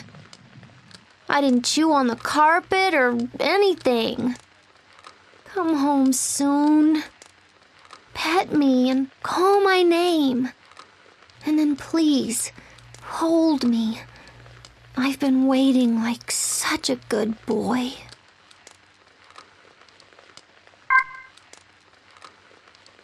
I can't die yet. There's so much I want to say to you. I have to get home. I promised I'd come home safe to see your smiling face. But now that might never be possible. So at least, could I get one more shot? One more chance to make amends? One more chance to see you, so I can say, I'm sorry. Sorry for committing so many sins that I'll never reach the place you will. For not being able to keep my promise.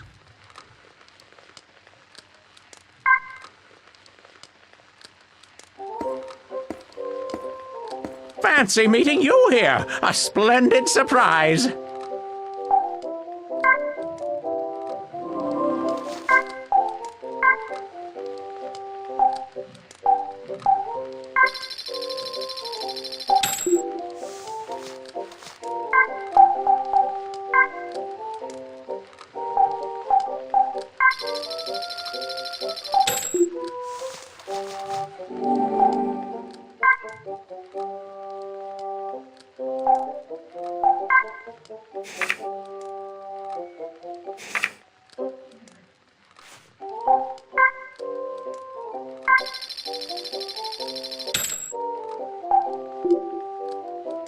I shall see you again.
This is so soothing. Hey, is this?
Huh?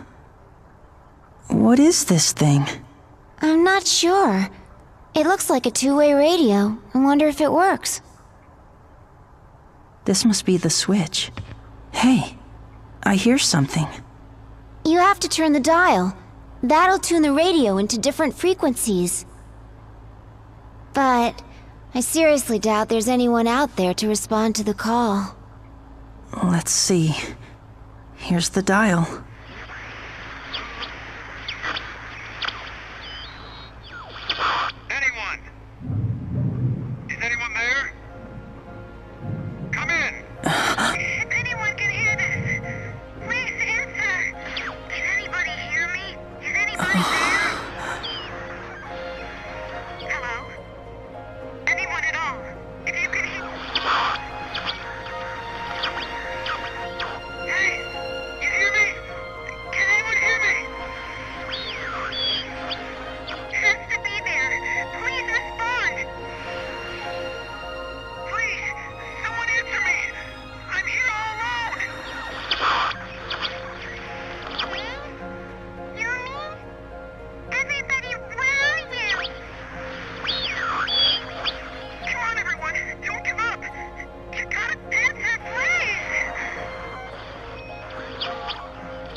Hello? Where are you right now?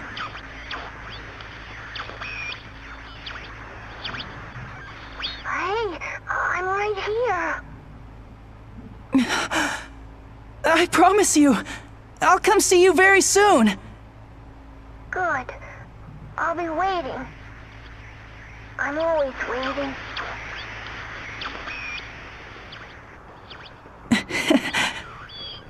I knew it.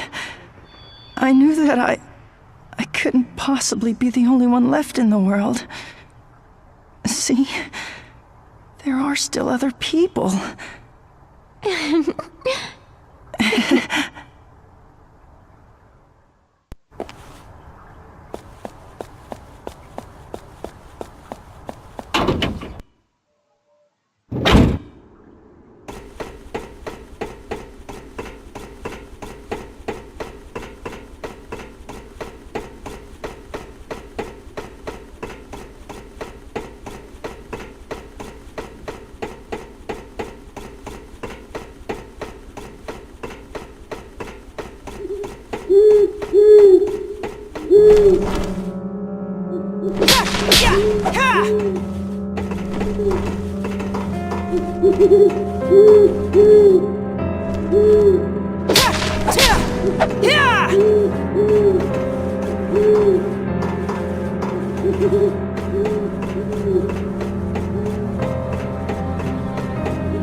ID cannot be confirmed, you will be removed.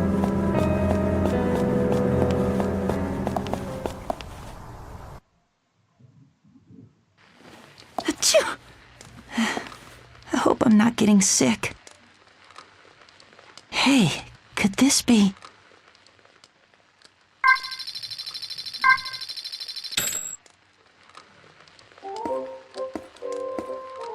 Fancy meeting you here. A splendid surprise.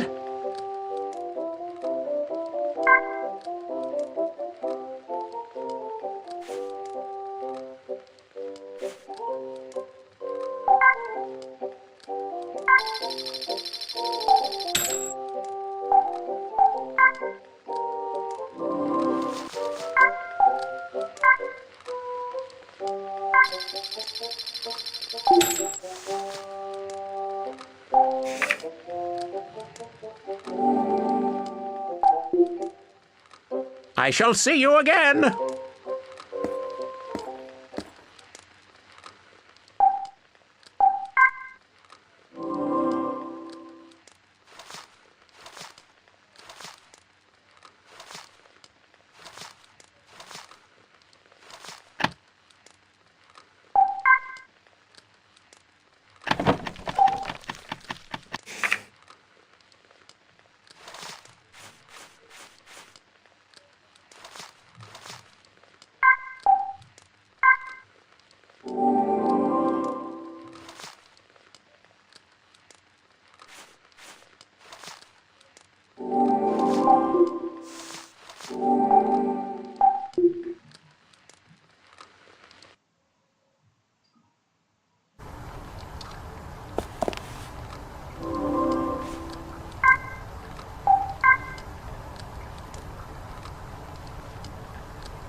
What does all this mean?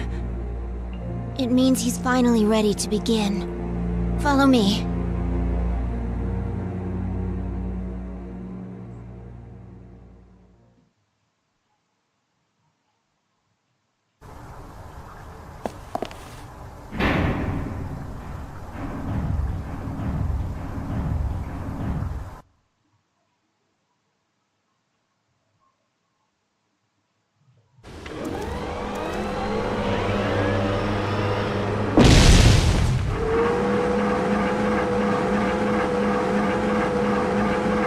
No way! He destroyed a power plant? He must really be serious this time.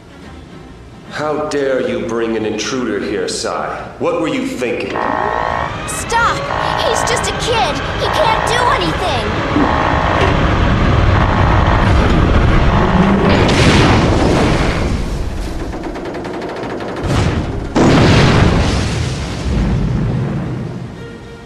Any threat to the project must be eliminated. Any threat to the project must be eliminated. Stubborn man! He never listens! Listen up. This thing may be huge and powerful, but its attacks are pretty slow. Take your time avoiding them. And see that red eye glowing at the center? That's the controller for the whole thing. Take that out and you'll stop it dead. Controller? Stop it dead? How? Man, you're slow. Use an arrow or something to shoot at that red thing. It's your only chance. Okay, I got it.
You know, there's a chance you might not meet anyone else, that you won't see another living human ever again. That this planet will become a world of ruins and wandering spirits. Why would you say something like that? You heard the radio, there's lots of people left. Maybe, but not if Glass Cage's power is unleashed throughout the world. These aurora lights are a sign it's going to happen. To be honest, I don't really know what he's trying to accomplish. It looks like he wants to do it again. But if the world suffers the same outcome as last time, it really will wipe out every last living human. It can't. I mean, I have to at least save her. And if you do manage to save her, then what do you do next? You really think you two will just somehow click with each other?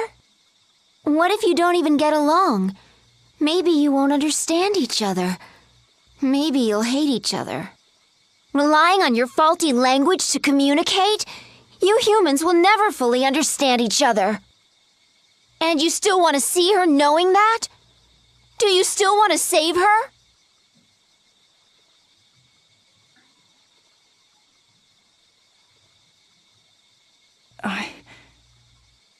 I don't know if we'll understand each other perfectly.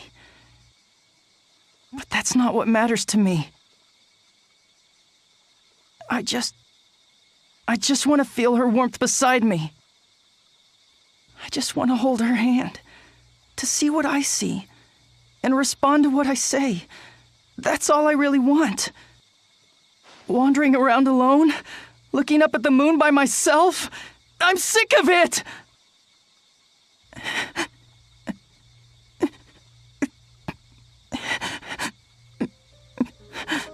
Listen, do you really want to save that girl? Even if you're successful, she might still reject you, you know? Who knows, she might even hate you.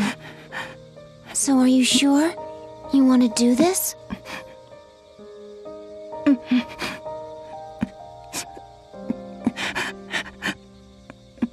That's enough of that now. Don't cry anymore. I'm going to tell you where you can find her. Hey, dry up those tears. Remember, you're on a mission to save her.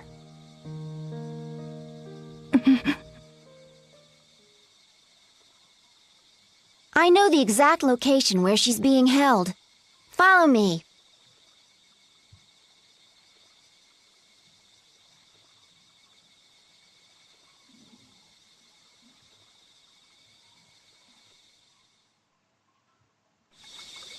That room with a cage in it.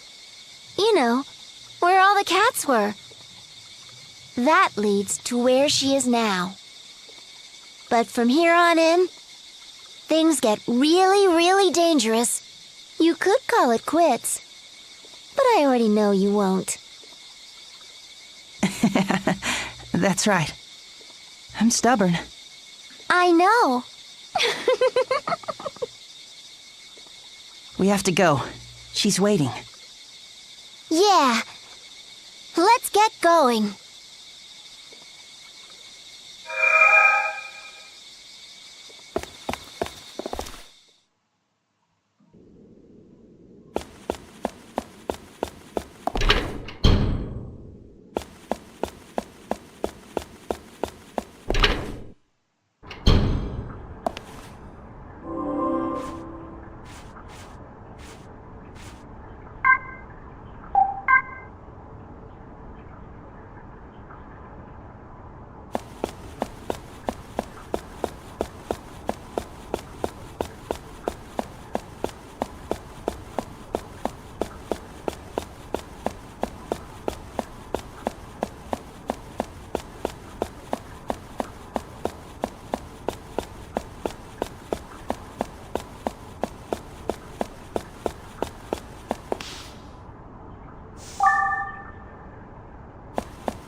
enter this code into that keypad. 1004. It's his birthday. He was always distant and cold on the surface. But he had a tender side, too. Who?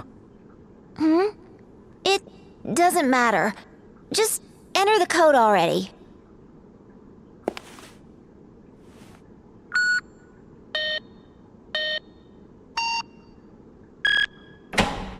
All right, let's go.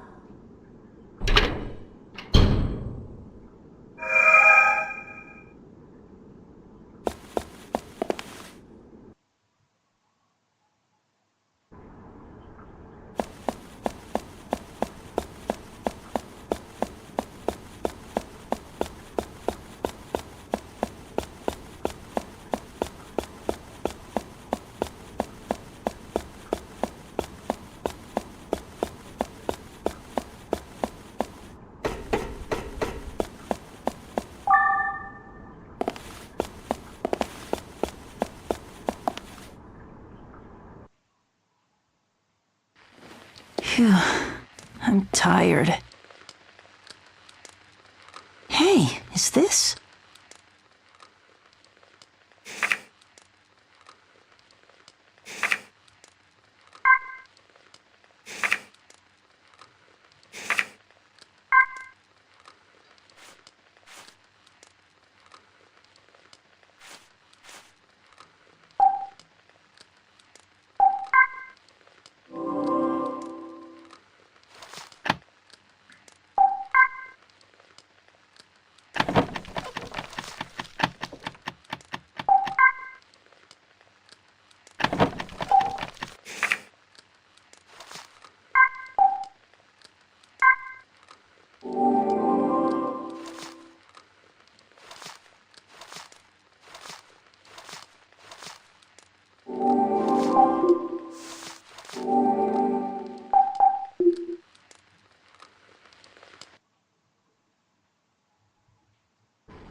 I better warm up. Hey, could this be...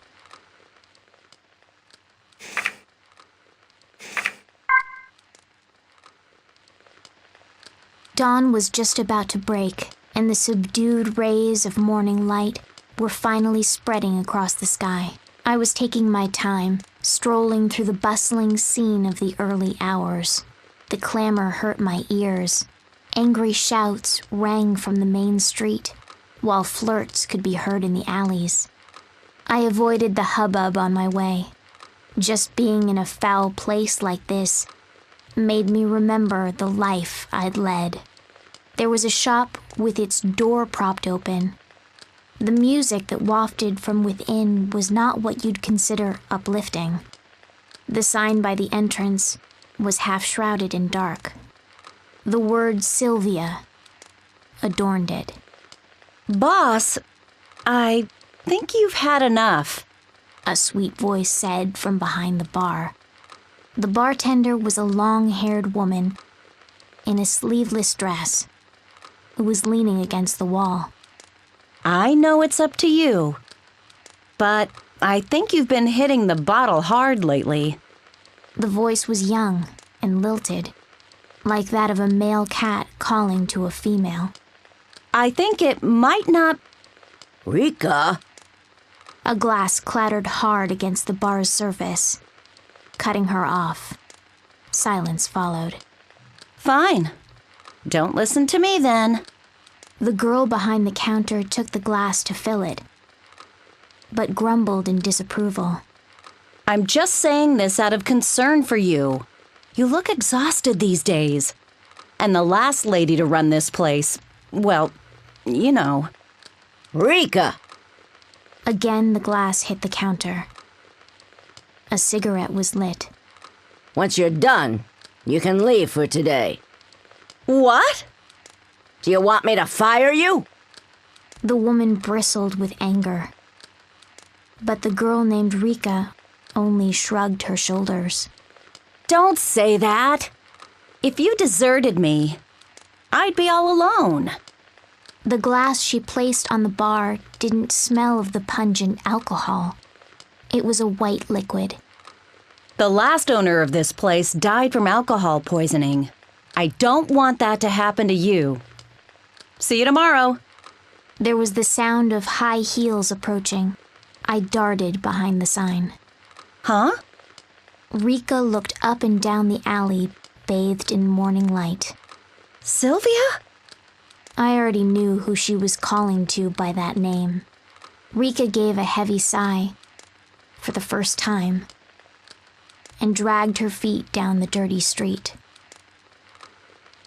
It was only when she was finally out of sight that I made up my mind. I'd never heard how Sylvia had been brought up before she died. She was so shy and quiet. There wasn't much to say about her. She was the one girl I didn't hate. But now, I was going to steal her name. At first, I thought it was revenge. It had to be. Revenge against them for living better lives than me. And it was revenge against my own cruel fate. Step by step, I made my way through the half-open door into the shop and whispered, "Mama." The woman was slumped over the bar, the same as when Rika first left. She sluggishly hoisted herself up to look at me and shook her head as though she wasn't sure what she was hearing. I whispered once more, "Mama." That's when her barren eyes, laced with crow's feet, wrinkled in a squint. Oh, so it's you. She laughed with tears in her eyes. You poor little thing. You look just the same as when you first came here.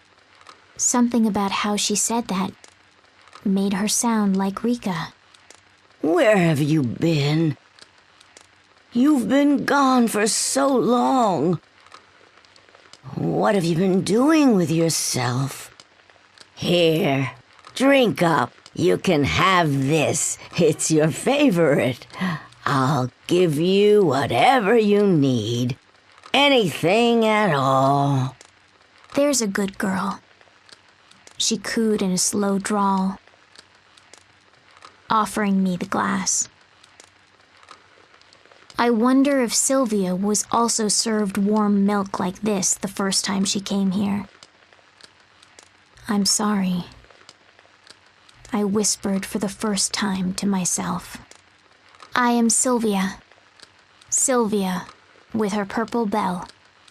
The little girl who was held close by Mama in a small downtown bar.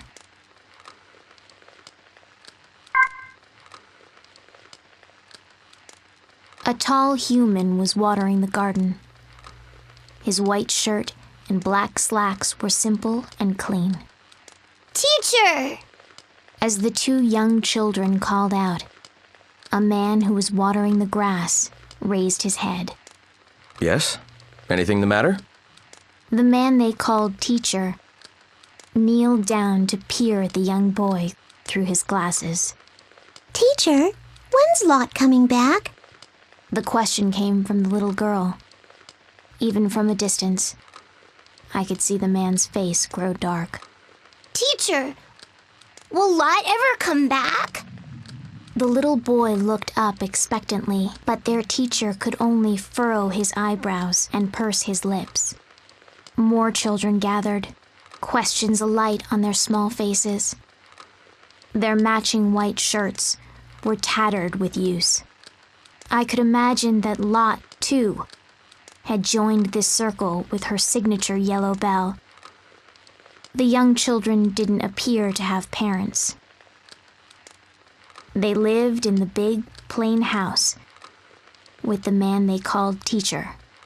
Now, what's taking her so long? She's gone away before, but... The teacher murmured an excuse, but the children wouldn't be soothed. We want to play with Lot again. Maybe Lot's sick. Maybe she's hurt. I bet she misses us. She must miss us. As worry spread among the children, the teacher asked them a question. Let me ask you, does it make you sad to think that Lot's lonely? Of course. We miss her. The teacher nodded and continued. Then, if Lot knew how you missed her, it'd make her sad, right? His voice was gentle. As I watched from a distance, I hesitated momentarily. I knew that the yellow bell that Lot possessed was from this orphanage, which was why I'd come. But I couldn't imagine that she really had a family in this place. Would anyone care if she were gone? Their worries now put to rest, the children returned to their games, but one girl lingered behind. A freckled girl with curly hair. But we're all... The girl mumbled, looking down at her feet. We're all still sad, even if Lot isn't lonely.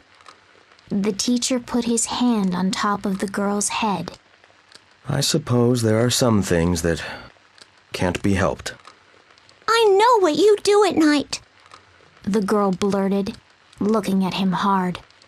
If you really felt it couldn't be helped, then you wouldn't be out searching for Lot every night after we've gone to sleep.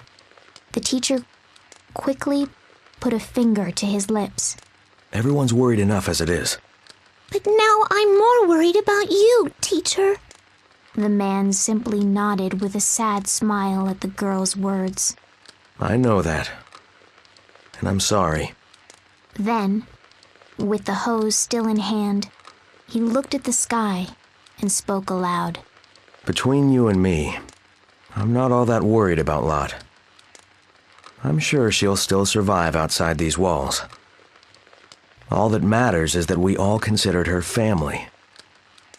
I'm sure she wants to treasure those words too, because the family we made here is the only one we've ever had. As far as I'm concerned, we're Lot's family. And as long as she knows that, everything will be okay. And to be honest, I believe that Lot will return someday.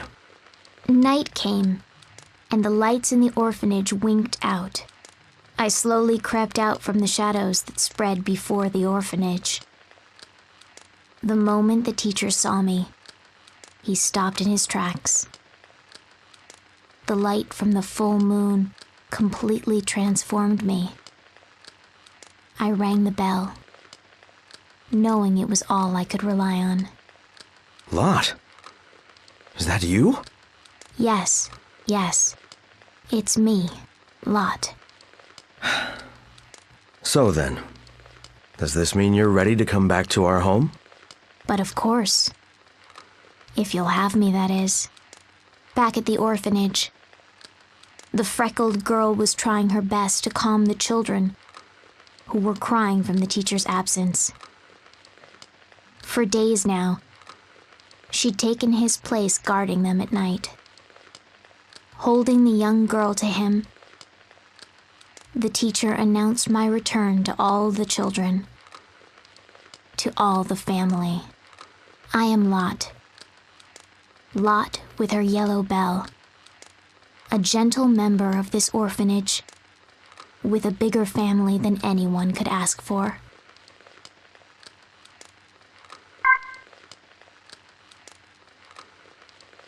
Everyone in town called the old writer who lived in this house a weirdo. The house was old-fashioned, and the walls seemed weighted with history. So little care and upkeep had been done to the place, it wouldn't be a stretch to call it a dump. The front door was always open, and not because it wasn't locked, but because there was no lock at all. Some would think that an invitation to burglars, but the place was such a mess that you'd lose all interest in stealing the moment you stepped inside. The house reflected its owner, an oddball, aged and in disarray. And this day, that oddball writer was laying in the middle of his hallway. For a moment I thought he was dead, but every once in a while, his finger would twitch, betraying signs of life. The bones in the back of his hands stood out, gnarled under paper-thin skin, but his slicked back hair looked young. The black framed glasses he habitually wore had stayed on, even after his fall. He'd probably worn those glasses so long that they were a part of his very being. And there he lay, weaving my way through the filth and the clothes and the furniture. I entered the house, and he didn't even notice. Bisk! He called my name in a gravelly voice. With each call, my body would shiver with surprise, and the bell would ring. It was a refreshing sound. The old man must have heard it too. He immediately leapt off the floor and turned his back to me. Not another step. The man almost spat out. I don't want you coming near me. And with that, he went back to the mountain of papers that buried what might have once been a desk. His hand never stopped moving as he scratched at his head. Believe it or not, he'd call out, drop to the floor, and do it all again. I was thoroughly baffled. And so I sat in the corner of the writer's room until night fell. The bell at my neck continued to tinkle lightly as I tilted my head. Can this man truly be Bisk's family? I came to check up on him every few days, but each time he'd act just as wild and nonsensical. When he wasn't throwing himself on the floor, he was completely immersed in his writing. Disturbed by his unnatural behavior, I tried my best not to allow my bell to ring, and so I stayed nestled in the corner until I finally heard the sound of a pen sliding across the desk. Phew. A loud sigh was immediately followed by a loud thud. He'd fallen backwards off his chair, Finally, finished. The way he breathed those words sounded so unlike his usual crazed tone. I lifted my head, and the bell chimed to him gently. With his back still on the floor, he let out a low moan. Oh, Bisque. Bisque, my dear. I was sure he'd yell at me to stay away again today, but instead he just lifted his thin, ghost-like arm and gestured to me. Just as I neared him, with my careful, steady steps, he suddenly grabbed me by the scruff of my neck and dragged me down with him. At first I went stiff with fear, but then I heard the beating of his heart. He gently closed his eyes and petted me. Bisque, is that you? You've gotten so much thinner since I last saw you. His bony hands were rough, but he petted me softly. As I sat there, unable to answer, the beating of his heart became softer and softer. He continued to coo at me gently. Finally, I'm able to sleep. His last words sounded more like he was speaking them from a dream. As the hand on me never wavered, I finally realized. My doubts were cleared. I understood now that this was the orange-belled Bisque's family. And as I gently closed my eyes, I could feel the sound of my own heartbeat, slowly melting free of its ice. I am Bisque. Bisque with her orange bell.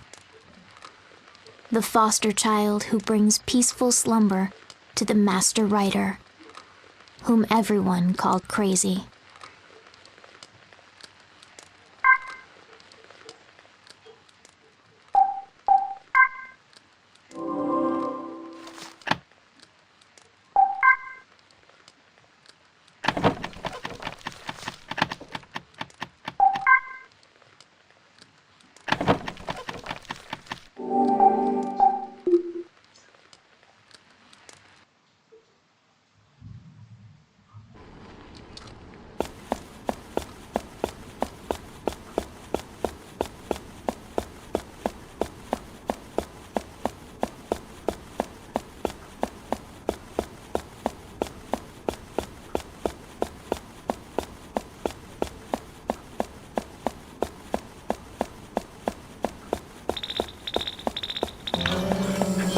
If the ID cannot be confirmed, you will be removed.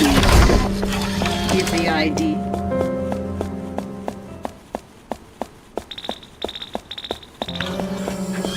If the ID cannot be confirmed, you will be removed. If the ID...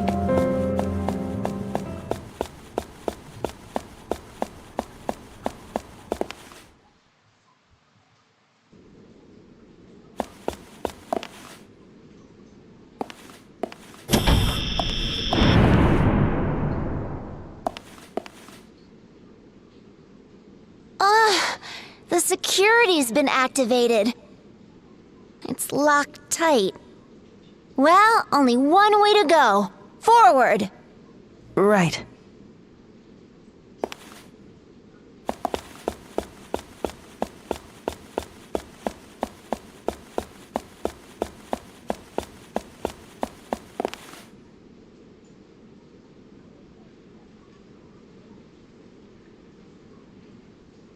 No boy. Looks like a dead end. Guess he means business. Huh? A dead end? In other words, we're trapped in here.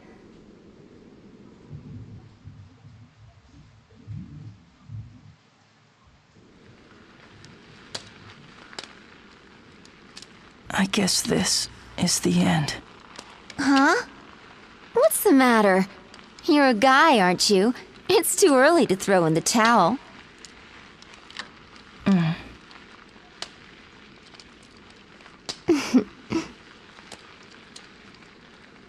Oh, I know.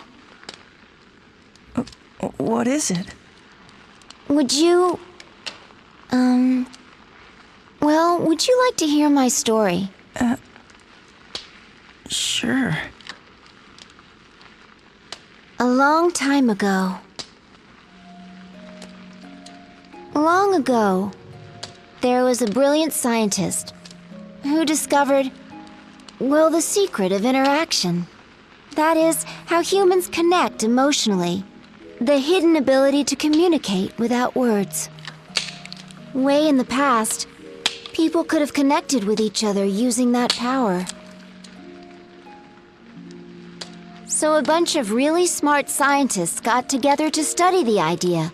They thought if they could reawaken this power in everybody, we wouldn't have to use words to understand one another.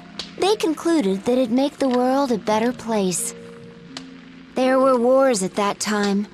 People argued and fought over little things and big things alike. Everything was a point of contention, and people grew tired of it. The whole world was unanimous in supporting the project. Using a machine they called Glass Cage, humans sent a signal around the world to try and trigger the latent empathy faculty in people's heads. This would enable everyone to naturally harmonize with one another. After that, what happened? Well, everybody was excited. Now that they could convey exactly what was in their hearts, all sorts of misunderstandings and ill will would vanish overnight. That's what they thought. The entire world was bubbling with hope. Everyone believed it was the dawn of a new era. They believed and believed and smiled themselves to sleep. But then, the next morning, no one woke up. They slept and stayed like that forever. That's how they all died.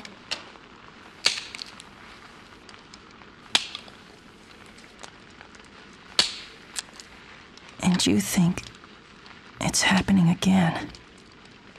Yeah. That girl? She's gonna be the catalyst for it. Catalyst? Her heart will make the connection. And connect with everybody else on Earth. If it succeeds. What if it doesn't work? I told you. It'll be worse this time. Not a single soul will escape.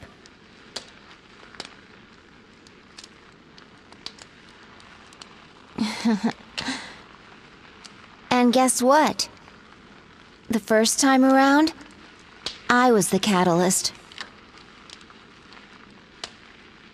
But, Sai, I don't get it. How did you end up as the catalyst? Don't look at me. I have no idea. I lived a typical ordinary life. And then one day, they forced me to take all these tests. Before I knew what was going on, they decided to use me. They plugged all these cords into my head, made me take strange medicines. It was all very weird. I'm telling you, in all my days, I'd never felt such intense pain. It happened every day. More experiments. They didn't care at all how I felt. But there was this guy. He had a heart. Sometimes he'd slip me chocolates and candy. He'd even stop by and ask me if I was doing okay. And also, he thanked me nicely. I see. So you and that guy, well, you were like friends. You crack me up. I mean, I wouldn't exactly call Shin and I friends. If I had to label us, we were... Wait a minute. How'd that cat get in here? The door's still locked shut. And the exit is blocked with rubble. Quick! After him! He might lead us to a way out!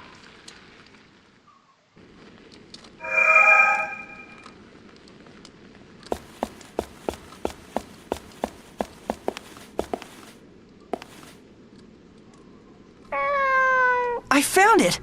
The cat's meowing on the other side. If you crouch down, you should be able to fit. Here goes nothing.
It's the same cat from before.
There he is. How did he get here in the first place? Wait!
Man, I'm getting sleepy. Huh? Is this?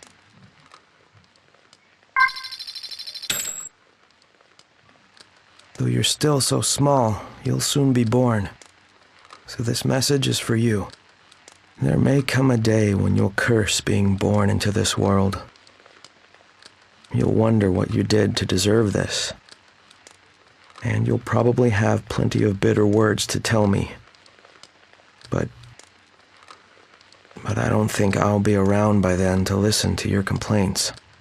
I want you to know how truly sorry I am. I just want you to believe this. No matter what happens, all we wanted was for you to be happy.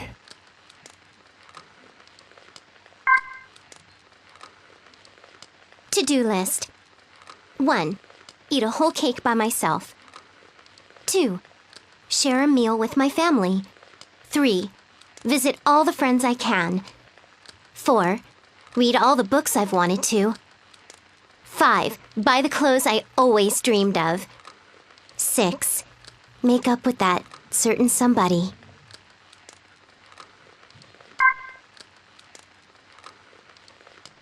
The silver bell wasn't a particularly outstanding decoration, but it did ring the most beautifully. I'd always wondered what kind of home such a lovely bell had come from.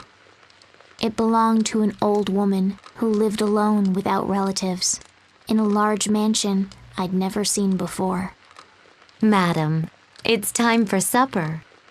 Thank you, dear. Madam, the lilies in the garden have bloomed. I've put them in this vase. What a lovely scent. Madam, it started raining. Allow me to close the windows. Yes, and draw the curtains too. The old woman was waited on hand and foot by her servants. She'd rely on their help as she sat idly in her chair, listening to her favorite music. She'd even ask them to change out the records. But most of the servants seemed to genuinely adore their employer. But there was one thing the old woman would ask several times a day. Excuse me, but could you call Chris here for me? Later that same day. Oh, where is Chris? And again, even later. Please find Chris for me. Though normally obedient, this one request was always met with hesitation. Madam, Chris is already... The maids would start cautiously. Oh yes, you're quite right, the old woman would say, cutting them off.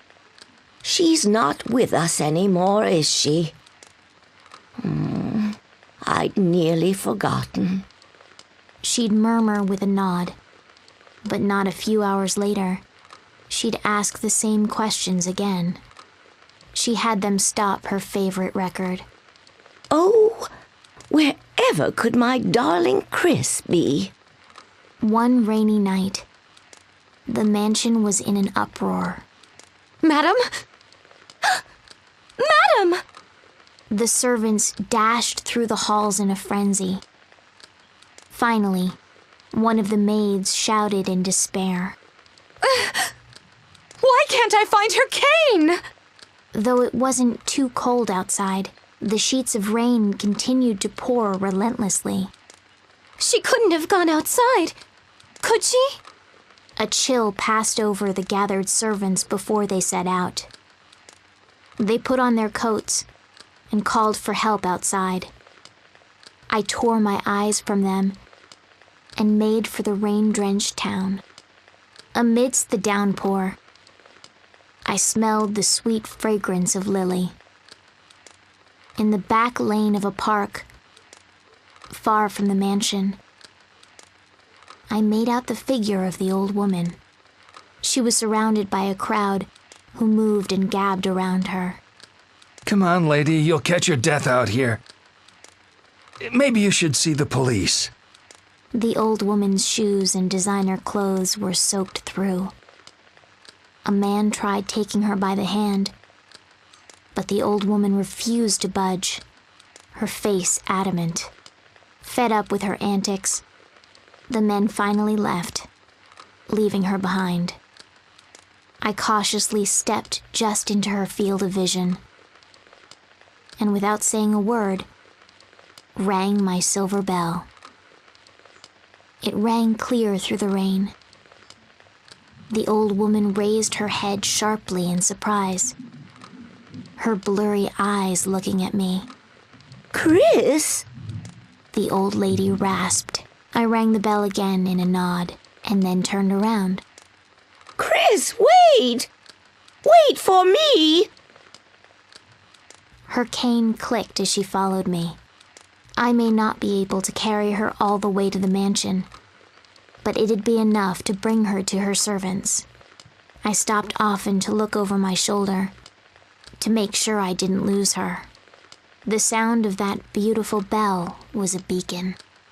At last, one of the servants noticed the old woman and shouted, "Madam!"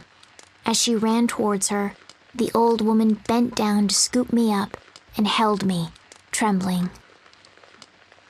The servants weren't able to hide their surprise, seeing how much the late Chris had changed upon her return.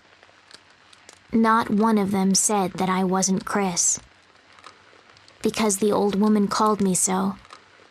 The maids nodded in obedience, just glad that their beloved employer had returned home safe. I am Chris. Chris with her silver bell.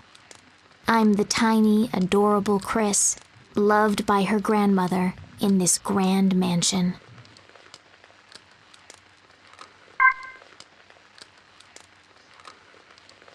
I've gained so much. Gentle hands and many, many new names. Mondays, Henri. Tuesdays, Fleur. Wednesdays, Sylvia. Thursdays, Lot. Fridays, Bisque. Saturdays, Chris. And for just one day, I'm no one else but myself. It was supposed to be revenge. Revenge for the deceased girls who'd led a better life than I. With vengeance and blasphemy laid to rest, all that's left is me, a lie.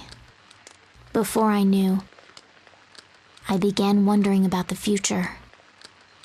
When? Tell me, when? When will I fall in love? Once I find someone who loves me, I'll finally be given a name. Not just someone else's substitute, but a name all my own. That's what I decided. So then why? Why did I have to meet him? He lived on a cliff face that looked down on the town. His features were considered striking, his posture regal. But those weren't the only things that made me stop in my tracks. I didn't really need a reason, because to him, it didn't matter what bell I put on. Nothing would change the fact that I was nothing. A bell with 2 stripes of light pink lay at his feet. It didn't belong to him. The bell, like his love, was waste on the street. His features knew despair. You could see the hollowness of death in his eyes. No matter how much I stared or spoke, he never once looked back at me. I gingerly pick up the rosy pink bell. Its soft sound should be enough to reach his ears, stir his heart, and open his eyes. Then, in a husky voice, he will speak in a tone drowning with emotion. He will call out the name of his past love. Maria? And I'll choke up with emotion and smile as I say, "That's right. I'm your Maria." And then there won't be any real me left in this world. Please, tell me your real name. I giggle softly and answer again. I'm Maria. His brow will surely furrow as he snuggles close. That's not your name. It can't be. But that's the name of your beloved, right? I loved you. But the one that you loved was never me at all. You loved the real owner of this pink bell. Imagine it. A rival whom even death couldn't kill. The one woman he really loved. I hated her, cursed her, and stole her name and identity. And I do it no matter how miserable it makes me. Oh, Maria. If we'd never met, then I'm sure I'd have rotted away right on the spot. Those are the only words that can bring me salvation now. As long as you're happy, then I'll never need a silly name. A storm was brewing. The high winds that had been beating on the windows since morning gathered dark clouds and pelted the forest trees. I leapt from the safety of the old woman's blanket, raced through the town, and headed for the mountain cottage, my old hideout. I'd take a bell and think about the past each time I came here. I go by many names now. So whose ghost remains in this dreary mountain hut? A brilliant flash of light, coupled with thunder, filled the sky. Every hair on my body stood on end. There was a tearing sound of wood splitting. Chills ran down my spine. I quickened my pace without thinking. A tremor crept down my back. The scene that greeted me as I reached that hut was indescribable. A massive cloud of smoke clogged my nose and burned my skin. The mountain was on fire, and the gusty winds helped spread the flames quickly. In my panic, I dove into the hut. The heat was as hot as stoked coals, but through the burning and stench, I knew I had to salvage my bells. They'd been proof that the girls had lived, and now they were the one place I felt at home. I gathered the 7 bells and made for my escape, but the hut entrance was already engulfed in flames. I leapt through a broken window, feeling as though I was being burned alive. I could hear the destruction all about me. Just outside the window was the cliff face. I jumped down from my perch, prepared to take the dive. Through it all, I kept the 7 bells tightly held in my mouth.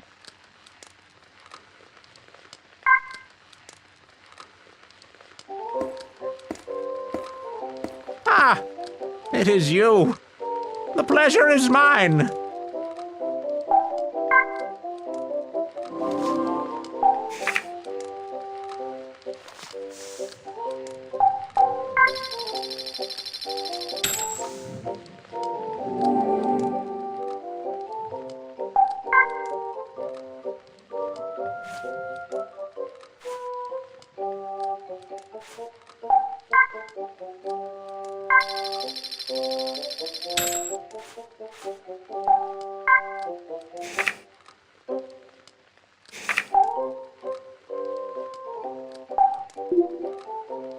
I look forward to our next meeting.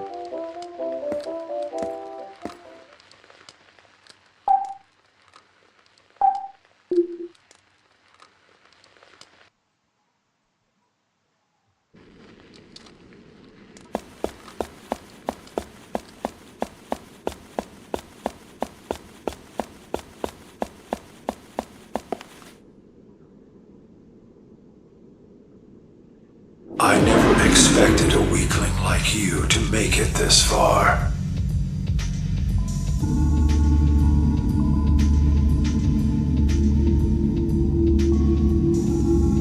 What are you? Hey, it's no use! Look out! I do not have to answer to you.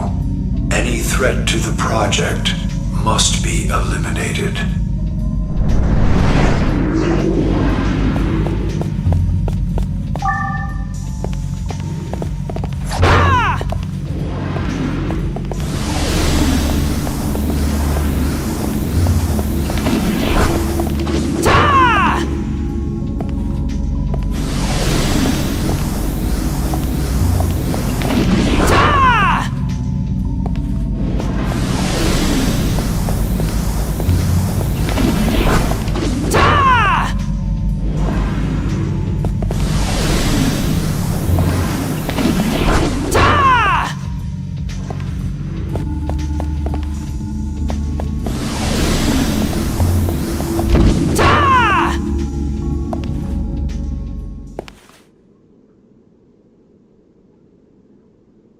Fool. Your existence amounts to nothing more than a goldfish swimming upriver. When we were conceived, the age of man ended. What? What are you talking about? Our plan is on schedule. Make the most of the little time you have left. We have to act fast! Right.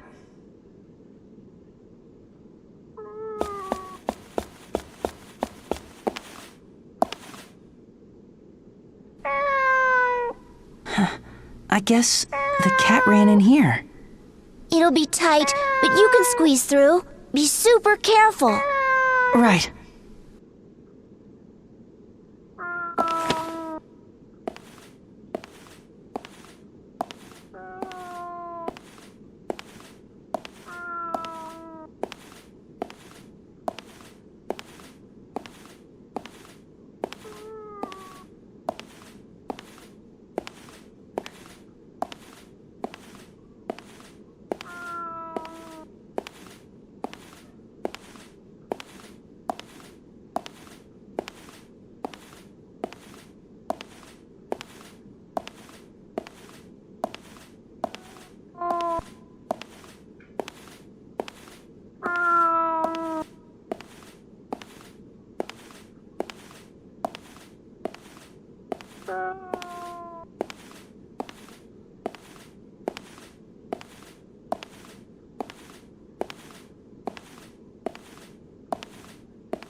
Explain yourself, Sai. Why did you let a human in here? First, you answer a question for me. Why are you reviving Glass Cage? What are you trying to do? You don't need to know that. Please, tell me the truth. If what happened last time... Words can be frustrating, troubling things, Sai. I thought you, of all people, would understand. But Shin, it's just that... if we could just talk, I know that I'd be able to... That's enough. Soon, everything will be in order.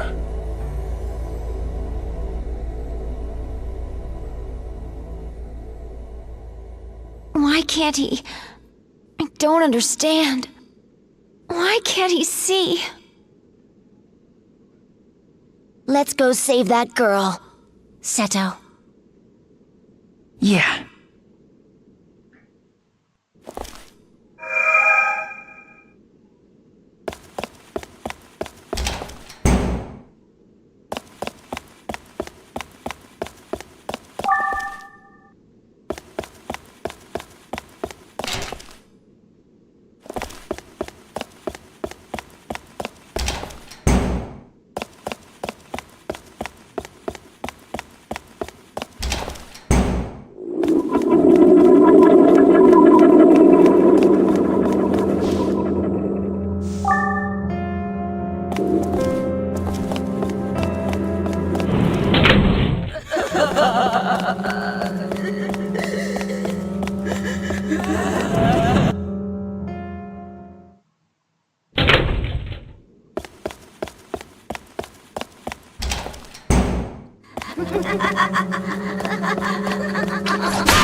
If the ID cannot be confirmed, you will be removed. If the ID cannot be confirmed, you will be removed. Please call the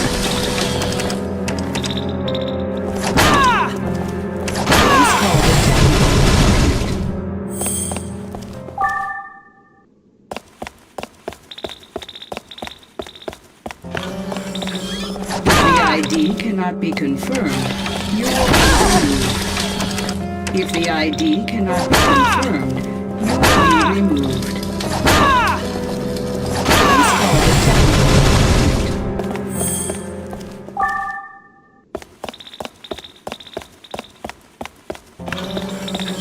If the ID cannot be confirmed, you will be removed. If the ID cannot be confirmed, you will be removed.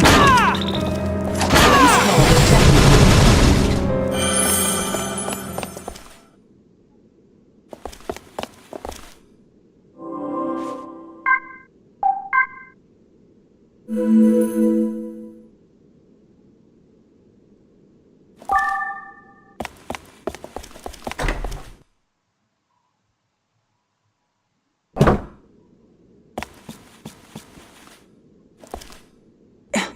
Wait a minute. You think this might be me? I don't know. Doesn't really do you justice. I wonder if that girl drew it. She's not very good. Hey, don't say that. I think it's cute. Yeah, whatever you say. She was here. I just know it. Maybe so.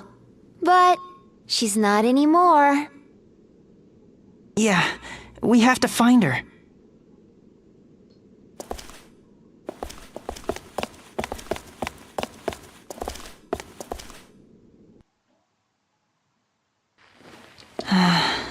This is so soothing.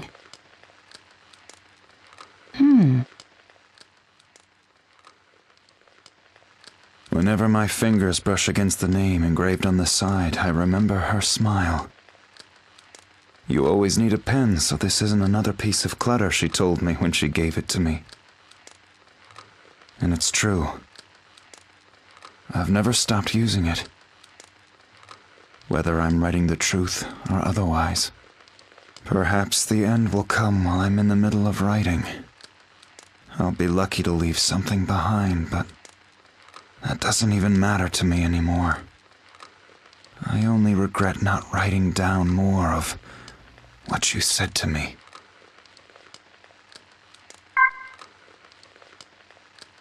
Here you are. Thanks. Smells great. I swear, you brew a mean cup of joe. You can thank the coffee maker for that.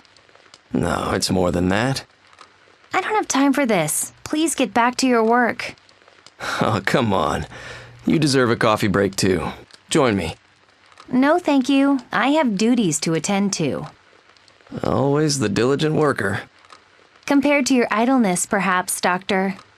The team doesn't need a dimwit like me to get the job done right. They're plenty smart enough. But, Doctor, you were supposed to be one of the finest in the world. Yeah. That's why I think they made a mistake. Hardly. All you lack is the drive. I don't prescribe to the where there's a will belief. Doctor. I know. I've still got a job to do, so I'll do it. In that case, would you please get on with it?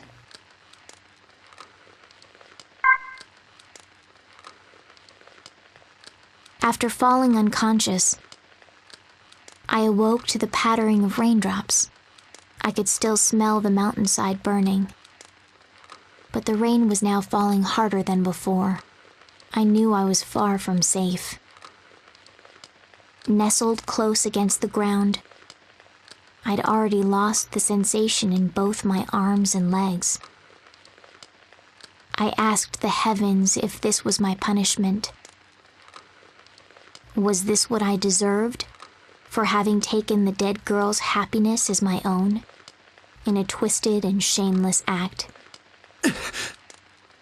Through the ash-ridden world, a voice was calling me.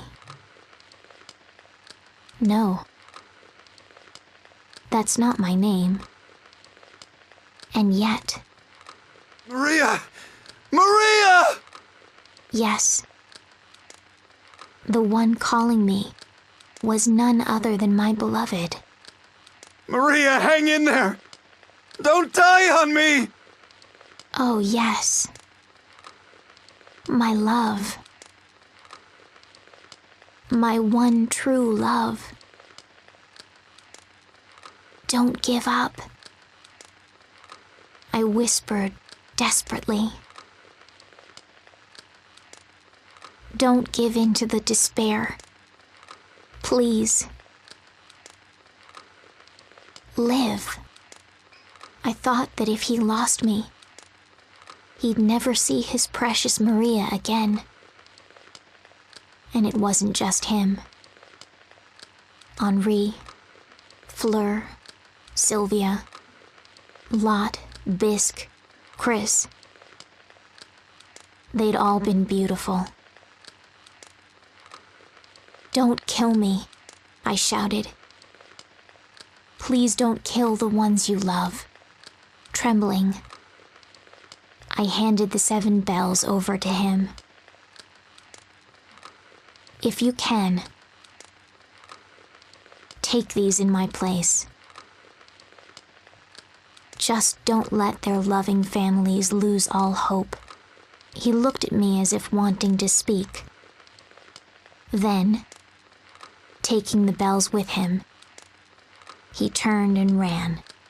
As his figure became smaller and smaller, it was eventually washed away by the rain.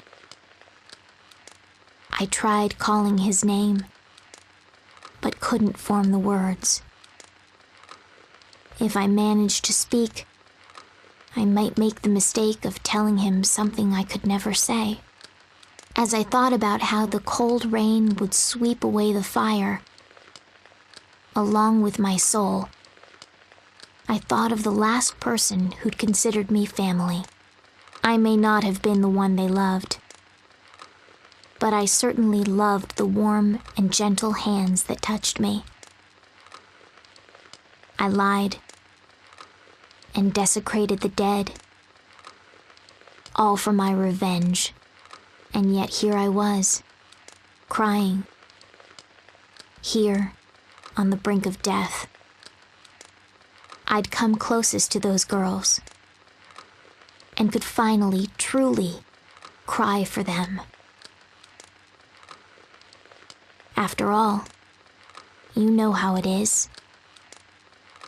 You must know, right? All you wanted was to live. The rain washed the mountainside gray, draining the light from everything.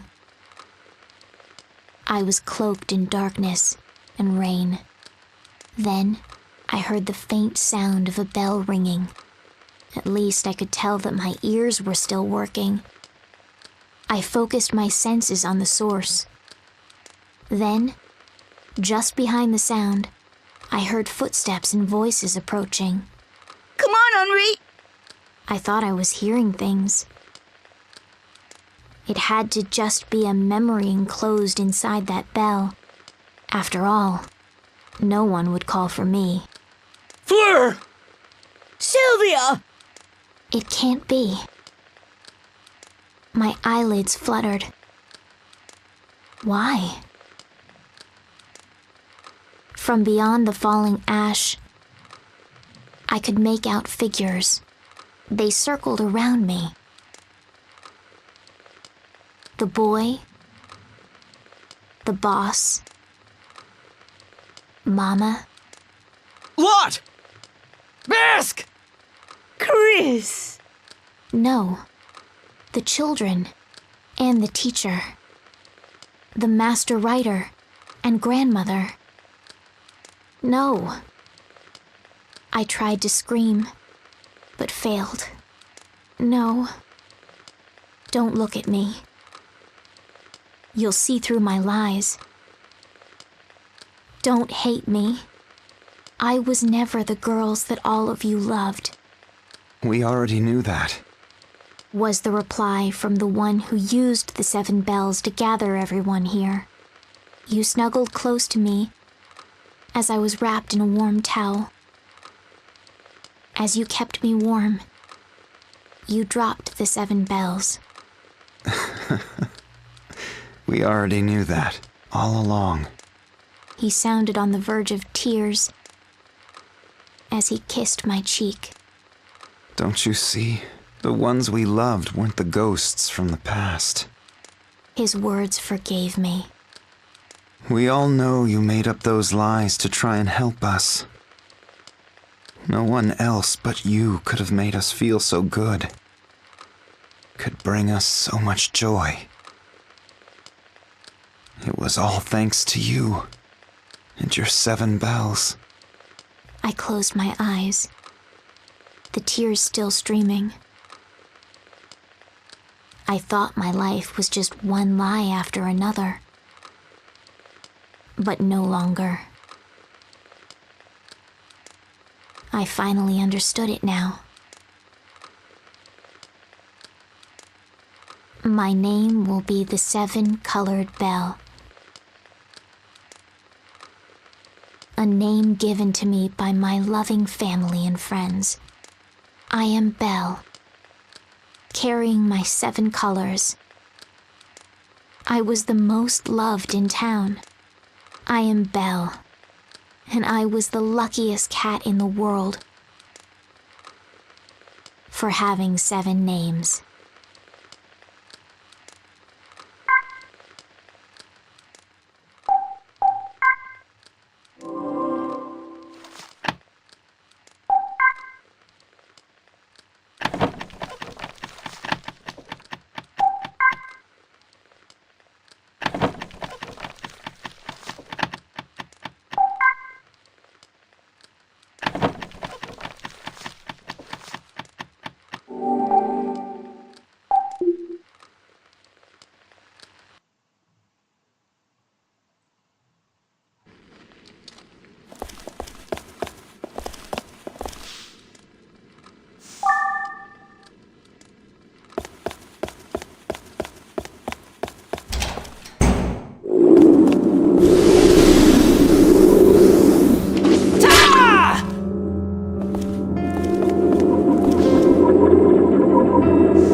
If the ID cannot be confirmed, you will be removed.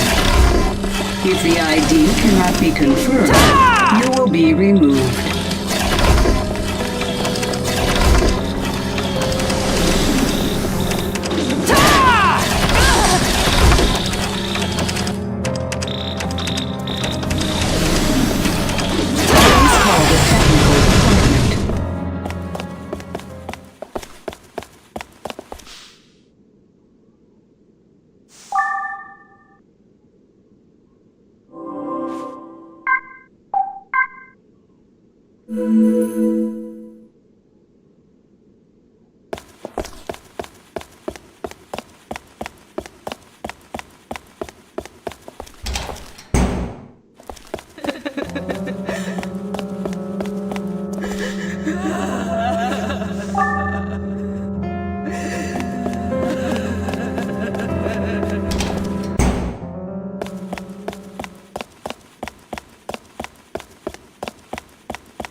Oh, man.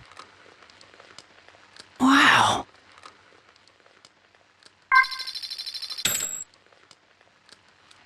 August 2nd. Today was just like any other. Quiet, uneventful, which I couldn't be more thankful for. Even so, the speed at which this research is progressing leaves me astonished. People think it's that geniuses work. But from my standpoint, I think we're moving too fast on this. There's something not right about it. The scientist in me wants more proof. In fact, I don't feel that there's any need to rush something like this. She could stand to take it easier, too. Of course, she'd chew me out if I ever told her that. My assistant is a little too diligent. She won't let me get away with slacking. Oh well. Anything looks like slacking compared to her work.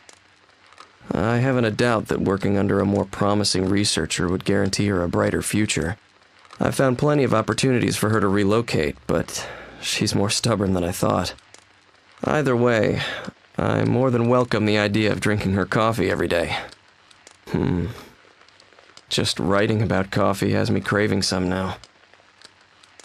Hey, another cup, please?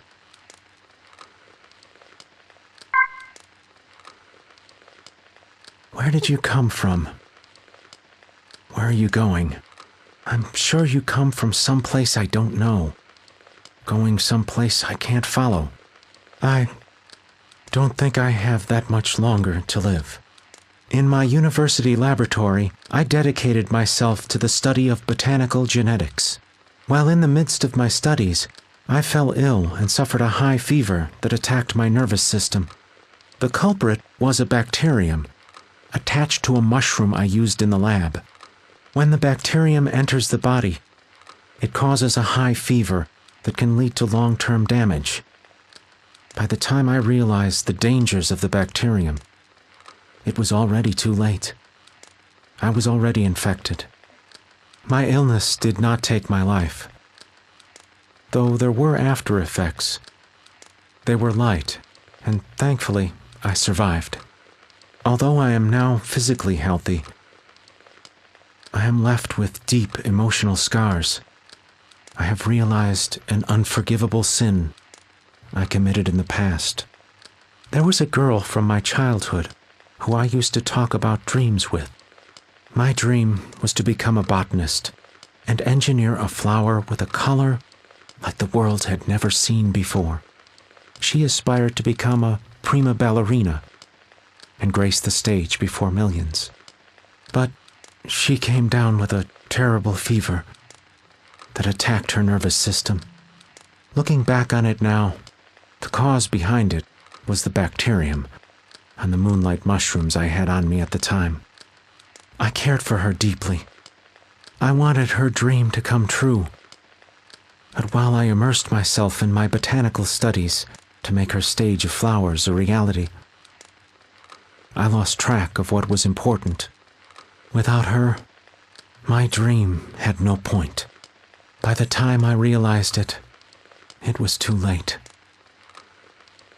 My naive and self-centered actions took away not only her dreams, but also took her away from me.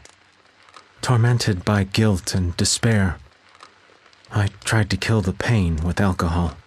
Before I knew it, I was failing my lab courses. I couldn't show my face at home, being stripped of all else. I only had my research left to live for. I killed off my emotions and completely devoted myself to my studies. All I leave behind is this letter and a potted plant. It was the fruit of my many years of research. If you have a moment, would you please look at it? If you happen to be reading this in the light of day, it probably looks like a snow-white flower. If it's night, the petals are probably glowing blue and shedding light around them, like a lantern would. But if it's crimson dusk, I imagine it's letting off a warm light, like that of a flickering candle. What color flower is it now?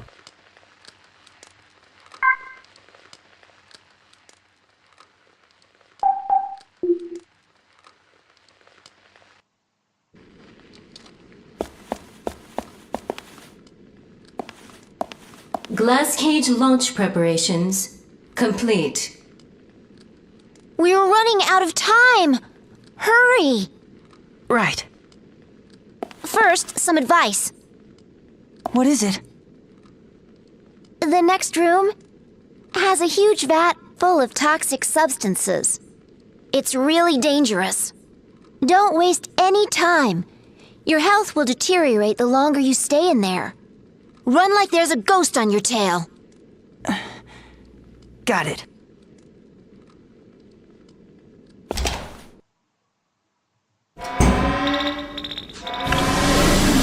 If the ID cannot be confirmed, you will be removed. If the ID cannot be confirmed, you will be removed.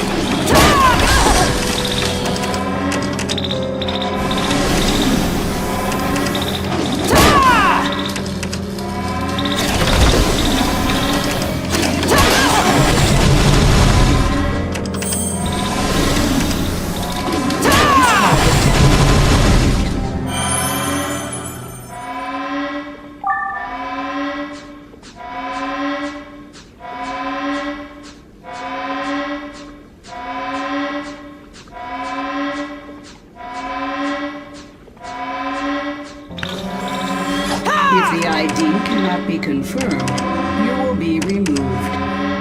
If the ID cannot be confirmed, you will be removed.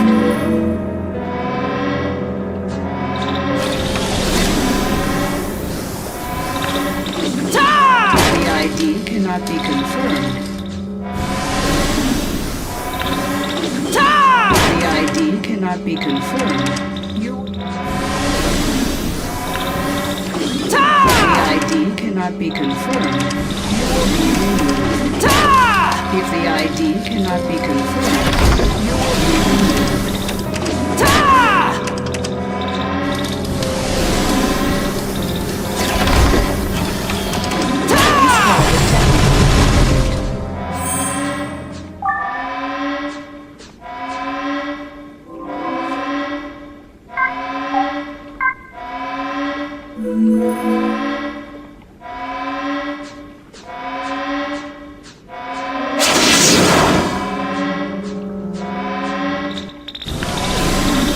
If the ID cannot be confirmed, you will be removed. If the ID cannot be confirmed, you will be removed.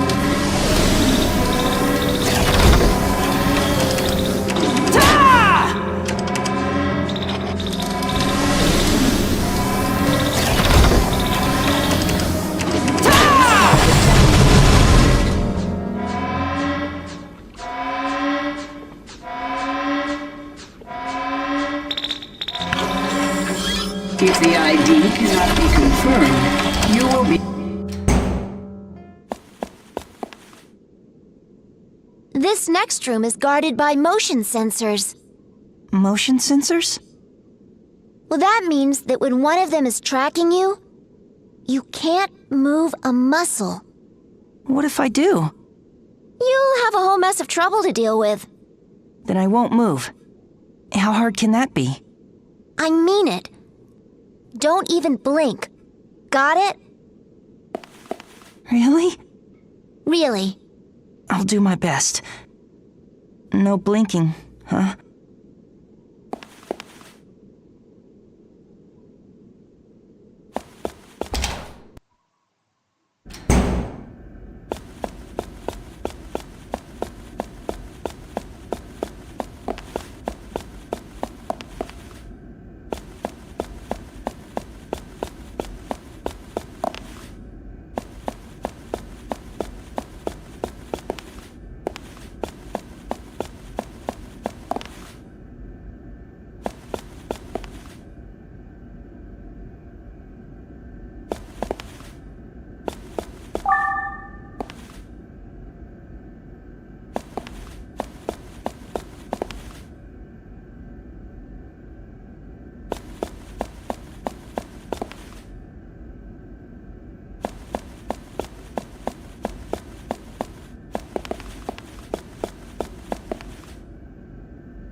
This is it. Beyond this door is the girl you're looking for. Finally. Wait. Yeah? Just be careful.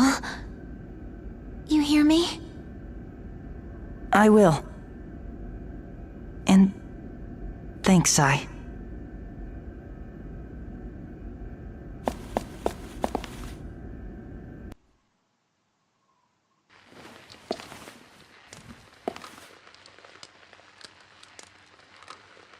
Hey, could this be...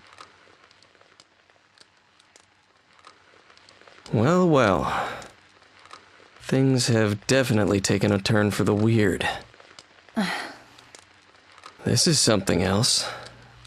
I mean, we're guilty of murdering mankind. Don't you have anything to say? Please. I thought we didn't need words. That's true, but... Come on. I like the sound of your voice. Are you looking to be written up? Sheesh, can't you take a joke? How? How can you remain so calm about this? You're the one acting unfazed. Yes, but you know my true feelings. I'm scared. I'm scared of dying. That's normal. But you're not alarmed in the least. You knew this would happen.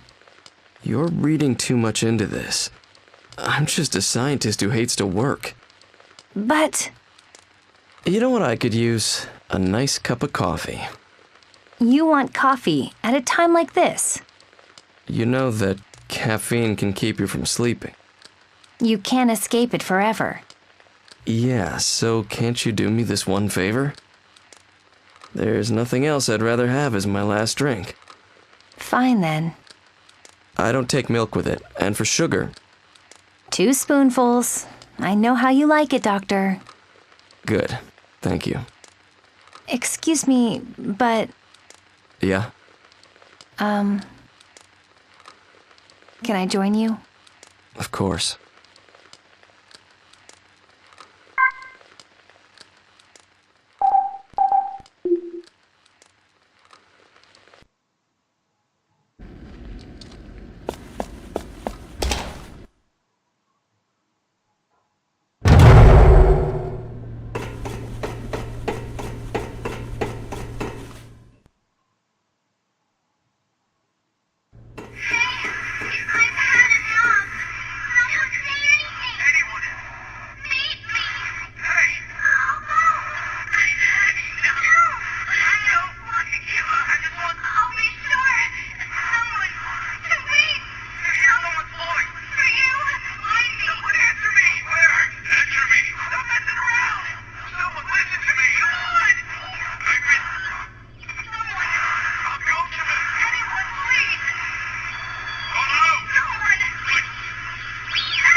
Language is truly an ineffectual means of communication, and as such, humanity's reliance on it will never grant them the evolution they desire.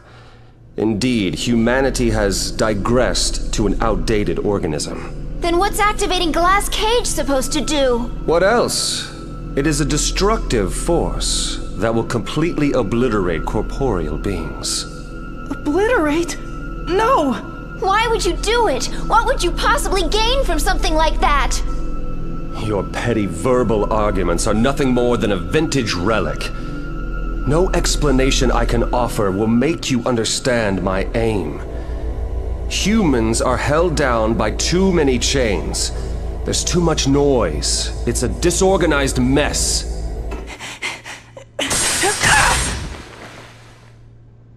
Now is the advent of our era. Humanity's reign is over. Anyone who threatens the project must be eliminated.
Stop Stop it!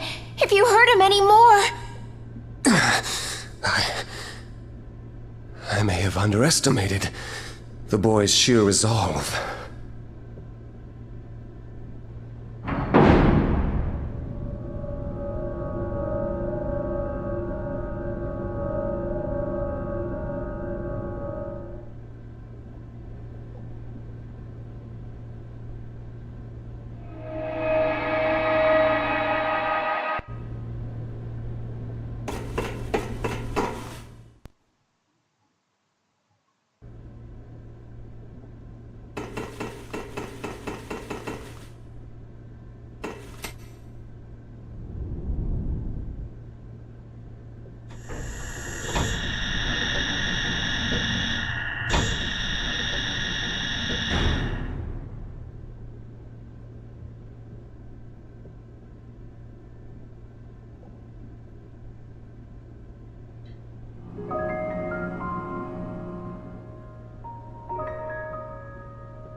Who's that?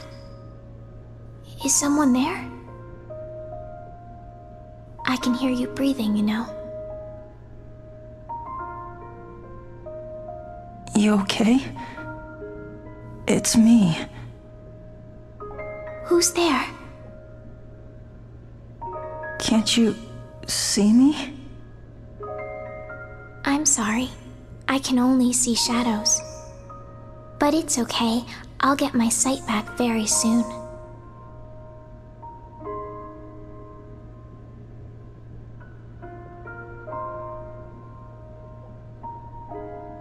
You touched me.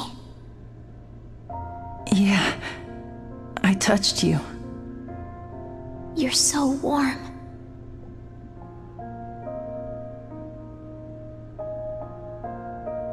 Who are you? Tell me. It's me, Seto. And my name is...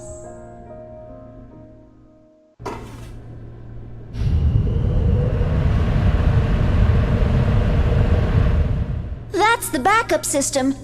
It's finished copying her psyche to the AI. It looks like Glass Cage will still go live. And this time everyone will die. What do we do? I don't know about this backup system, but I think I know where Shin escaped to. We have to go there. It's our only hope. Let's hurry. Are you okay? Yeah, I'm okay. All right, let's go.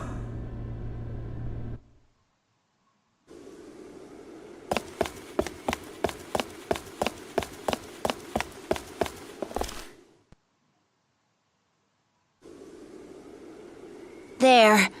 That must be where Shin is. Scary. You guys wait here. I'll go up.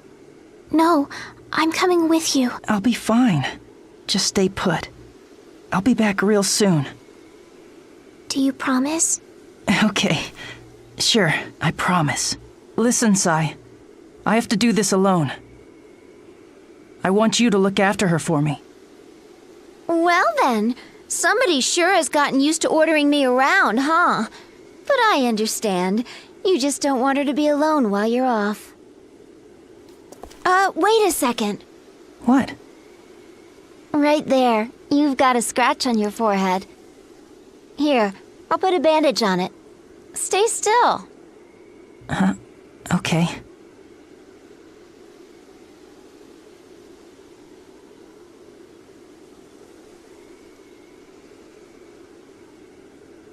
For good luck. I guess it's pretty weird for a ghost to be talking about good luck. Come back alive, okay? And Seto, whatever you do, stop him. Yeah, I will.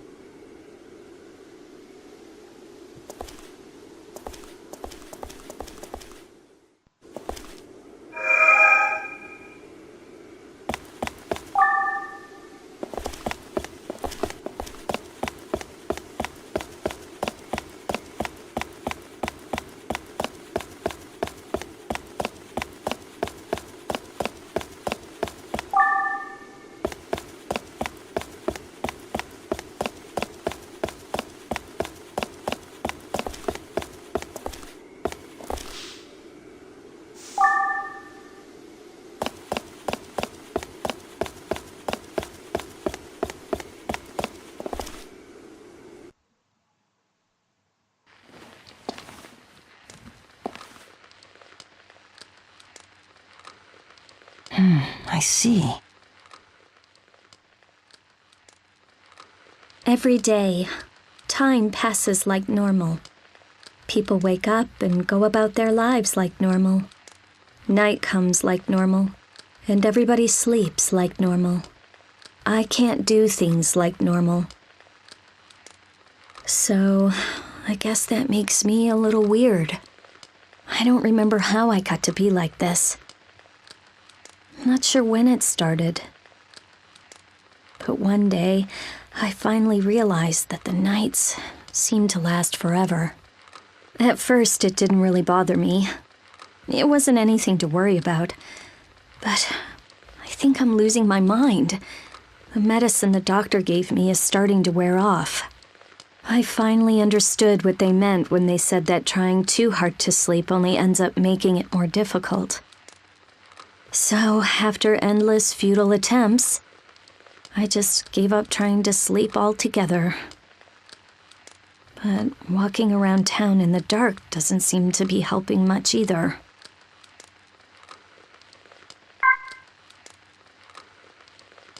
Oh, this used to be a popular makeout spot. And even though there's no one to listen, that guy sitting there, as always, playing his guitar.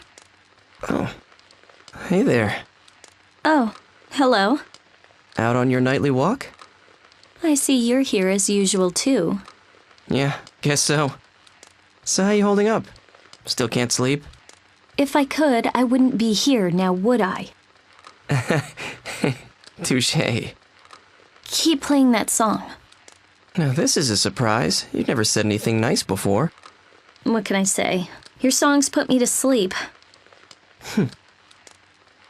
I'll take that as a compliment.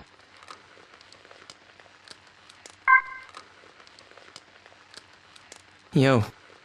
Well, this is a surprise. I didn't expect to see you here.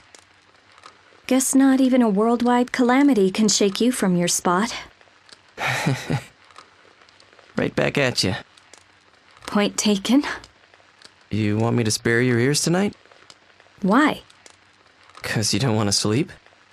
No, actually. Put me to sleep. Interesting. And just why do you want that? I just don't want my insomnia to make me the last person on Earth. I see.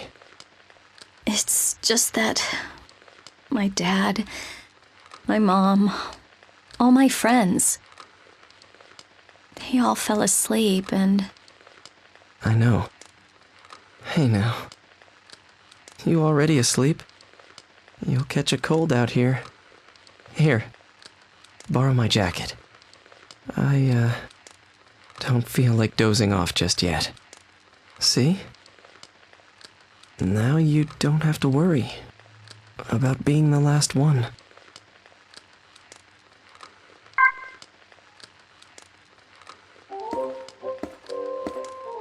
You are my valued customer indeed.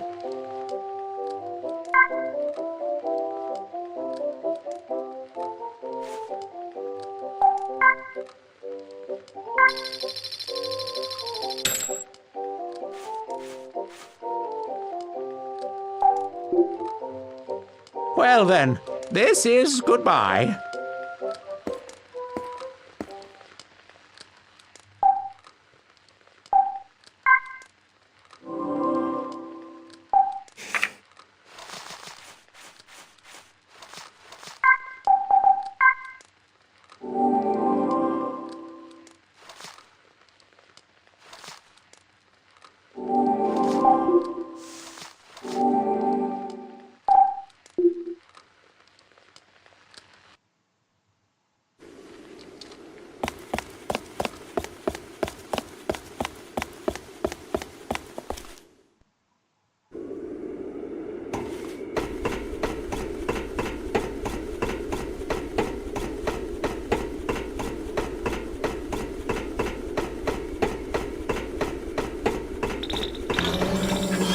If the ID cannot be confirmed, you will be removed. If the ID cannot be confirmed, you will be removed.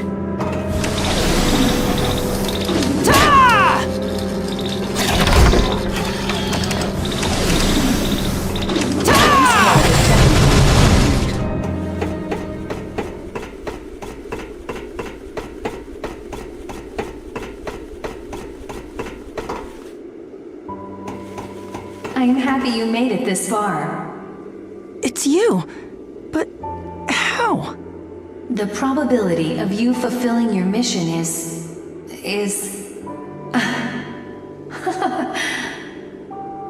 I suppose that is irrelevant. Knowing you will be successful to the very end. I am by your side, always watching over you. Good luck.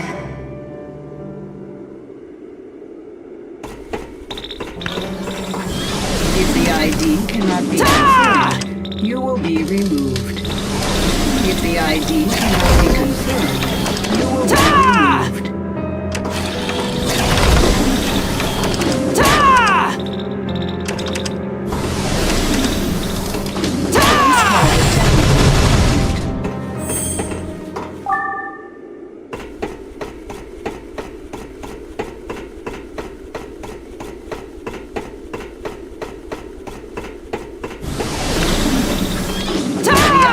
Cannot be confirmed, you will be removed. If the ID cannot be confirmed, you will be removed.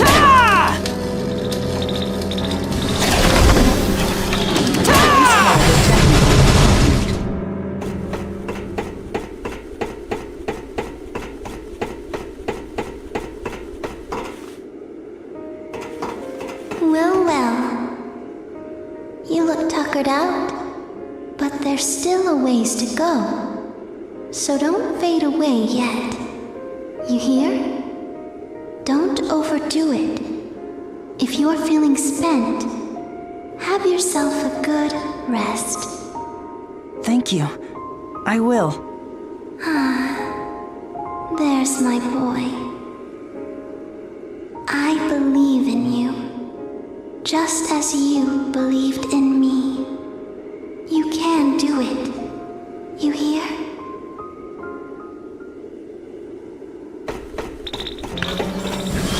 If the ID cannot be confirmed, you will be removed. If the ID cannot be confirmed, you will be removed.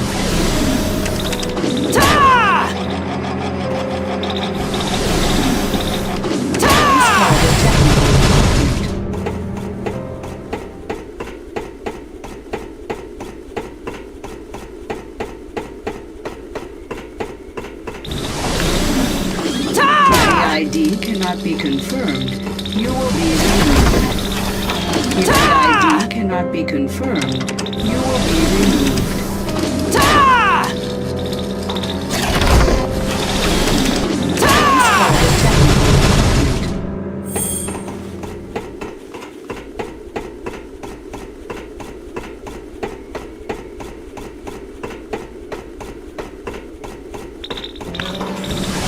If the ID cannot be confirmed, you will be removed. If the ID cannot be confirmed, you will be removed.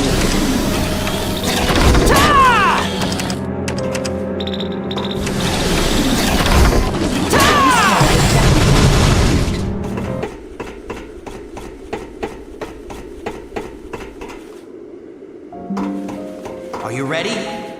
Show me what you're made of. You're almost there! Crow! Oh, don't get so excited. I said I was your friend, right?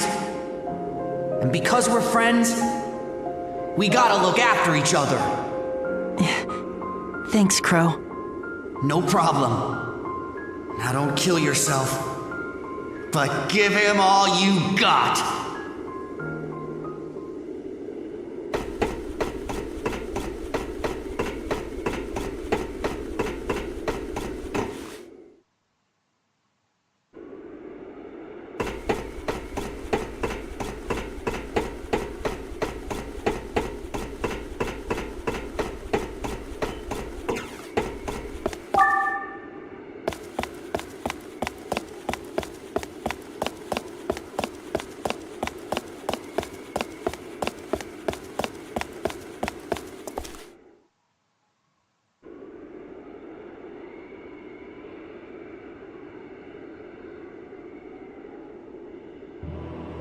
Why do you fight me?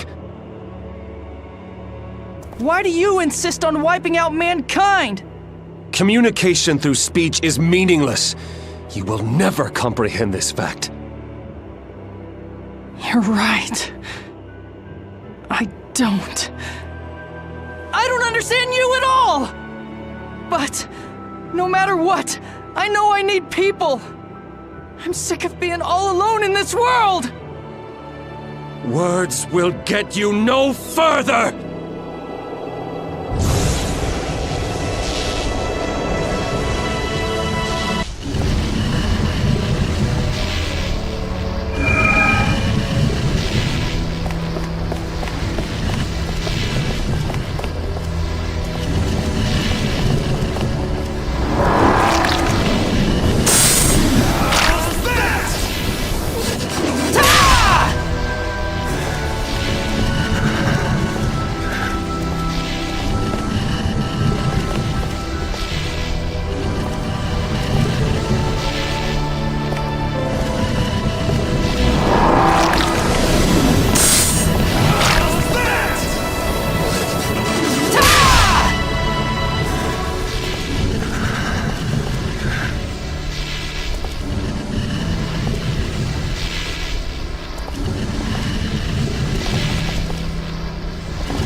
Why?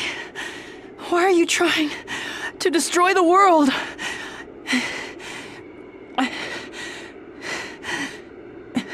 It turned its back on me. What do you mean? The world did?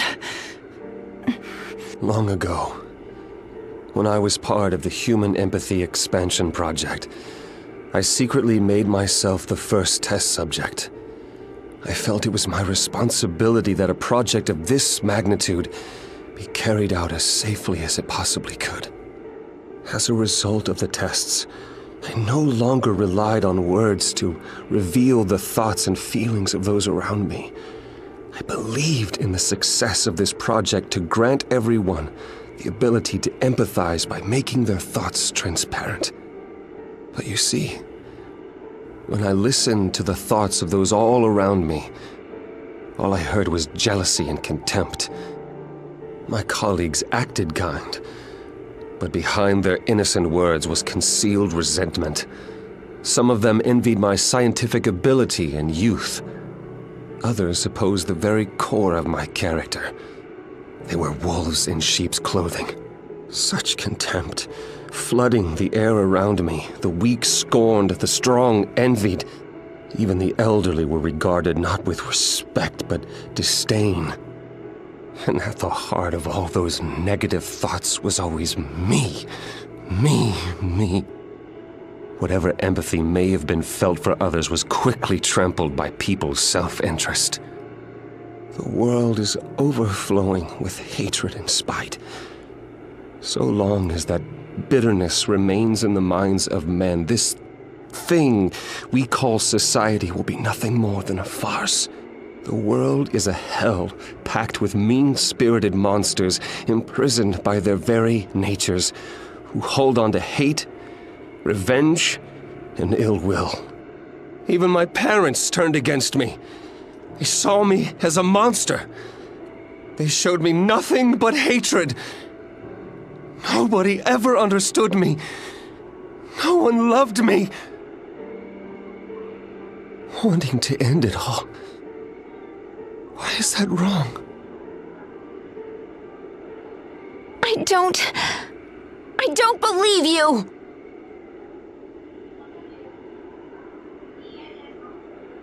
You? I thought you supported me in my ideas.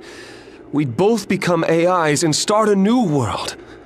No, not like that. The only thing I ever wanted was to be with you. I just wanted to be near you. I needed to be part of your life. When I was brought to the lab, I was so lonely and scared. But you smiled at me and told me to hang on.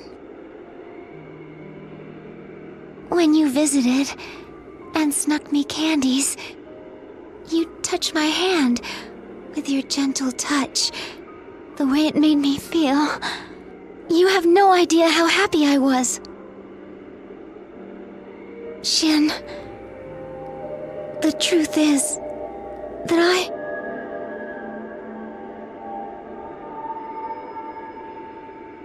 I love you.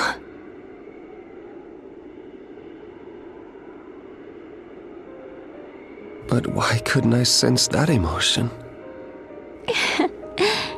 Don't you see? When it comes to the important things, I guess you just have to put them into words.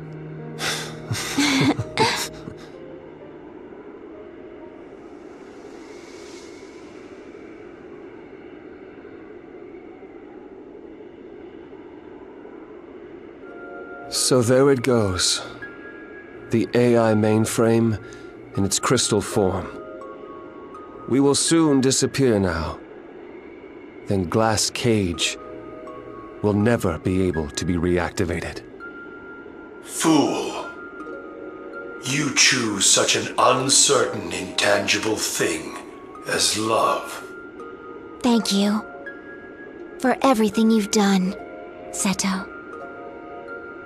Thank you.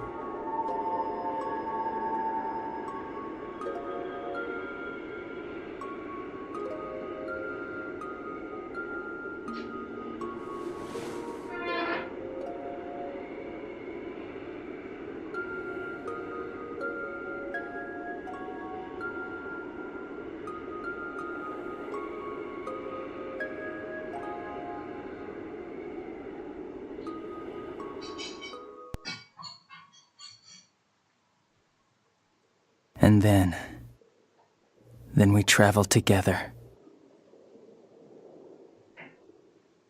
And after countless summers, one day, I was all alone again. a peaceful end.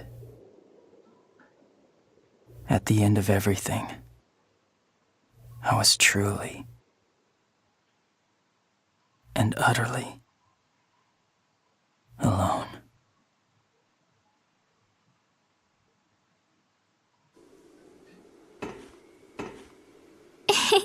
Oh wow, look, the moon is so full. Yeah, it sure is.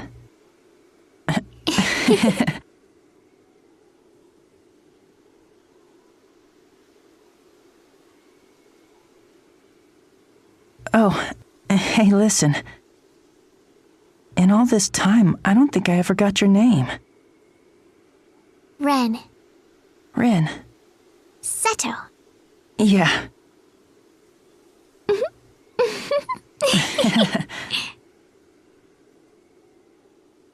Well then, there are still plenty of survivors all over the world. Let's go find them. Okay.